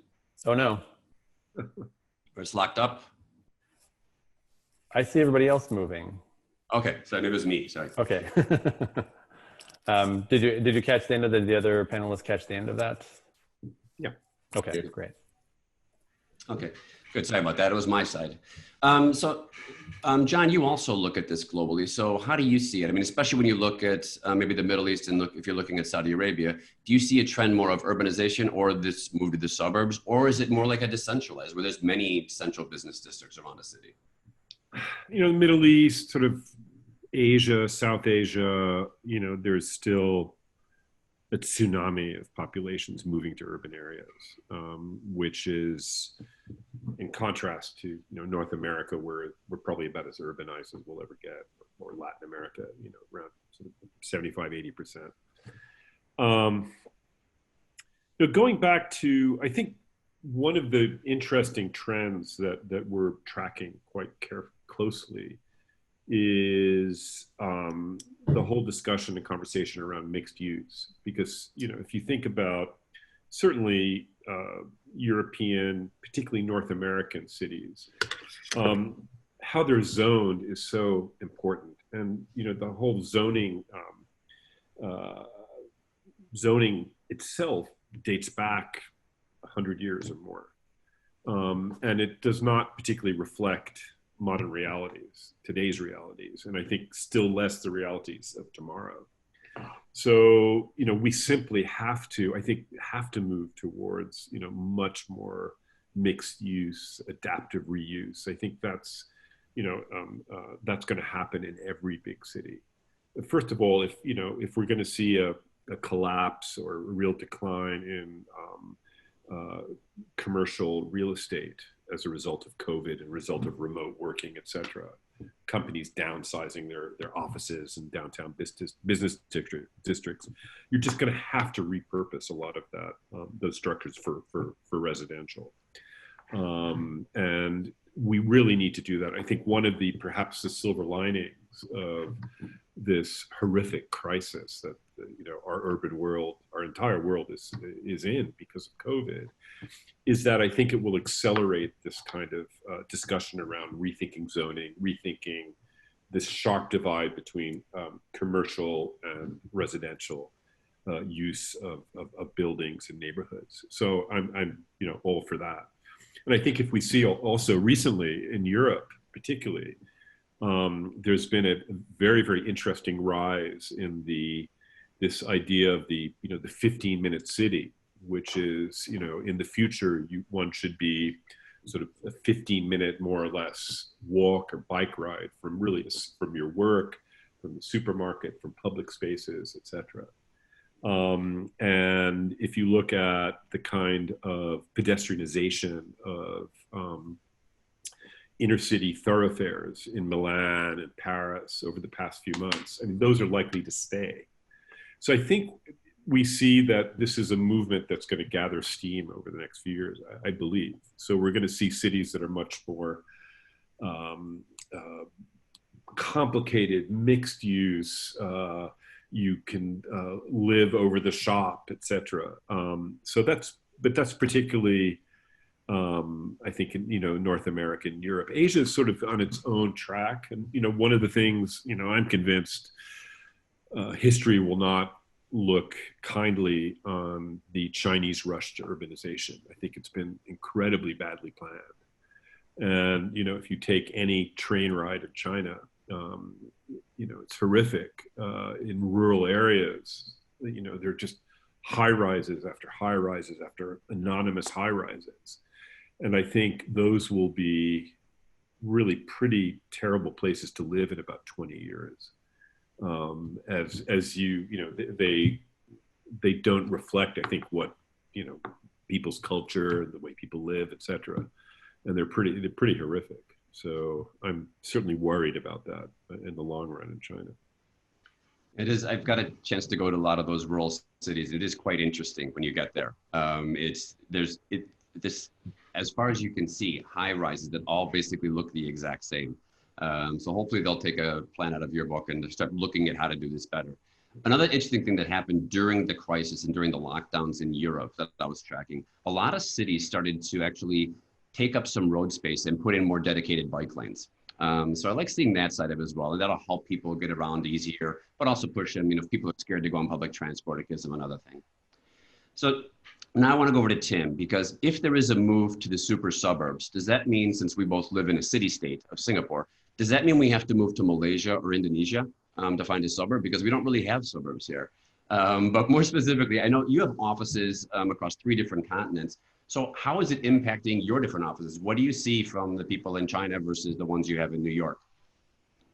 Yeah, I think, you know, the people that we've seen migrate to the suburbs have been primarily those who can afford to, who live maybe in New York during the peak of the COVID crisis.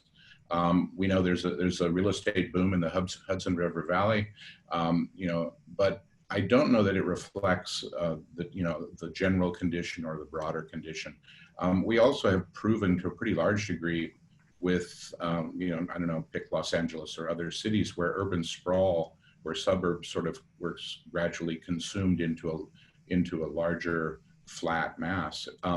The mobility solutions haven't proved that to be successful living. So I don't think that until we start to look at the other factors in terms of what makes a great urban environment. I think the point John's making about mixed use is an important one.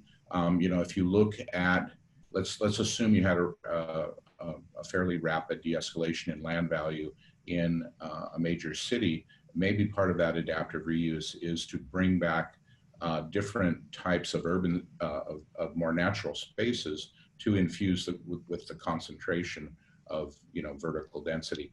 And so, I think that there's probably, rather than it being a polar argument of either it's the suburbs or the city, I think it has to do with making better cities.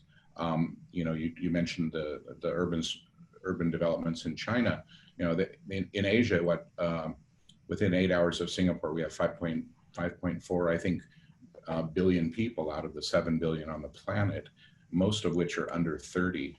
And so the attraction to come to cities may be there for employment and opportunities. At the same time, unless those cities are livable, you're going to see what happened in China, which most of the people who were supposed to be coming from the farms to the city, they voted with their feet. They just declined to participate. And so unless those cities are designed in a way that make it much more appealing to habitable space, you won't see much conversion. And I think, while we talk a lot about the tactics of the various technologies that are available, I think we need to have some fundamental planning, rethink around what makes a livable city. If I could just weigh in, I totally agree with you, Tim. I think, and that's one of the reasons why at our foundation, the New Cities Foundation, we, for some years now, we have completely banned the use of the two words smart cities, because we feel very, very strongly that it reduces the conversation around urban life to technology, and it's human beings that are at the core of it. So we've started focusing a lot more and very seriously on urban well-being and trying to define what are the metrics for urban well-being. So, good work-life balance, good mobility, air quality, public spaces, etc. So we prefer to think about that as that's what we're here for, is to improve well-being in cities. And, cities, they can't just be efficient and deliver services efficiently. They have to have that kind of emotional bond. They should not be places which make you sick, which unfortunately cities often are. Yeah. So I hope, I do feel that the conversation is beginning to change towards, the well-being side of things, which is essentially what you're saying. So we did just have a question come in that's related to this topic. So I'll just so everybody knows as well, please feel free to submit questions. We'll do our best to answer all of them.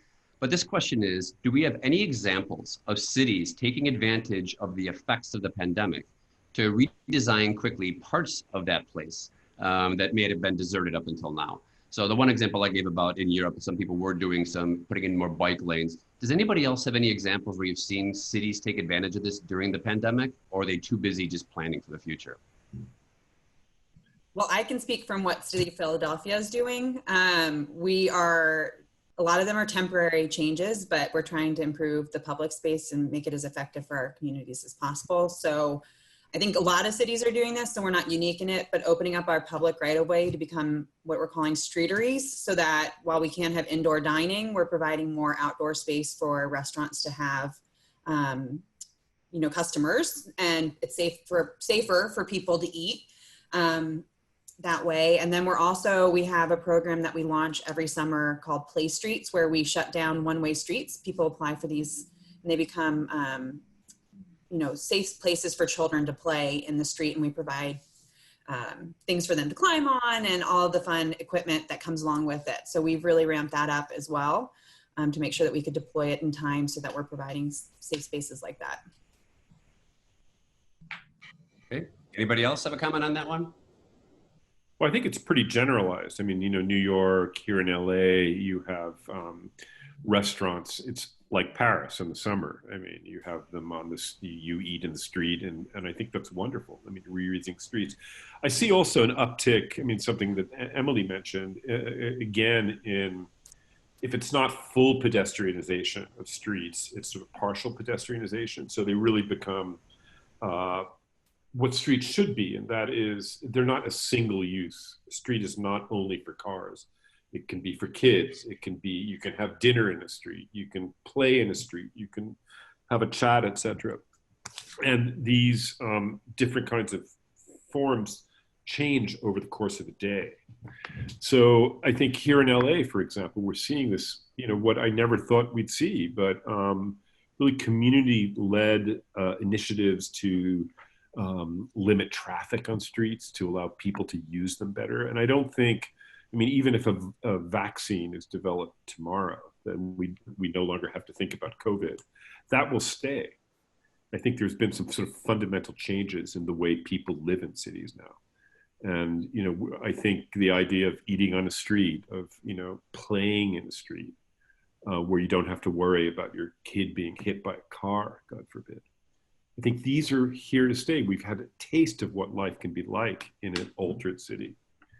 So I'm hopeful-ish. Hopeful-ish, okay, I like that. So I want to move on to another topic now. And if you look at the news, it's easy to get depressed about the situation we're in. But I prefer to look at it, from the positive perspective. And if you look throughout time, whenever we've been in a time of crisis, we've been able to innovate and some positive things come out of it. So what do you think for cities? What positives can come out of COVID-19 going forward? So Emily, how about you? Have any thoughts on that one? Yeah, no, there have been lots of positives. I think my favorite quote of the crisis has been from Rahm Emanuel, never let a good crisis go to waste. And I think what COVID did for cities, in my opinion, was that it amplified critical issues, systemic issues that we all knew were there but weren't being prioritized. And so for that, I'm thankful, because one of the big ones in smart cities, and I don't think a city can be smart until everybody has access to internet and technology. And we had a huge issue with that here, the digital divide in Philadelphia.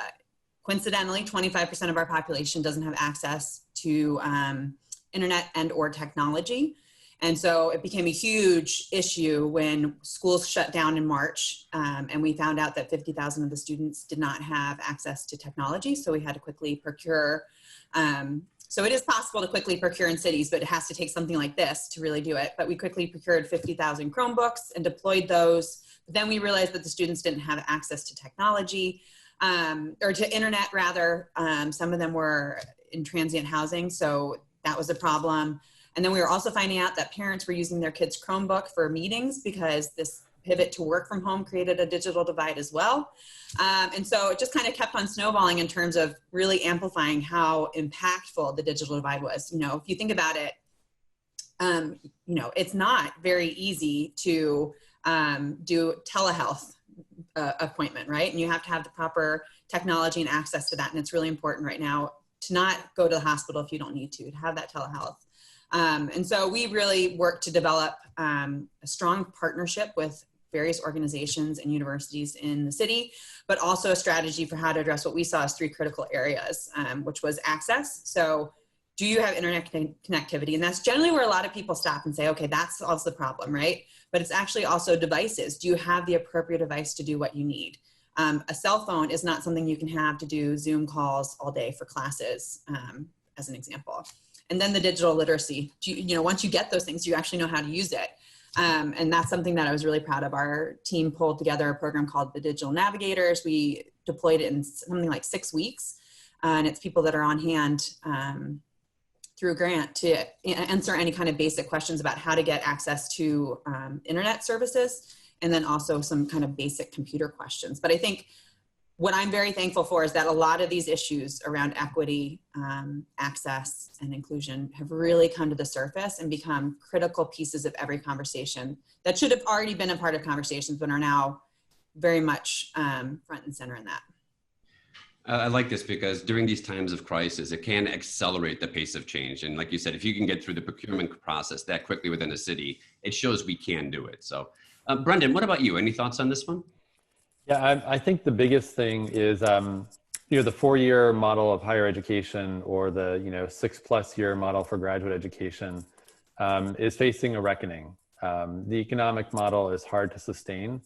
especially we're starting to understand, like through digital education, that there are different ways to, to train, reskill, upskill people in the economy, broadly across the economy.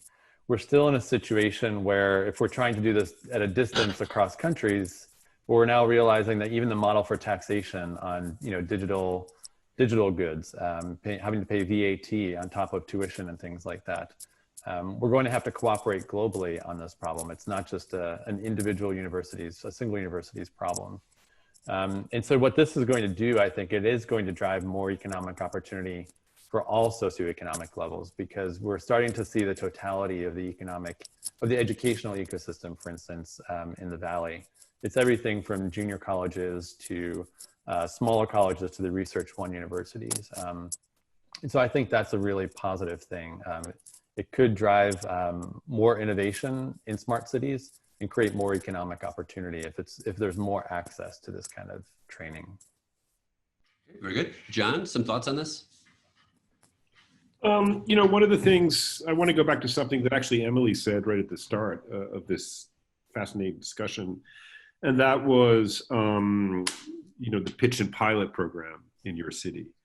And one of the things we see increasingly in some of the bigger cities, not only in North America, but in London and Paris and some other cities, are these kinds of urban municipal programs designed to pilot and test out new kinds of technologies.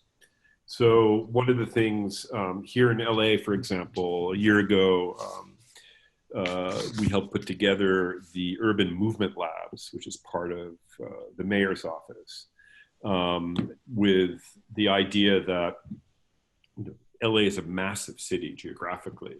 Let's use certain areas of the city to test out certain kinds of technologies around urban air mobility, for example. So we've now done a very similar project that we recently launched with the city of Miami-Dade County, Miami, called the Commotion Lab Miami.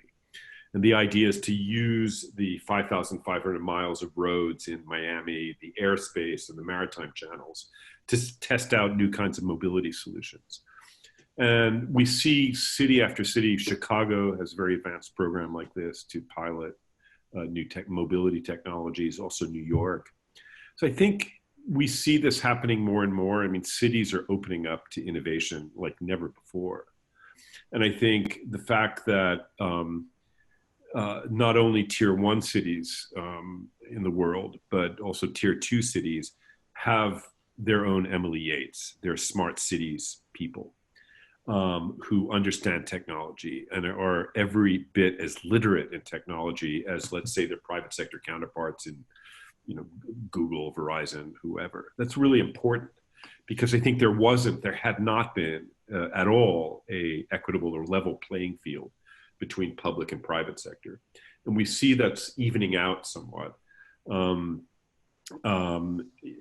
If you look in the mobility field, which we look at very, very closely, sort of 7 or 8 years ago, Uber would just go into a city. There was no regulatory framework. Cities didn't understand connected and shared mobility. Or a Bird could come and just put 2,000 electric scooters in your city.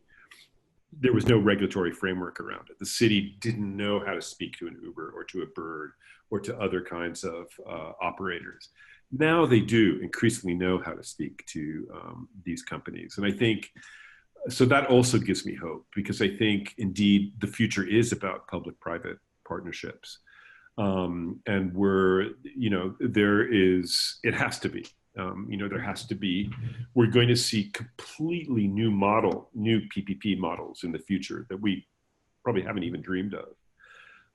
But that will be the way we ultimately finance big infrastructure projects, drive innovation, is this sort of partnership between private and public. And so that's something that's going to be quite different, I think, in the urban landscape going forward. Okay, very good. And Tim, over to you. So do you think that there's going to be a positive impact and we're going to have more human cities going forward?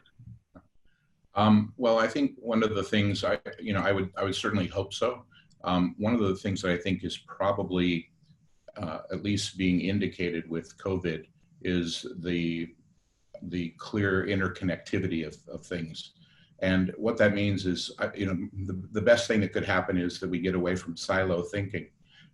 Part of the conditions in successful cities are creating a balance of quality of life, of economic distribution among the citizens. If you look back the United States from the 50s to the 80s, the times where we had a broader distribution in the economy so that more people were benefiting and having a better quality of life, turns out there's fewer societal issues. There are a number of factors that are interconnected that aren't necessarily being explored or developed as looking at it from an ecosystem standpoint rather than a series of silos.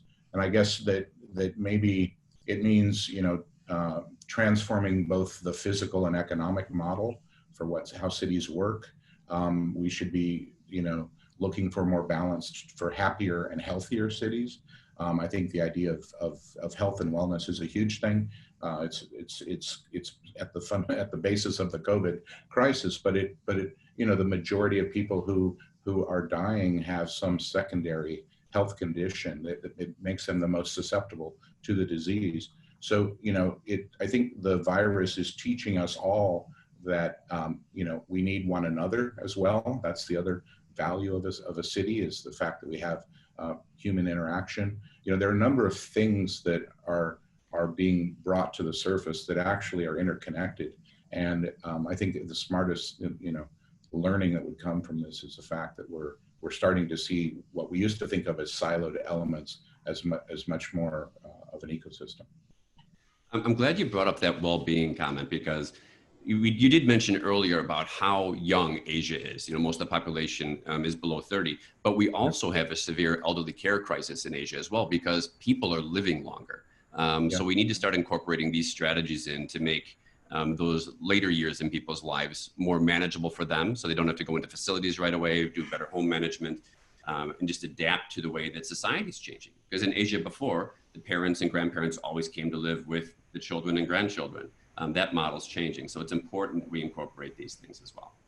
Well, and we've seen the impacts from the virus on general livability of the planet. I mean, the planet's health has improved substantially during this time. The fact that these things are interrelated, we have to just start to recognize it's not, that we have this connectivity, and we have to be able to plan and think about the decisions we make within that context. That's a great positive as well, because where I live, I can see across to where Indonesia is. And for the last 8 years, it's been this blur. So I can see that there's lights over there, but you don't really know what it is. Suddenly, the last few months, I can see all the individual buildings. So that's when you really realize the impact that the ways we've been traveling and everything is having on our planet. So hopefully we can maintain this, because I love having that view now. So now that I know what it is, at least. We had another question pop up here, which is quite an interesting one. And it's about the cities and public transport operators. So what is the impact going to be on them post-pandemic? Because a lot of it's unsure about how much usage there will be. So what impact is it going to be on infrastructure spending? And will there be a change in the way that cities spend on infrastructure during the pandemic and then after the pandemic? So Emily, you might be a person to start off on this one. Yeah, so that's a great question. It's something that I think at least the transit authority here in Philadelphia, SEPTA, is still working on. We actually just wrapped up a project, a great partnership between SEPTA, the City of Philadelphia, Accenture, and Penn State's AI students, where they did an analysis of jobs that are going to transition to, or could transition to teleworking jobs, to better understand then what those impacts would be by census block along the various routes of transit and service by SEPTA, which SEPTA was very excited to have that data. So, I don't know how our spending is going to shift just now. I think right now the focus is still creating the feeling of safety in riding public transit, because it is such a critical system within a city.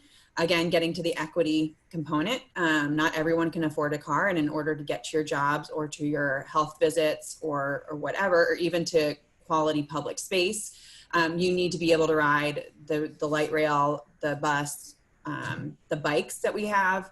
And so I think where I'm seeing interest is creating more of a mobility as a service kind of system where you don't have to log into various systems to get access to each mode, but rather you just pay at one point, and it makes it more simple and more effective to ride the transit. Very good. Anyone else have some thoughts on that one? Well, I mean, a couple of things. I mean, public transit has been absolutely devastated by COVID because obviously, ridership has collapsed, by 90%, 60%, 70%. So with that revenue, at the same time, city budgets are being hollowed out by all of the, calls on, new services and emergency services, et cetera. So it's going to be very, very tough in the coming years. I mean, if there are grounds for hope is, there are some studies that have, from Europe actually recently, in the last couple of weeks, have shown that actually public transit, if you wear a mask, you're no more likely to get COVID than, sort of walking down the street, basically. So I think with time, people will go back to public transit. One of the things, it goes back to the discussion earlier on, is, will there be a need for these vast commuter lines linking central business districts with outlying suburbs? We don't know where the demand is going to be in the future. So I think there will have to be a look again. I think in the United States, I think the federal government is going to have to step in and rescue public transit. I don't see any other solution. But that's a big, they are in a hole, massive, massive hole. Well, and I think just to chime in again, to get to Tim's point about kind of the connectivity of all these systems, right? Yeah. We can't, as a government in a country, let our public transit systems falter, because that's just one of the backbones of how cities operate, right? So I think it has to be a priority in budgeting, but again, I can't speak to everybody else's budget, but we had a massive cut to our budget because of a variety of reasons. And so it's just, how do you continue to provide the basic services with a drastically reduced budget is going to be the challenge. Yeah, huge challenge, I agree. So I was talking to someone recently about this, and the promise of smart cities is, disease detection. And not in massive waste transfer stations or waste stations where you're processing an entire city's waste, but smaller dispersed stations where you could detect outbreaks that are more local. Improved healthcare where you have better contact tracing and detection would make public transit less threatening. But another impact of the hollowing out of budgets could be that we move to nimbler systems where we're not trying to build light rail necessarily, but we're thinking of smaller buses and shuttles that could be autonomous, that could reach more hubs and could reach further out of dense urban centers. It could be more affordable and could actually improve in the long term the public access to public transportation. So this is going to be an interesting one to track over the coming years. So what I'd like to move on to next is to talk about what you've learned over the years. So we've all been looking at smart cities for the best part of a decade plus, if not more. So can you tell me something that you understand about smart cities today that you wish you knew 10 years ago? And I'll start with you, Emily, on this one. Yeah, I think the biggest thing, and even more convinced after having a conversation with this group, is that tech can't drive the solutions, and that you have to have people at the center of it all. It has to be driven by the community, by the needs and the challenges, and then you find the tech answer to it.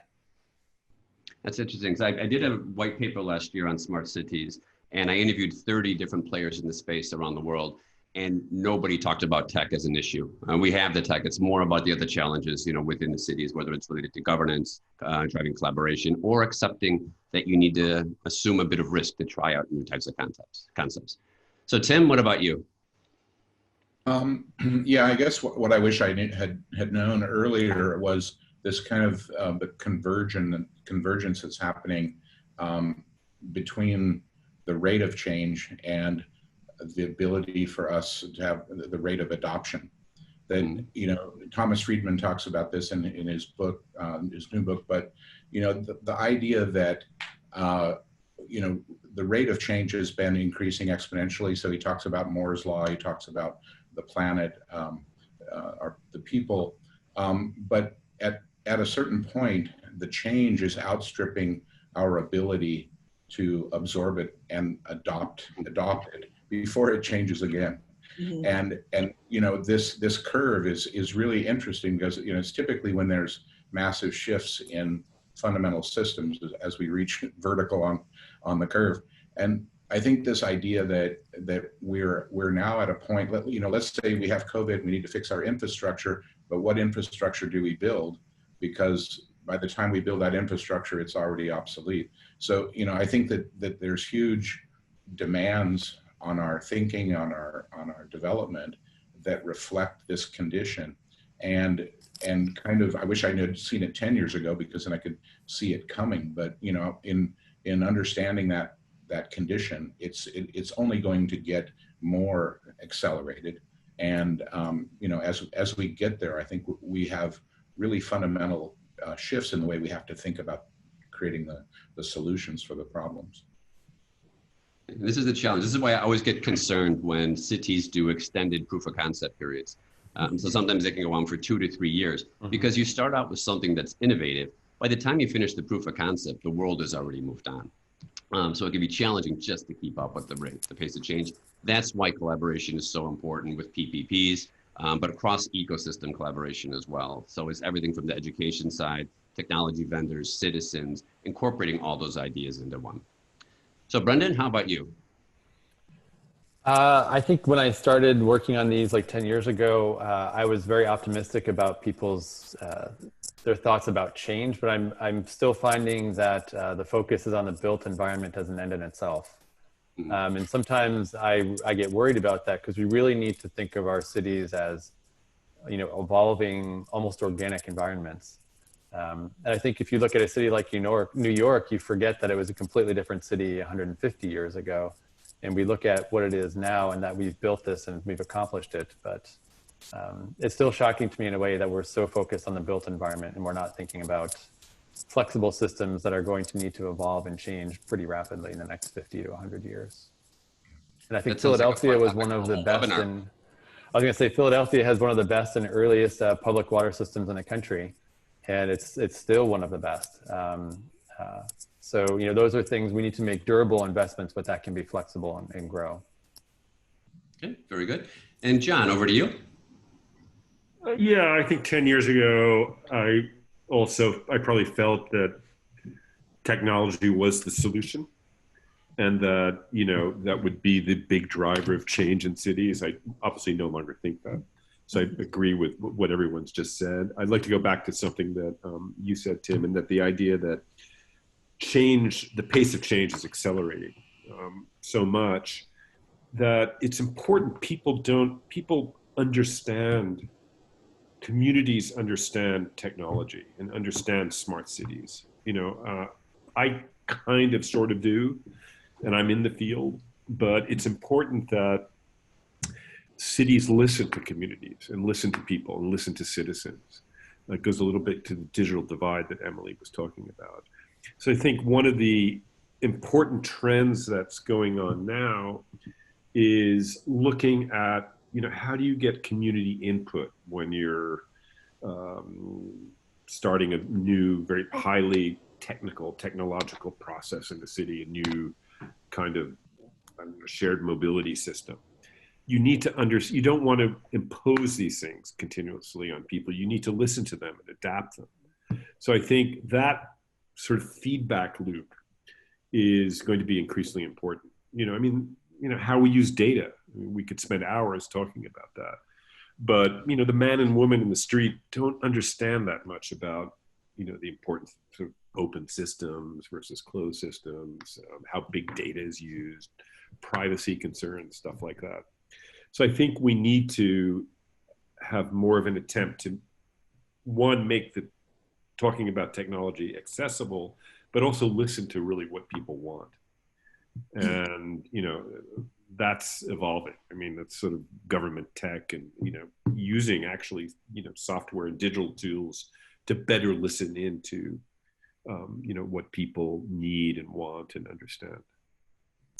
That's good, because when we start doing that, we start creating more human cities and drive that human experience, which will keep Tim happy. So, and actually it'll make all of us happy. So that's a great thing. Right now. All right. Well, listen, we've just hit the 1 hour mark.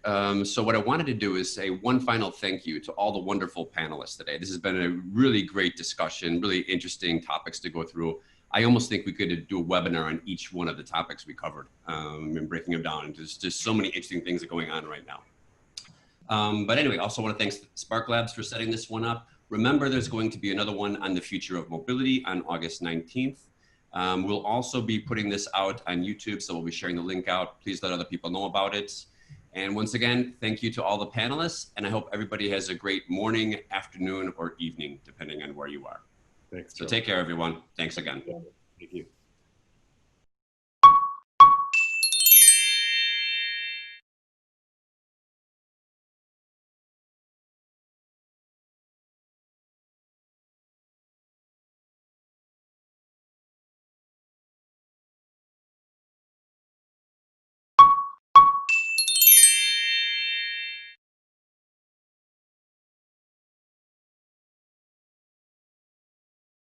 안녕하세요. 저는 베스핀에서 대표이사를 맡고 있는 이한주입니다. 오늘 아주 재밌는 주제를 갖고 세션을 진행할 텐데요. 피자의 미래, 상추의 미래라는 토픽을 갖고 디스커션 하게 되겠습니다. 이것을 위해서 아주 지금 유능한 두 대표님을 모셨습니다. 엔띵스의 김혜원 대표님, 네. 그 다음에 고피자의 임재원 대표님.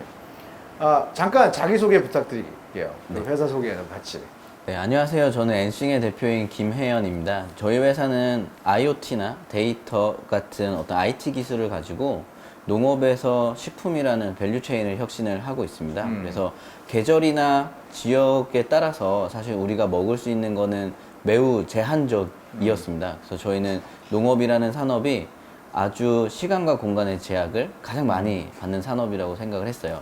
반면에 인터넷이라는 기술은 시간과 공간의 제약을 없애는 기술이라고 생각을 하고 있거든요. 그래서 농업이라는 산업에 인터넷이라는 기술이 붙으면 우리의 미래가 어떻게 바뀔까? 네. 굉장히 좀 이런 기대감과 호기심을 가지고 이런 여러 가지 혁신을 진행을 하고 있습니다. 네. 근데 이제 이렇게 설명해 주시니까 약간 좀 추상적이긴 한데 네. 그 지금 컨테이너 팜 예, 맞습니다. 하고 계시잖아요. 네, 그래서 저희는 쉽게 물류의 혁신을 가져왔던 솔루션인 컨테이너. 그쵸. 그리고 이 컨테이너가 사실 이런 클라우드나 우리 IT에서도 굉장히 컨셉으로서 큰 혁신을 이끌었는데 컨테이너를 가지고 외부 환경과 완전히 독립적인 환경을 만들어서 지구상 어디에서나 신선한 채소들을 언제든지 외부 환경에 관계없이 여러분들에게 최상의 채소들을 공급할 수 있는 그런 스마트팜 솔루션 제공하고 있습니다. 그러니까 이런 컨테이너가 우리가 생각하는 그 물류 컨테이너에 그 예, 안에다가 네. 뭐 상추라든지 아니면 뭐 파라든지 바질이라든지, 네. 바질이라든지 네. 이런 걸 키우는 환경을 제공해 주고 있는 네. 회사. 맞습니다. 오케이. 알겠습니다. 시작하신 지는 얼마큼 되셨어요? 저희 14년도 1월에 예. 설립을 했고요. 이제 7년을 앞두고 있습니다. 네, 알겠습니다. 그래서 네. 상추의 미래를 맡아주신 우리 김 대표님. 또 우리 피자의 미래를 맡아주신 네. 김 대표님 소개 부탁드릴게요. 네, 안녕하세요. 저는 주식회사 고피자의 대표를 맡고 있는 임재원입니다. 저희는 뭐 쉽게 말해서 피자가 기존에 이제 좀 크고 느리고 비싼데 그거를 작고 빠르고 싸게 만들어서 누구든지 편리하게 소비할 수 있게 만든 1인 피자 브랜드이고요. 네. 김희연 대표님께서 말씀하셨던 거랑 비슷하게 그 오프라인 사업 자체가 이제 그 하드웨어에 굉장히 영향을 많이 받고 있는데 이런 부분들을 저희는 뭐 마찬가지로 IoT나 AI 기술들을 활용해서 굉장히 스케일러블한 많이 퍼뜨릴 수 있는 매장들을 지금 개발을 하고 있고 네. 현재는 뭐 싱가포르와 인도에도 각각 5개씩 매장이 있어서 전 세계 약 100개 정도 매장을 운영하고 있습니다. 지금 뭐 동네 곳곳에 생기고 있는데 뭐 그 1호점이 대치동이었었나요? 네, 저희 대치 본점이고요. 예, 1호점은 아니지만 뭐 저희의 가장 맞아요. 상징적인 네. 매장입니다. 네. 예, 어떻게 보면 이제 피자라는 전 세계 모든 사람들이 사랑하는 피자의 이제 혁신을 불어일으킬 고피자인데 가장 인상적이고 저도 이제 가봤는데 인상적이었던 게 그런 정말 한 개인의 취향에 맞게 네. 딱 한 사람이 먹을 만큼의 양을 할 수 있고 또 꼭 배달이 아니라도 이렇게 sit-down 할 수 있는 네. 그렇지만은 그렇다고 아주 이런 그 정말 full-blown 레스토랑이 아닌 정말 네. 이렇게 간편하게 먹을 수 있는 피자고 또 맛있고 네. 근데 뭐 여기 눈치채셨겠지만은 물론 맛있는 피자와 또 신선한 상추지만 이걸 어떻게 그러면은 이런 새로운 테크놀로지 우리가 요즘에 얘기하고 있는 이제 4차 혁명 시대가 왔는데 도대체 이게 지금 하고 계신 파밍이나 이런 그 농사나 아니면 이런 레스토랑 우리가 먹는 식음료 시장에서 어떻게 적용이 되고 있는지를 오늘 심층 있게 좀 네. 얘기를 하겠습니다. 우선 좀 더 임 대표님부터 기술을 어떻게 좀 구체적으로 활용을 하고 있는지 네. 좀 설명을 좀 해주세요. 저희는 여러 분야의 기술들을 활용을 하고 있는데요. 네. 뭐 실제로 이제 도우를 매장에서 이제 관리하고 숙성하고 막 이렇게 피는 것들이 어려워서 네. 저희는 도우도 저희가 직접 개발을 해서 생산을 하고 있고, 뭐 화덕도 이제 피자를 빨리 구우려면 필요한데 이제 화덕을 쓰기 어렵다 보니까 그것도 저희가 기계공학적으로 이제 개발을 해서 사용을 하고 있습니다. 그래서 그런 것들은 저희가 어떻게 보면 이미 이제 이뤄낸 그런 혁신들, 기술적인 혁신들이고요. 이제 저희는 점점 더 그 AI나 IoT 기술들로 포커싱을 하고 있는데, 피자를 만드는 과정에 있어서 사람에 따라서 그 퀄리티 차이가, 편차가 크거든요. 그렇죠. 그래서 그런 것들을 미니마이즈 해줄 수 있는 기술들을 지금 개발을 하고 있습니다. 네. 네. 그래서 이런 그런 기술 적용이 한국에 있는 헤드쿼터에서 네. 지금 나가 계신 뭐 인도나 네. 싱가포르에 있는 매장에서 네. 일어나는 일도 다 여기서 볼 수가 있는 거잖아요. 미래에는 그렇게, 뭐 내년에는 그렇죠. 그렇게 되는 네. 거죠. 네. 네. 그러니까 이제 앞으로 이제 피자를 어떤 만드는 데 있어서 퀄리티를 갖다가 계속 네. 유지할 수 있고 네. 또 전 세계 어디에 나가 있더라도 매장이 네. 그것을 한 군데서 또 퀄리티 컨트롤 할 수 있고. 맞습니다. 알겠습니다. 그러면은 하시는데 어떻게 보면은 테크놀로지가 이제 이런 중요한 요소로 하지만 또 피자라는 것은 이제 엄연히 음식이잖아요. 네. 그럼 이런 음식의 맛있는 거를 어떻게 계속 발전을 시키세요? 네. 그러니까 음식이라는 거는 저는 특히 이제 프랜차이즈, 이렇게 글로벌 프랜차이즈의 과제는 두 개라고 생각을 해요. 네. 하나는 실제로 맛있게 만드는 거, 그리고 그 맛있게 만든 걸 유지하는 거. 그래서 맛있게 만드는 거는 저희 내부에 뭐 셰프들도 많이 있고요. 네. 글로벌 피자 프랜차이즈에서 뭐 데려온 셰프들도 있고, 뭐 이런 도우 전문 그 식품공학 기술자들도 네. 있습니다. 그래서 그 사람들이 이제 일단 100점짜리 상품을 랩에서 100점짜리 상품 만드는 작업은 계속 저희가 하고 있고요. 설립 이래로 지금 4년 동안 계속 해왔고, 이제 이런 것들이 아무리 우리가 랩에서 잘 만들어도 우리 가맹점 혹은 네. 해외에 나가면 깨지기 마련이거든요. 그래서 그것들을 유지하기 위해서 저희는 뭐 토핑을 트래킹하고 교육해 줄 수 있는 그런 AI 시스템을 만든다든지, 뭐 이 완성된 피자를 커팅해서 소스 뿌려주고 서빙해주는 로봇을 개발한다든지, 그 유지하는 데 좀 포커스를 이제 첨단 기술로 맞추고 있는 거죠. 이제 곧 이제 우리가 로봇이 만들어준 피자를 먹는 날이 멀지 않아 오겠네요. 네. Nthings도 네. 소개시켜 주시죠. 어떤 테크놀로지를 어떻게 쓰고 계신지. 네, 저희 회사 같은 경우는 일단 농업과 그리고 제조업 그리고 나아가서는 데이터와 소프트웨어나 뭐 이런 인공지능이나 이런 어떤 뭐 3차 산업까지가 전부 다 결합이 돼 있어요. 그러다 보니까 저희도 약간 유사할 수는 있는데, 첫 번째로는 저는 사실 근데 시장이 가장 중요하다라고 생각을 했어요. 그래서 사람들이나 시장이 원하는 작물이 무엇일까 같은 것들을 이제 관찰도 하고, 네. 저희 고객사로부터 요청을 받기도 하고요. 이 작물을 잘 키울 수 있는 환경을 연구를 합니다. 그리고 이 작물이 잘 자라는 환경을 구현합니다. 그래서 마찬가지로 재배 환경을 연구는 할 수 있지만 그 전에는 구현하는 것 자체가 굉장히 어려웠어요. 그리고 저희는 약간은 비유하면 과거에 뭐 포드에서 T 모델을 만들면서 단순히 자동차를 만든 게 아니라 자동차를 양산할 수 있는 시스템을 만든 게 자동차 산업을 만들어냈다라고 생각을 하거든요. 네. 그렇기 때문에 우리가 지금 자동차를 편하게 타고 다닐 수 있는 거죠. 네네. 근데 저희는 농업도 마찬가지라고 생각을 했어요. 그전에는 이게 농업은 시간과 공간의 제약을 굉장히 많이 받다 보니까 특정한 지역에서 특정한 사람만이 키울 수 있는 작물들이 존재를 했거든요. 네. 그렇기 때문에 아주 고가라서 못 먹는 어떤 작물들도 많고 이게 모두가 즐기기에 굉장히 제약이 됐었거든요. 근데 저희는 이런 양산 시스템을 만들다 보니까 첫 번째는 많은 사람들이 조금 더 저렴한 가격에 더 일상적으로 즐길 수 있도록 생산하는 시스템을 만든 게 굉장히 중요하다고 생각합니다. 그래서 저희는 이런 모든 과정을 통해서 농업에 대한 기술들 그리고 작물을 잘 키우기 위해서는 굉장히 다양한 기술이 존재하거든요. 예를 들어서 작물에 필요한 빛을 낼 수 있는 LED 기술 그리고 환경을 완벽하게 실시간으로 컨트롤할 수 있는 IoT 센서와 데이터 운용 기술 네. 그리고 뭐 배양액을 어떻게 조합하는지에 대한 네. 것들 또 대량 생산하려면 여러 가지 뭐 금형부터 해서 이런 제조업 노하우가 많이 필요하더라고요. 이런 것들을 지금까지 이제 계속 개발을 네. 거쳐서 진행을 해왔고 그러다 보니까 저희가 이제 작년부터는 중동 쪽에 진출을 하기 시작했는데 네.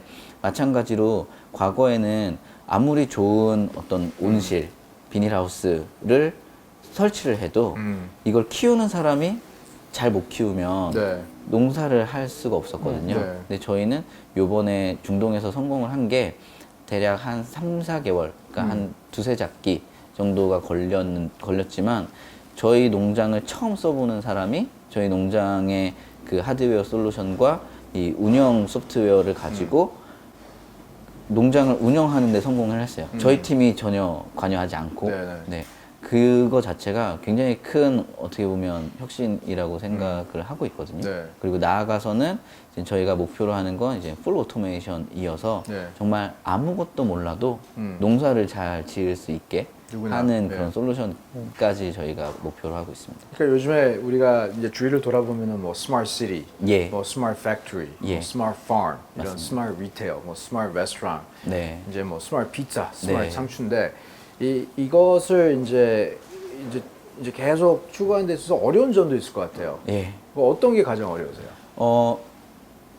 사실 모든 게 다 어렵긴 했었는데요. 여러 관점이 있지만 첫 번째는 저희가 이제 스타트업이다 보니까 갖고 있는 리소스나 에셋이나 레퍼런스가 적잖아요. 근데 저희는 또 이게 농장이고 하드웨어고 이런 거다 보니까 초기에 투자가 굉장히 많이 들어갑니다. 네. 근데 이런 미래의 가능성을 믿고 투자를 해줄 수 있는 투자자분들을 만나는 게 굉장히 쉽진 않아요. 네. 근데 운 좋게 정말 좋은 네. 투자자분들을 잘 만나서 이걸 할 수가 있었던 것 같고요. 그 다음에 가만 보니까 농업 기술을 잘 안다고 이걸 할 수 있는 게 아니더라고요. 그래서 오히려 저희는 개념 자체를 농장을 만들지만 데이터 센터라든지 아니면 뭐 패션 산업이라든지 뭐 뮤직 인더스트리라든지 전혀 다른 산업의 기술이나 어떤 컨셉을 저희 농장에다가 적용을 한 게 굉장히 유효한 것 같고. 그래요? 어떻게 패션도요? 네. 어떻게? 왜냐면 사실 패션도 보면은 네. 그 SPA 브랜드들 보면 네. 사실 기획부터 제조하고 네. 판매까지 네. 전부 다 하잖아요. 네. 그런 저희가 패션 산업을 예를 들어서 각각의 기술은 아니지만 어떤 뭐랄까요, 뭐 밸류 체인 아니면 비즈니스 모델에 있어서 자기가 처음부터 끝까지 다 했을 때 효율을 되게 높이고 가격을 많이 다운시킬 수 있는 게 있더라고요. 네. 네, 그래서 그런 모델들, 그래서 저희는 어떤 작물을 키울지부터 어떻게 키우고 어떻게 가공해서 어떻게 팔지까지를 저희가 다 하다 보니까 네. 굉장히 중간이 없어져서. 그러니까 어떻게 보면은 네. 엔띵이 만약에 잘 된다면 정말 네. 엔띵스라는 그 farm as a service가 보편화된다면은 네. 이 농기계 만드는 회사들 좀 네. 힘들어지겠는데요? 근데 각각 다른 장르인 것 같습니다. 네. 네. 우선은 지금 예를 들어서 뭐 쌀이나 네. 이런 것들은 기계화율이 거의 100% 가까이 돼 있어요. 네. 옛날에는 손으로 그쵸. 모내기 하고 네. 이렇게 추수하고 그랬지만 지금은 기계 한 대로 굉장히 많이 이렇게 할 수가 있습니다. 그쵸. 그래서 너무 이제 육체 노동 중심의 농업이었던 게 네. 생산성이 굉장히 많이 발전했죠. 그리고 오히려 그렇게 좀 힘들게 일을 하시던 분들이 여유가 생기면 어떻게 하면 더 좋은 작물을 만들까, 더 깨끗한 작물을 만들까, 더 맛있는 작물을 네. 만들까를 고민을 하실 수가 있게 되더라고요. 그래서 저희는 지향하는 바는 육체 노동은 줄이고 대신에 저희는 그래서 농업이라는 미래에는 거의 콘텐츠 크리에이터가 그 역할을 하게 되겠다. 더 다양한 작물을 키우고 뭐 이런 좀 생각은 하고 있습니다. 확실히 말씀하신 거 들어보니까 이게 아예 그 접근하는 방식부터가 틀리다 보니까 네. 쓰는 단어도 틀리네요. 네. 뭐 기획 아니면 뭐 네. value chain 이런 얘기가 나오기 시작하고 뭐 다시 그러면 또 임 대표님 그 고피자에 네. 관련돼서 어떤 애로사항이 있었어요? 그러니까 저희는 사실 저희 주방은 기존의 피자 주방에서 쓰는 기계나 그 주방 기물을 쓰는 게 거의 없어요. 그냥 냉장고 정도? 그러니까 모든 피자 오퍼레이션을 저희는 처음부터 다시 다 만들었거든요. 네. 그러니까 저희가 쓰는 도우도 사실 파베이크 도우라 그래서 이제 초벌이 한번 된 도우인데 이거는 원래 피자 업계에서는 음식으로 안 치는 형태의 베이커리 푸드예요. 근데 이거에 저희는 포커스가 됐던 게 이 도우를 매장에서 관리하고 성형하는데 너무 많은 공간과 사람의 노력이 필요하고 그 퀄리티 플럭추에이션이 너무 제일 심하거든요. 네네. 그래서 그거를 해결하기 위해서 이제 도우를 개발하다 보니까 그거를 저희가 직접 생산을 해야 되고 공장까지 저희는 초기에 지었어요. 네. 그래서 뭐 도우도 그렇지만 저희가 쓰는 화덕도 그렇고 지금 저희가 개발하고 있는 토핑 테이블도 그렇고 사실 모든 오퍼레이션의 그 오퍼레이션 플로우부터 그 기계들 그리고 그 제품들까지 저희가 다 만들어야 되지만 그래야만 우리가 꿈꾸는 그 피자 스마트 피자를 만들 수 있지만 결국 그 엔드 리설트는 5,000원짜리 피자거든요. 네. 그러면 사람들은 이거로만 평가를 그렇죠. 하죠. 그래서 사실 이 5,000원짜리 피자의 평가에서 우리가 탈락을 하면 이 모든 게 다 무의미한 짓이 돼버리는 거잖아요. 그래서 그게 저는 한 2018년, 19년 초까지 그 과정이었던 것 같아요. 우리는 되게 많은 걸 개발했지만 엔드 리설트가 맛이 없다는 거죠. 그래서 이거 왜 해? 너네 이거 뭐하러 하는 거야? 이제 이런 그 어떻게 보면 의문이 제일 많았고 결국은 F&B는 뭐 마켓 캡도 정해져 있고 뭐 스케일러빌리티도 떨어지고 트렌드도 많이 바뀐다. 이런 이제 어떻게 보면 좀 다웃이 많았죠. 저희 업에 대해서. 근데 이제 일단 맛이 있어지고 나서 이제 실제로 매장도 많이 늘어나고 저희가 해외에서도 이제 잘 되기 시작하고 이제 그러면서 조금 저희가 하는 것들에 대한 당위성이 이제 생기기 시작한 것 같아요. 그래서 여전히 이걸 새로 만드는 거는 뭐 계속 하고 있는 일이니까 힘들지만 여태까지는 이게 이제 실제로 5,000원짜리 피자의 밸류를 정당화하지 못했던 퀄리티를 내는 게 좀 많이 힘들었던 것 같습니다. 그러니까 우리가 이런 테크놀로지 얘기를 하지만은 지금 테크놀로지 자체 안에서도 꼭 이게 IT뿐만 아니라 아퍼레이셔널 테크놀로지. 아까 뭐 약간 그 아무튼 거의 비슷한 것 같아요. 그 메카니컬 이제 기계 쪽도 많이 하셔야 맞아요. 되고 정말 그 이제 뭐 컨테이너 안에 들어가는 여러 가지 기기라든지 아니면 주방에 들어가는 화덕이라든지 아니면 이러한 그 만드는 기계들 이게 정말 무궁무진한 거죠. 이제 뭔가 사업체가 하나 간다는 게 정말 많은 요소들이 들어가야 되고 그러다 보니까 또 좋은 인재들도 많이 모셔야 될 것 같은데 뭐 두 분 다 이제 이번에 좀 약간 좀 민감한 질문을 할게요. 왜냐하면 이제 4차 혁명이라 그러면 다 반기신 것 같지는 않아요. 또 걱정도 많은 것 같아요. 너무 세상이 빨리 바뀌다 보니까 그 빨리 바뀜에 적응을 못하면 도태되는 거 아닐까. 그래서 의식주 중에서 특히 이제 그 식을 굉장히 중요한 그쪽에서 사업을 하고 계신데 이제 그런 건 어떻게 생각하세요? 이게 약간 좀 뭐 오해도 있을 수가 있고 그래서 뭐 우리 임 대표님부터 뭐 약간 이런 스마트 레스토랑으로 가면은 뭔가 사회적 이슈가 생길 수 있을까? 거기에 대해서 어떤 생각이 있으신지? 먼저 저희는 그 레스토랑 비즈니스에 한해서 사람들이 가서 먹는 레스토랑 비즈니스에서 사람 한 명은 무조건 끝까지 남아 있어야 된다고 생각을 해요. 근데 이 한 명이 그러니까 다 필요 없을 수는 있어요. 0.5명이 필요할 수도 있는데 결국은 사람을 반으로 잘라서 쓸 수 없기 때문에 한 명은 필요하거든요.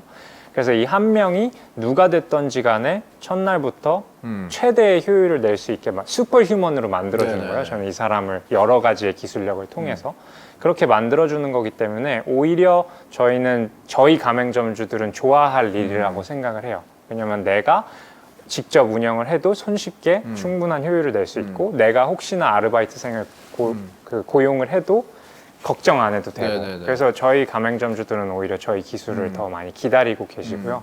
나중에 조금 더 이제 사회적인 차원으로 생각했을 때 저희는 모든 인간을 상향 평준화 해주는 기술들을 주방에 임플리멘트를 하고 있기 때문에 사실 뭐 노인이 일을 한다든지 아니면 뭐 좀 장애가 있으신 분들이 한다든지 그러네요. 뭐 예. 어느 국가의 다른 인종이 한다든지 누구든지 할 수 있게 만드는 거거든요. 그래서 뭐 당연히 이제 헤드 카운트는 조금 줄어들 수 있지만 그 각각의 한 사람이 하는 노동의 퀄리티가 올라가고 또 그런 비즈니스 모델을 통해서 저희 매장이 많아지면 또 네. 그만큼 저희는 고용 창출을 할 수 있기 때문에 오히려 저희는 이렇게 하는 게 외식업의 미래가 돼야 된다. 그렇죠. 네. 그리고 이제 외식업 그렇게 이제 생각합니다. 거기에 이런 어떤 푸드 웨이스트도 굉장히 큰 이슈잖아요. 네. 이제 음식물 쓰레기도 많이 이슈인데 이제 이런 걸 통해서 그런 걸 줄일 수 있는 거를 보편화시킨다든지 네. 이제 요즘에 특히 그 뭐 ESG라든지 이런 environment, social impact, governance 이제는 사업하면서 사업만 잘하면 되는 게 아니라 이러한 소셜 이슈들도 같이 고민을 해야 되니까 네. 특히 environment 쪽에서는 굉장히 지금 이게 굉장히 중요한 요소니까 우리가 살고 있는 지구가 한 덩이뿐이 없는데 이게 망가지면 안 되니까 만약에 이제 고피자가 그러한 스마트한 시스템을 통해서 예를 들어서 음식물 쓰레기를 줄일 수 있다. 그것도 굉장히 의미 있는 성과가 되겠네요. 네. 뭐 이거는 뭐 데이터로 백업이 된 건 아니지만 실제로 이제 경험상 우리가 피자 원래 이제 2, 3인용을 시키면 대부분 냉동고에 들어가 있다가 버려지거든요. 그걸 당장 버리긴 아까워요. 지금 제 냉장고에도 많을 겁니다. 지금. 당장 버리기 아까우니까 조금 이렇게 멘털리 거기다 세이브 해놨다 나중에 들개로 좀 버리게 되는데 저희는 이제 확실히 그런 이슈는 좀 덜하죠. 혼자 먹고 끝나는 거니까. 네. 그 뭐 엔팅스도 마찬가지일 것 같은데요. 그 farm 서비스의 큰 부분이 어떻게 보면은 더 적은 그 리소스를 갖고 많은 생산을 한다는 건데. 네. 맞습니다. 저희 회사 같은 경우도 우선 그 전에 어떤 일자리나 사람에 관련된 게 저희는 가장 중요하다라고 생각을 하는데 사실 농업이라는 산업 자체는 제가 생각할 때는 우리 사람들이 살아가는데 가장 중요한 산업이거든요. 그쵸. 이건 부정하는 사람 없다고 생각을 해요. 근데 반대로 가장 소외된 산업이기도 합니다. 우리가 한 끼 굶으면 배고파서 화나는데 이게 어디서 오는지는 사실 관심이 별로 없죠. 대부분의 나라와 사회들에서. 그런데 저희는 마찬가지로 약간 소외된 산업이기 때문에 이 농업에 종사하시는 분들도 여러 측면에서 굉장히 소외된 부분들이 있어요. 마찬가지로 기술의 발전도 좀 늦기 때문에 사실 한 수천 년 전의 농업과 지금의 농업을 보면 크게 달라진 게 없거든요. 다른 사회는 완전히 바뀌었음에도 불구하고 그래서 저희는 사실 이런 기술이 도입이 돼서 그분들도 좀 더 편하게 조금 더 안전하게 조금 더 좋은 환경에서 일을 할 수 있는 그런 농업 환경이 조성돼야 된다라고 생각을 하고 있고요. 그리고 환경적으로도 보면 사실 올해도 보면 우리나라도 뭐 기후변화, 기상이변 때문에 뭐 장마가 50일 넘게 왔고요. 캘리포니아는 산불 때문에 하늘이 붉게 변했고요.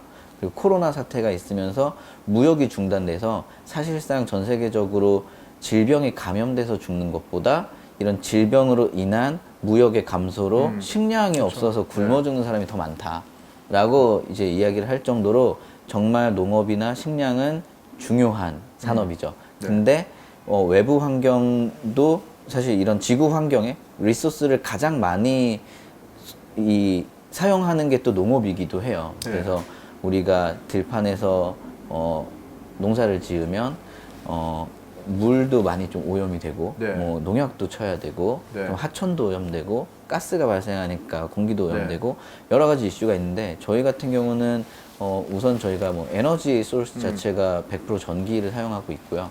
그래서 점차 저희는 친환경 에너지로 바꿔나가는 이런 방향성을 가지고 있고 물 사용량만 하더라도 기존의 농업과 비교를 했을 때 98% 이상 세이브를 하거든요. 98%요? 예, 그래서 저희가 정확히는 사용하는 물이 식물 자체에 보면 물을 먹고 있잖아요, 식물이.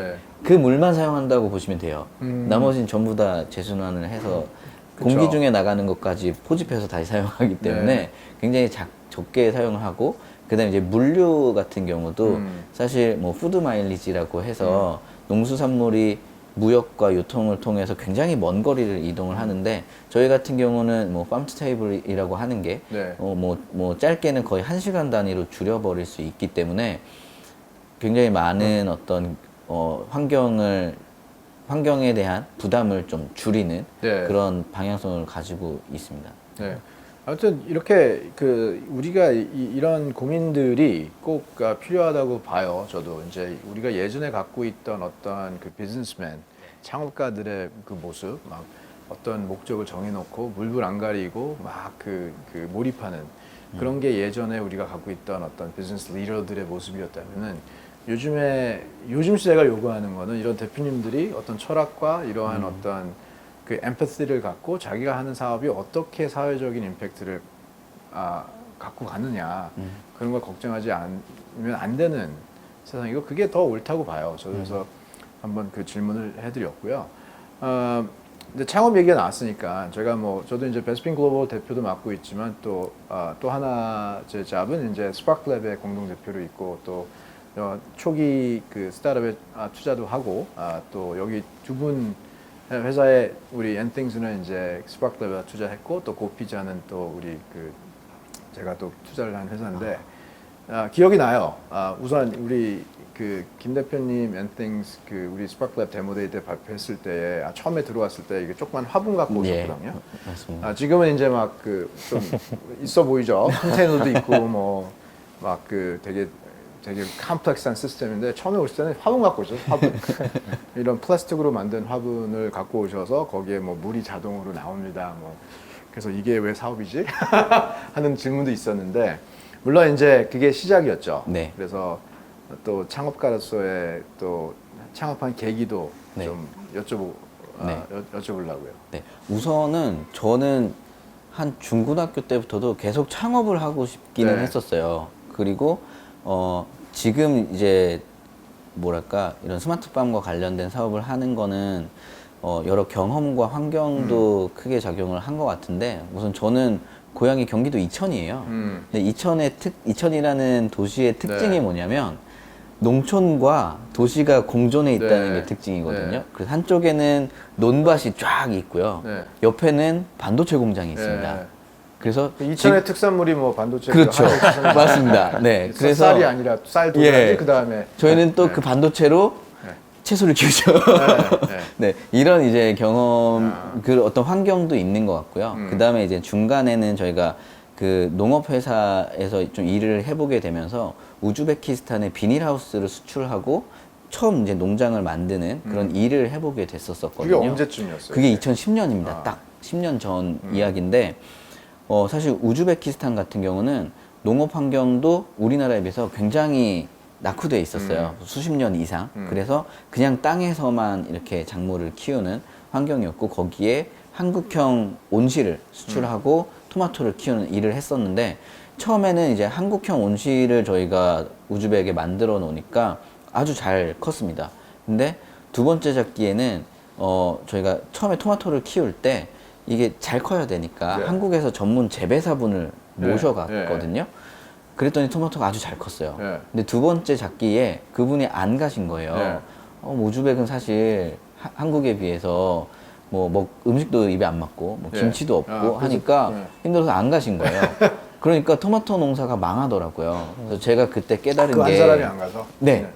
정말 몇천 평의 농장을 시스템을 한국이랑 똑같이 만들어 놨는데 사람 한 명이 없어서 안 되는 걸 보고 그때 깨달은 게 이 하드웨어도 물론 중요한데 마치 컴퓨터에도 보면 OS가 아주 중요한데 그때는 그 사람이 OS구나 라는 걸 이제 깨달았죠. 그래서 저희가 그러면 스마트팜이라는 거를 이런 사람은 그때그때 다르잖아요. 그리고 이걸 배우려면 시간이 되게 많이 오래 걸리잖아요. 그러면 이게 해외에 떨어져 있어도 우리가 그 환경을 보고 컨트롤하거나 아니면 나아가서는 자동으로 그냥 환경을 컨트롤할 수 있는 시스템이 있으면 되지 않겠냐라는 생각이 처음 아이디어였긴 했습니다. 그래서 그걸 처음부터 저희가 농장을 막 크게 하기는 어려웠기 때문에 그래서 조그만 화분을 하나의 식물을 만든 게 그 화분 제품이었고요. 그리고 그 화분 제품은 이제 최소 물량만 생산을 하고 그 다음에 저희가 실제 한국에서 한 500평 되는 비닐하우스를 빌려서 딸기도 키워보고 하면서 이제 외부 환경을 완벽하게 컨트롤할 수 있는 소재가 뭘까 찾은 게 이제 컨테이너고 해서 지금까지 이제 디벨롭이 계속 되어온 과정이었다고 생각합니다. 그러니까 비닐하우스에서 화분으로 갔다가 이제 컨테이너에서 이제 또 컨테이너에서 큰 농장으로 큰 농장으로 이제 가시는. 재밌네요. 근데 물론 그런 문제의식이 있었기 때문에 사업 아이템을 잡았다고 한들 네. 그래도 창업을 한다는 건 또 네. 틀린 얘기잖아요. 예, 맞습니다. 발명과 비즈니스는 네. 분명히 틀리니까. 네. 근데 왜 내가 꼭 창업을 해야겠다 이걸 갖고? 사실 그래서 제가 그냥 기본적으로 가지고 있는 제 성향과 주위 환경에 많이 좀 이렇게 영향을 받았다고 생각하는데 제가 뭐 중고등학교 때도 굉장히 호기심이 많아가지고 이런저런 일을 되게 많이 벌였었어요. 그리고 제가 고등학교 때는 그때가 아마 우리나라의 이제 벤처 1세대가 막 등장하던 시기였는데 그때 이제 고등학교 때 용돈을 벌고 싶으니까 학교 홈페이지 동아리 만들어가지고 홈페이지 운영하고 동네 지금은 다 모바일 앱이 있는 것처럼 그때는 또 각 뭐 가게나 회사들이 홈페이지가 없었던 때거든요. 그래서 막 홈페이지를 만들려고 하던 때라서 홈페이지 만들어 주면서 용돈 벌고 하면서 이제 굉장히 자연스럽게 나는 그냥 당연히 창업을 할 거야 라는 생각을 한 고등학교 때부터 가져왔던 것 같아요. 참고로 아무튼 홈페이지 때문에 홈페이지 만드는 것 때문에 창업한 사람이 여기 또한 있어요. 그리고 아마 대한민국의 웬만한 아마 게임 업계 지금 아마 창업자들 다 그렇게 시작하신 것 같은데 한 번씩은 다 그걸로 왜냐면 이제 다 홈페이지 필요하고 그거 돈 준다고 하니까 이제 그걸로 나도 해보 별거 아닌데 하면서 이제 했잖아요. 이거 얘기를 들어보니까 이게 farm OS 이제 그거를 갖다가 한 사람이 안 가니까 안 된다. 아까 비슷한 말씀하신 거잖아요. 그러니까 참 두 대표님이 이렇게 딱 얘기를 들어보면 비싼 점이 많다라는 걸 느껴요. 임 대표님한테도 똑같은 질문할게요. 창업한 계기. 뭐 그 전에 이 산업의 공통성이 있는 것 같아요. 굉장히 이제 레거시 산업이고요. 외식업도 몇천 년 동안 변하지 않아 왔거든요. 근데 이게 굉장히 휴먼 디펜던트하고 레이버 인텐시브하고 그러다 보니까 어떻게 하면 근데 인건비는 비싸지고 그리고 이제 글로벌하게 뭔가 하려면 관리가 어려워지고 그런 이유 때문에 뭐 기계도 만들고 이 사람을 조금 더 사람을 덜 이제 사람의 조금 더 인디펜던트하게 누가 됐든지 간에 하는 그런 기술들을 이제 같은 맥락에서 하고 있는 것 같고요. 저 같은 경우는 오히려 저는 반대로 제가 창업을 할 사람이라고는 단 한 번도 생각한 적이 없었어요. 저는 창업을 할 때까지도 저는 되게 액티브한 컨슈머거든요.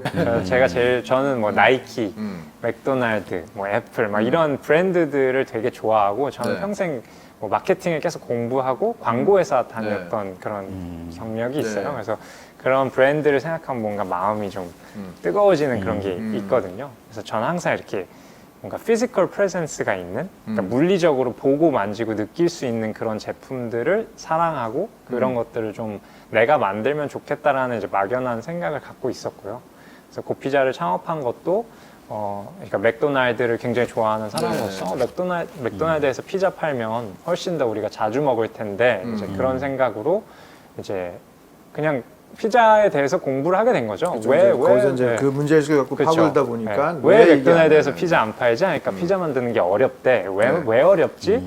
그래서 이제 피자 프랜차이즈 이제 아르바이트도 하고 그래서 이게 주방이 이렇게 어렵구나.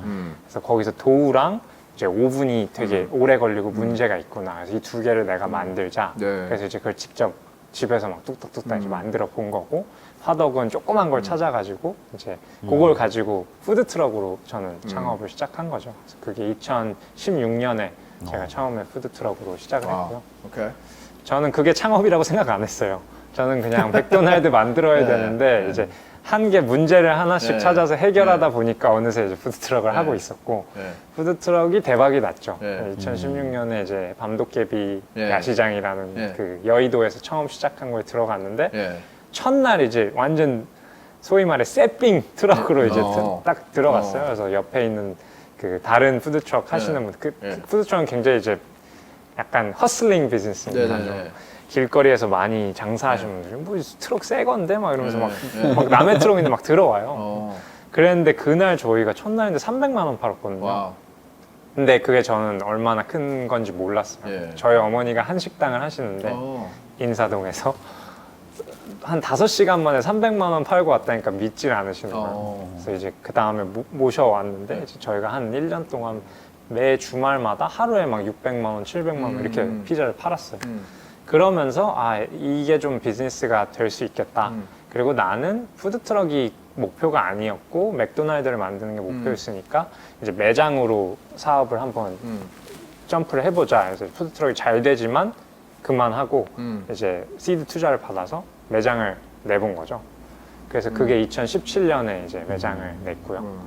네. 근데 참 그게 쉽지 않은 결정이에요. 뭔가 이렇게 잘 되고 있는데 그거를 원래 그 취지하고에 안 맞으니까 그걸 접고 이제 새로운 걸 시작한다는 거. 아니, 저도 이제 임 대표님 그 고피자에 대해서 기억이 이제 그때 저희 이제 스파크랩 이제 마루 180 그 아산 나눔재단에서 운영하는 그 스타트업 공간이 있으니까 거기에 그 납품하셨잖아요. 맞아요. 근데 무슨 약간 좀 프로즌 피자 같은 그냥 우리 슈퍼마켓 사는 그 정도인가 보나 별로 그렇게 감흥이 없었는데 그게 이제 몇 년 전 얘기죠. 근데 지금 와서 정말 엄청나게 맛있는 와 이거 정말 정말 화덕 피자 같은 그 도나 아니면 그 느낌이나 그 쫀득쫀득함이나 여러 토핑에 대한 퀄리티가 그냥 완전히 바뀐 뭐 똑같아요. 그 플라스틱 그 잘 맞지도 않았잖아요, 솔직히.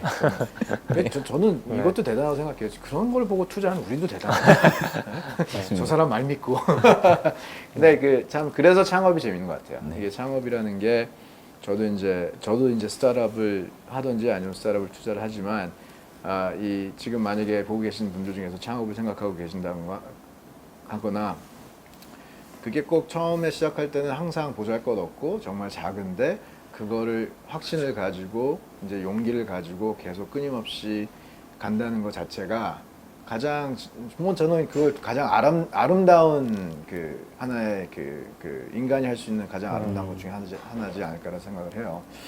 그래서 뭐 이렇게 또 창업 얘기도 했고 그 후에 이제 앞으로 이제 두 분 다 해외에서 지금 또 하고 계시잖아요. 좀 해외로 좀 토픽을 돌려서 아부다비에 나가 계신다며요. 네, 저희가 지금 현재는 그 중동의 아랍에미레이트라는 국가의 아부다비라는 지역에 농장을 운영을 하고 있습니다. 그래서 그 시작도 저희가 작년에 처음 이제 중동의 그 고객 파트너사를 만나게 돼서 그쪽에서 이제 중동에서 이런 농업 자체가 없고 식량을 뭐 90% 이상 다 수입에 의존하는데 이런 솔루션이 필요하다라고 해서 얘기를 하다가 근데 사실 저희가 스타트업이고 중동 가본 적도 없는데 여기에서 이게 될지 안 될지 사실 모르잖아요. 그리고 그쪽 파트너사도 이제 한국 농장도 와보고 너무 좋다. 근데 중동에서 해봤냐?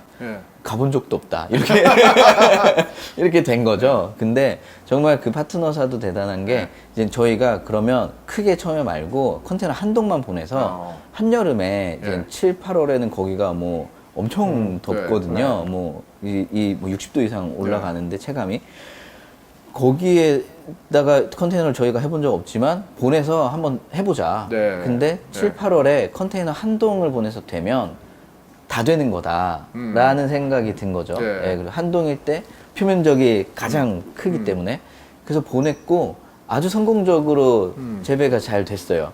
그래서 이제 올해 2월부터는 POC라 그래가지고 이제 실증 사업 겸 하는 농장을 1년 동안 저희가 진행을 하고 있고요. 근데 거기에서도 사람들이 정말 믿지 못할 만큼 정말 그 진한 상추의 푸릇함을 처음 봤다라고 할 정도로 정말 놀라워하고 있고 그래서 올해는 뭐 이제 코로나 같은 이제 문제가 터지면서 실제로 식량 수급이 이제 굉장히 불안해져서 중동 국가들이 그 식량 안보에 굉장히 관심을 많이 갖기 시작했어요. 그래서 올해는 그 식량 안보 특임 장관도 장관도 저희 농장에 와서 보고 할 정도로 굉장히 관심이 많은데 또 좀 다른 것들 중에 하나는 뭐였냐면 사실 이런 저희가 하는 산업 분야가 전 세계적으로 저희만 하는 건 아니거든요. 미국 회사들은 사실 뭐 수천억의 투자를 이미 받고 저희보다 먼저 중동에 가서 뭐 어떤 큰 항공사와 조인트 벤처도 만들어서 이런 걸 할 거다라고 계획을 발표했는데 사실상 그 회사들 아직 시작도 못했어요. 근데 저희 거는 이미 채소들이 나와서 아주 좋은 레스토랑들에 공급이 되고 있거든요. 그러다 보니까 현지 이제 파트너사나 현지 기관이나 정부 기관들도 이런 상황 속에서도 저희 것만 돌아가고 있으니까 굉장히 좀 크게 봐주신 것 같습니다. 근데 그런 점에 대해서 이제 해외 진출도 하고 이제 해외 이제 확장해 나가야 되는데 이제 저도 이제 사업하면서 이제 가장 이제 겉에서는 이제 되게 웃으면서 이제 받아치지만 이제 제일 짜증나는 질문 중에 하나가 그까짓 거 뭐 그게 뭐 별 차이점도 없고 뭐 그거 갖고 뭐 사업까지 하냐 뭐 barrier to entry가 낮지 않냐 딴 데가 더 큰데 뭐 이거 뭐 잘 되겠냐 뭐 제가 그 입장에 대해서 한번 무슨 자신감 갖고 그 큰 회사들을 다 이길 생각을 하세요? 우선 저희 같은 경우는 뭐랄까요? 아까 좀 말씀드렸지만 보는 시각이 굉장히 달랐었던 것 같아요. 그리고 어떻게 보면 저희는 가지고 있는 리소스가 아주 작다 보니까 가장 빠르고 가장 새로운 시장에 들어갈 수 있는 형태나 구조가 뭘까를 생각해서 컨테이너를 만들고 그걸 직접 농장을 운영을 하다 보니 이런 문제나 이런 개선점이 있을 것 같다라고 해서 그걸 또 그냥 컨테이너를 한 동 파는 게 아니고 모듈형으로 정말 큰 농장을 만들 수 있는 구조를 만들었거든요. 그러다 보니까 또 이제 저희가 올해 1월에는 CES라고 세계 최대 가전박람회가 있어요. 거기에 이제 저희가 출품을 했고, CES 역사상 정말 처음으로 이런 농업이라는 솔루션이 최고 혁신상을 받았어요. 그 최고 혁신상이라는 게 거기 참여하는 수천 개의 회사들이 수만 개의 제품을 전 세계에서 출품을 하는데 딱 30개 정도 뽑거든요. 그래서 한국에서는 이제 삼성과 LG와 이런 큰 대기업들만 한두 번 이런 상을 받는데 저희가 받은 거예요.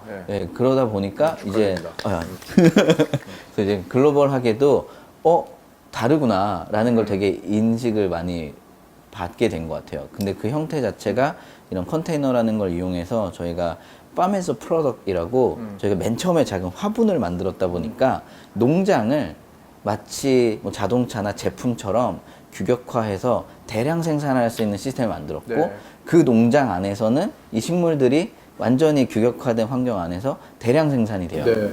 그게 굉장히 미국에서는 완전 새로운 컨셉인데 라는 걸 높이 봐준 것 같고 그러면 새로운 기술이 있으니 이거를 우리가 전달하는 방식도 다르게 가져가야겠다라고 생각해서 이제 파밍에서 서비스라고 농산물인데 마치 서비스처럼 그냥 제공받는 그런 이제 비즈니스 모델을 만들었는데 이 두 개가 아주 신기했던 것 같아요. 근데 그게 증명이 된 게 이제 이런 상황에서 중동 시장을 나갈 때 그런 큰 미국 회사들보다 먼저 빠르게 늦게 나갔지만 빠르게 증명을 한 게 좀 유효했던 것 같아요. 그렇죠. 이게 어떻게 보면은 파밍이라는 거는 전 세계에서 다 돌아가고 있는 거고 그것에 대한 새로운 철학과 새로운 프로세스를 갖고 진입을 하고 그러다 보니까 새로운 툴이 만들어지고 그러니까 이게 뭐 하나가 잘 돼서만이 아니라 여러 가지 복합해서 다 있는 거기 때문에 근데 이거를 또 이렇게 짧은 시간에 설명하려다 하다 보면은 이제 마케팅에서 이제 잘 준비를 해주죠. 이렇게 스냅들. 근데 막상 이제 여기 이런 분들 계시니까 막상 다예요. like 왜 경쟁할 수 있다고 생각합니까? 왜 해외 진출? Everything. 근데 저도 많이 공감하고 확실히 철학과 프로세스. 피자도 마찬가지일 것 같아요. 지금 뭐 인도, 싱가포르도 나가 계신데 좀 의아하기도 해요. 한국 가기도 쉽지 않을 텐데. 뭐 갑자기 왜 인도? 갑자기 어떻게 싱가포르까지 갈 생각을 했는지. 사실 저도 뭐 인도를 한 번도 안 가봤어요. 한 번도 안 가봤어요. 비슷한 게 너무 많아. 갈 생각도 없었고, 근데 이제 뭐 기회가 돼서 이제 인도에 한번 일단 가보기나 해보자. 이제 이런 제안을 받고 투자자분의 제안을 받고 이제 인도에 직접 가봤죠. 근데 진짜 이제 보통 우리가 여행을 가면 견문을 넓힌다 그러잖아요. 그게 인도에 가면 약간 그 말이 그냥 이렇게 저한테 이렇게 왔어요. 그러니까 세상은 이렇게 넓고 세상의 스펙트럼이 너무 넓구나 라는 거를 이제 되게 많이 인도에서 느꼈고 이제 인도에 대해서 조사를 해보니까 인도에 도미노 피자가 전 세계에서 매장이 두 번째로 많은 거예요. 미국 다음으로. 그러니까 이미 엄청나게 큰 피자 시장을 갖고 있는데 도미노 외에는 아무도 없어요. 그리고 아직 그 피자 불모지들이 너무 많고 사실 도미노는 아직 약간 프리미엄 푸드이기도 하고 그래서 여기서 우리가 그 한국에서 하는 가성비 있고 편리하고 그 1인 피자를 하면 인도 사람들은 어차피 이게 첫 my first 피자잖아요. 그러니까 인생에. 그렇게 했을 때 우리가 이 시장에서 오래 버티면 조금 유의미한 결과를 낼 수 있겠다고 생각을 했어요. 그러니까 가서 이제 처음 공항에 내릴 때부터 저는 이렇게 좀 하얗고 이제 막 그때 네. 양복 입고 네. 캐리어 끌고 갔으니까 바로 잡더라고요. 그래서 이제 이제 뇌물을 달라고 아니면 못 나간다고 그랬거든요. 그래서 그거를 딱 그 경험을 하면서 네. 공항에 한 3시간 정도 붙잡혀 있었는데 돈이 캐시가 없으니까 그 경험을 하면서 아 여기에 와서 발붙이고 숨만 쉬는 것도 좀 핵심 경쟁력이 네. 되겠다 이런 생각으로 여기서 내가 법인 설립하고 매장을 낸다는 건 굉장히 힘든 일이겠지만 그걸 꼭 해보자 그리고 버텨보자 그런 생각으로 한 간지 4개월 정도 만에 저희가 법인 설립부터 100% 자회사로 설립해서 매장을 4개월 만에 냈어요. 네. 그래서 조그맣게 이제 매장을 내서 벌써 이제 1년째 운영을 하고 있고 지금은 매장이 5개까지 이제 네. 커진 거죠. 그리고 그 인도에서도 뭐 피자를 설명할 필요가 없는 거예요. 그쵸. 모두가 전 세계 모든 사람들이 피자 알고 저희 이름이 쉽잖아요. 고피자니까. 고피자 이러면서 되게 이제 한 번에 그 컨셉도 이해를 하는 거죠. 빠르게 나오고 싸다. 혼자 먹을 수 있다. 그래서 그런 부분들이 이제 해외에서 되게 오히려 이해하기 쉽기 때문에 저희는 좀 그 진출하기가 용이했던 것 같고요. 인도라는 힘든 시장에서도. 네, 그렇죠. 뭐 싱가포르 같은 경우에는 제가 대학교를 싱가포르에서 나와서 그 시장의 특성을 너무 잘 알고 있었고 저희는 이제 동남아를 주로 다 넥스트 시장으로 보고 있어요. 동남아에서 피자 시장이 매년 20% 이상씩 성장을 하고 있거든요. 그래서 실제로 싱가포르는 올해 이제 코로나 터진 직후에 3월 달에 저희가 진출을 했는데 이제 벌써 한 6개월 만에 매장이 5개가 됐고 이제 다음 달이면 월 10만 불 매출을 돌파를 하거든요. 뭐 한국에서 큰 돈은 아니지만 그래도 이제 유의미한 결과라고 생각을 하고 그 싱가포르에서도 그냥 피자래. 근데 혼자 먹을 수 있고 싸고 빨리 나온다. 그리고 거기 토핑이 뭐 불고기 토핑. 그렇죠. 거기다가 이제 K푸드 키워드를 얹어서 이제 피자라는 그 어떻게 보면 베이클에 한국적인 걸 얹어서 저희 베스트셀러가 뭐 양념치킨 피자, 불고기 피자 이런 것들이 지금 베스트셀러거든요. 그래서 사람들이 쉽게 받아들이지만 거기에서 약간 재밌는 요소가 한국이라는 키워드가 있으니까 그게 확실히 K-팝 그런 거에도 도움을 받는 어마어마하죠. 거잖아요. 그러니까 이게 그 K-푸드라는 게 우리 K-컬처, K-문화를 이제 수출하는 게 있어서 꼭 그거를 무슨 한복이라든지 뭐 비빔밥 그런 게 아니라 정말 전 세계 사람들이 다 사랑하는 피자에다가 한국 요소를 얹혀서 보편화시켜서 나간다는 것 자체가 그게 새로운 그 K 그 컬처나 K 시스템의 그 미래가 아닐까. 그리고 요번에 그 한국 그 왜 관광 완전 되게 대박 치고 있잖아요. 그래서 어떻게 보면은 뭐 상추나 상추쌈 같은 것도 잘 되려면은 신선한 상추가 있어야 되는데 이런 식으로 이런 그 엔팅 시스템이 보편화된다면 더 갈 수도 있는 거고 참 다양한 것 같아요. 그래서 한국의 저력이 근데 주 대표님은 이거에 대해서 어떻게 생각하는지 한번 궁금한데 저한테도 많이 물어봐요. 특히 이제 스파크랩의 취지가 이제 해외 진출을 도와주는 거니까 그 해외 진출은 어떻게 하는 겁니까? 할 때 뭐 인천 가서 하면 된다. 거의 공항이 있으니까 우선 아니 뭐 우스갯소리긴 한데 물론 그것만은 아니지만 우선 가야 된다. 우선 가라. 여기서 아무리 백날 얘기해봐야 뭐 소용 없으니까 우선은 비행기표 뭐 아무튼 해가지고 가는 게 첫 번째 미션이다. 어떻게 생각하세요 거기에 대해서? 뭐 저도 뭐 저는 뭐 해외뿐만 아니라 실행력을 제일 중요하게 생각하기 때문에 일단 해외 진출하는 것도 비슷하게 생각을 했고요. 이제 한국에서 창업을 해봤기 때문에 사실 아직 좀 프레시하잖아요. 어떻게 시작한지 알잖아요. 해외에서는 그거를 다시 그냥 그 채널만 바꿔서 다시 똑같이 시작을 해야 된다고 생각하거든요. 그래서 창업 초기로 돌아가서 이제 그때 겪었던 시행착오들을 오히려 줄여가지고 해외에서는 시작할 수 있기 때문에 저는 창업가로서는 해외 진출하는 게 되게 재미있는 일이고 할 수 있는 그런 성격을 가진 비즈니스를 하는 분들이 되게 축복받은 거라고 생각을 하거든요. 그래서 뭐 다 동의하신다고 생각하고 뭐 하기야 뭐 김 대표님 뭐 화성까지 가신다고 했으니까 그 스파크랩 데모대에서 마지막 장이 우리는 화성이 우리의 화성에 팜 시스템을 이제 엔팅스에 팜 시스템을 설치하는 거. 그래서 이제 좀 정리할 시간이 된 것 같은데 마지막으로 뭐 미래에 대한 포부와 또 아직 못하신 말씀이 있으시면은 부탁드릴게요. 우선은 말씀해 주신 것처럼 저희 회사 전체 크루들이 공감하는 어떤 꿈 중에 하나가 화성에다 농장을 만드는 거예요. 근데 화성에 사실 뭐 미국이나 뭐 유럽이나 이런 데서는 빠르면 2025년 그리고 거기에 아예 사람이 정착하는 거는 2035년 이렇게 얘기를 하는데 사실 가는 거는 오히려 상대적으로 쉬울 수 있다고 생각합니다. 화성에서도 근데 밥은 먹어야 되니까 네, 농장 거기서도 상추쌈을 먹어요. 그렇죠.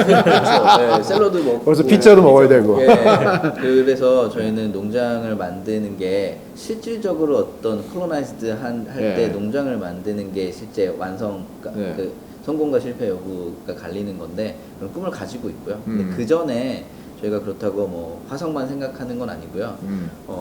경기도 화성이나 또 좋고요. 아니면 전 세계 도시에마다 저희는 이런 저희 농장을 만들어서 결국 일단은 화성보다 더 중요한 게 지구에 사는 사람들이기 때문에 이 사람들이 언제 어디서나 신선하고 더 맛있고 더 깨끗하고 더 좋은 먹거리들을 안정적으로 먹을 수 있게 하는 게 저희의 어떤 비전이거든요. 그래서 사실 굉장히 많은 챌린지가 있기 때문에 그냥 되게 어떻게 보면 따스한 눈빛으로 바라봐 주시는 것만으로도 너무 감사한 일이 많을 것 같아요. 그래서 앞으로 많이 되게 응원해 주시면 좋을 것 같고 또 다른 하나는 이제 저희가 해외 진출과 관련해서도 보면 저희가 중동 갔을 때 되게 뭐랄까 스스로 되게 힘이 됐다고 할까? 아까 한국인의 어떤 이런 K 시스템 이런 게 되게 도움이 된다라고 생각한 것 중에 하나가 중동 사람들이 그런 얘기를 하더라고요. 이 중동에 옛날부터 되게 많은 국가에서 사람들이 와서 일을 했었었는데 사실 다른 나라 사람들은 그 다음 세대에도 똑같이 와서 노동을 한대요. 근데 한국만 유일하게 전 세대는 노동자로서 이 육체 노동을 하러 왔는데 다음 세대가 되니까 다 관리자이자 경영자이자 이런 사람이 온 게 유일하게 바뀐 게 한국만 있다라고 하더라고요. 그리고 큰 빌딩이나 인프라 같은 것들을 한국에서 한 게 굉장히 많고요. 버즈칼리파 같은 가장 높은 빌딩도 다 한국에서 한국의 기술로 지은 거고 하다 보니까 어떤 대한민국이 정말 큰 시스템 아니면 어떤 국가, 어떤 지역에 대해서 굉장히 많은 기여를 하고 있다라는 걸 느끼게 됐고 그걸 우리도 계속 이어나가야 되겠다라는 생각도 하게 됐습니다. 참 약간 듣다 보니까 좀 감개무량도 하고 정말 그 저력도 있고 참고로 제 본 적이 경기도 화성입니다. 남양. 그래서 나중에 같이 가시죠. 컨테이너 싣고. 한 시간 반 정도. 네.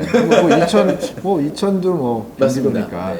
그 피자 또 똑같이 했던 포부와 다시 말씀. 피자라는 음식이 이제 보통 행복할 때, 뭐 파티할 때 먹는 음식이거든요. 그래서 먹으면 좀 기분이 좋아지는 음식이고 실제로 이제 동남아에서 이 음식을 많이 먹기 시작하는 이유가 이제 좀 사람들이 살만해지면 찾기 시작하는 음식이에요. 근데 저희는 그 피자의 액세시빌리티를 엄청나게 낮춰서 그냥 누구든지 먹을 수 있는 피자를 만들고 있기 때문에 저희는 이 피자를 사실 평소에 피자를 못 먹었던 나라에서나 뭐 지역에서 누구든지 손쉽게 피자를 먹음으로써 뭐 소비자 입장에서는 좀 감성적으로 더 해피한 삶을 살게 하는 그런 것들이 이제 저희 브랜드적인 관점에서의 목표고요. 그래서 뭐 한 예로 뭐 한국에서도 뭐 소외된 지역에는 사실 이런 피자를 먹기가 굉장히 힘들죠. 뭐 가격 때문에 혹은 뭐 배달이 안 돼서. 근데 저희는 어디든지 매장을 작게 효율적으로 낼 수 있기 때문에 그런 사람들도 피자를 먹을 수 있고 혹은 뭐 아프리카나 뭐 중동이나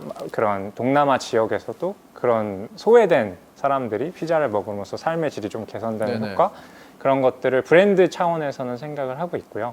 사업적으로는 저희는 전 세계 10,000개 매장을 내는 게 목표예요. 그게 이제 글로벌 프랜차이즈의 스탠다드라고 저희는 생각을 하거든요. 그리고 그렇게 함으로써 저희는 국내 사실 외식 산업이 개별적으로 보면 굉장히 다 잘해요. 거의 진짜 월드 클래스 수준으로 너무 다 잘하고 있는데 이게 그 자본시장에 이제 이걸 대입을 하면 맥도날드는 시가총액이 200조가 넘는데 한국에서 제일 큰 외식 기업은 2조를 왔다 갔다 하거든요. 그리고 사실 1조가 안 되는 데들이 대부분이고 상장도 못 하고. 그래서 저희는 한국에서 글로벌한 시장을 타겟해서 진짜 맥도날드에 버금가는 정도의 자본시장에 인정을 받는 그런 사업으로 키워서 꼭 한국에서의 그 외식 기업에 대한 좀 부정적인 인식 그리고 한계 그것들을 저희가 꼭 깨고 싶어요. 그리고 네. 논리적으로 생각했을 때 전 세계에서 가장 많이 먹는 음식을 우리는 아이템으로 갖고 있고 예. 또 그걸 뒷받침하는 기술력과 팀원을 가지고 있기 때문에 논리적으로 그런 기업이 한국에서 나온다면 네. 고피자가 되지 않을까 그렇게 목표하고. That's really exciting. I mean, that's exciting. 뭐 이렇게 두 분 얘기 듣고 있다 보면은 정말 이 혁신이라는 것은 정말 우리가 생각하지 않고 있던 바로 앞에서도 일어날 수가 있는 거고, 또 각각 맡은 분야에서 지금 혁신을 조합하고 있지만은 결국에 가서는 우리가 어떤 가치를 추구하고 우리가 속한 사회에 더 많은 사람한테 어떠한 더 그 이익을 줄 수 있느냐가 중요한 거라는 걸 다시 한번 느낄 수 있는 시간이 된 것 같고요. 우리가 4차 혁명이나 기술로 얘기를 시작했지만 결국에 가서는 그런 것들은 하나의 도구고 하나의 방법이고 그 우리가 왜 이걸 하는지에 대해서는 확실히 약간 그 가치 추구가 중요한 것 같습니다. 약간 굉장히 무슨 교육 방송 얘기 같은 흘러가긴 했는데, 네. 그런 것 같아요. 네. 정말 우리 뭐 또 오늘 또 영감 받은 거는 우리가 어떤 K-푸드를 전파하는 게 꼭 비빔밥, 뭐 떡볶이 그런 것뿐만이 아니구나. 정말 이게 다양하구나. 정말 아이디어가 무궁무진하고 우리가 한국에서 여태까지 수백 년 동안 왔었던 그런 농업 문화라든지 아니면 농경사회라는 어떤 게 있었는데 그게 어떻게 이런 4차 혁명 시대에서 승화가 되는지를 한번 들여다봤고요. 그래서 좋은 시간이었습니다. 두 대표님한테 정말 감사드립니다. 감사합니다. 감사합니다. 대표님.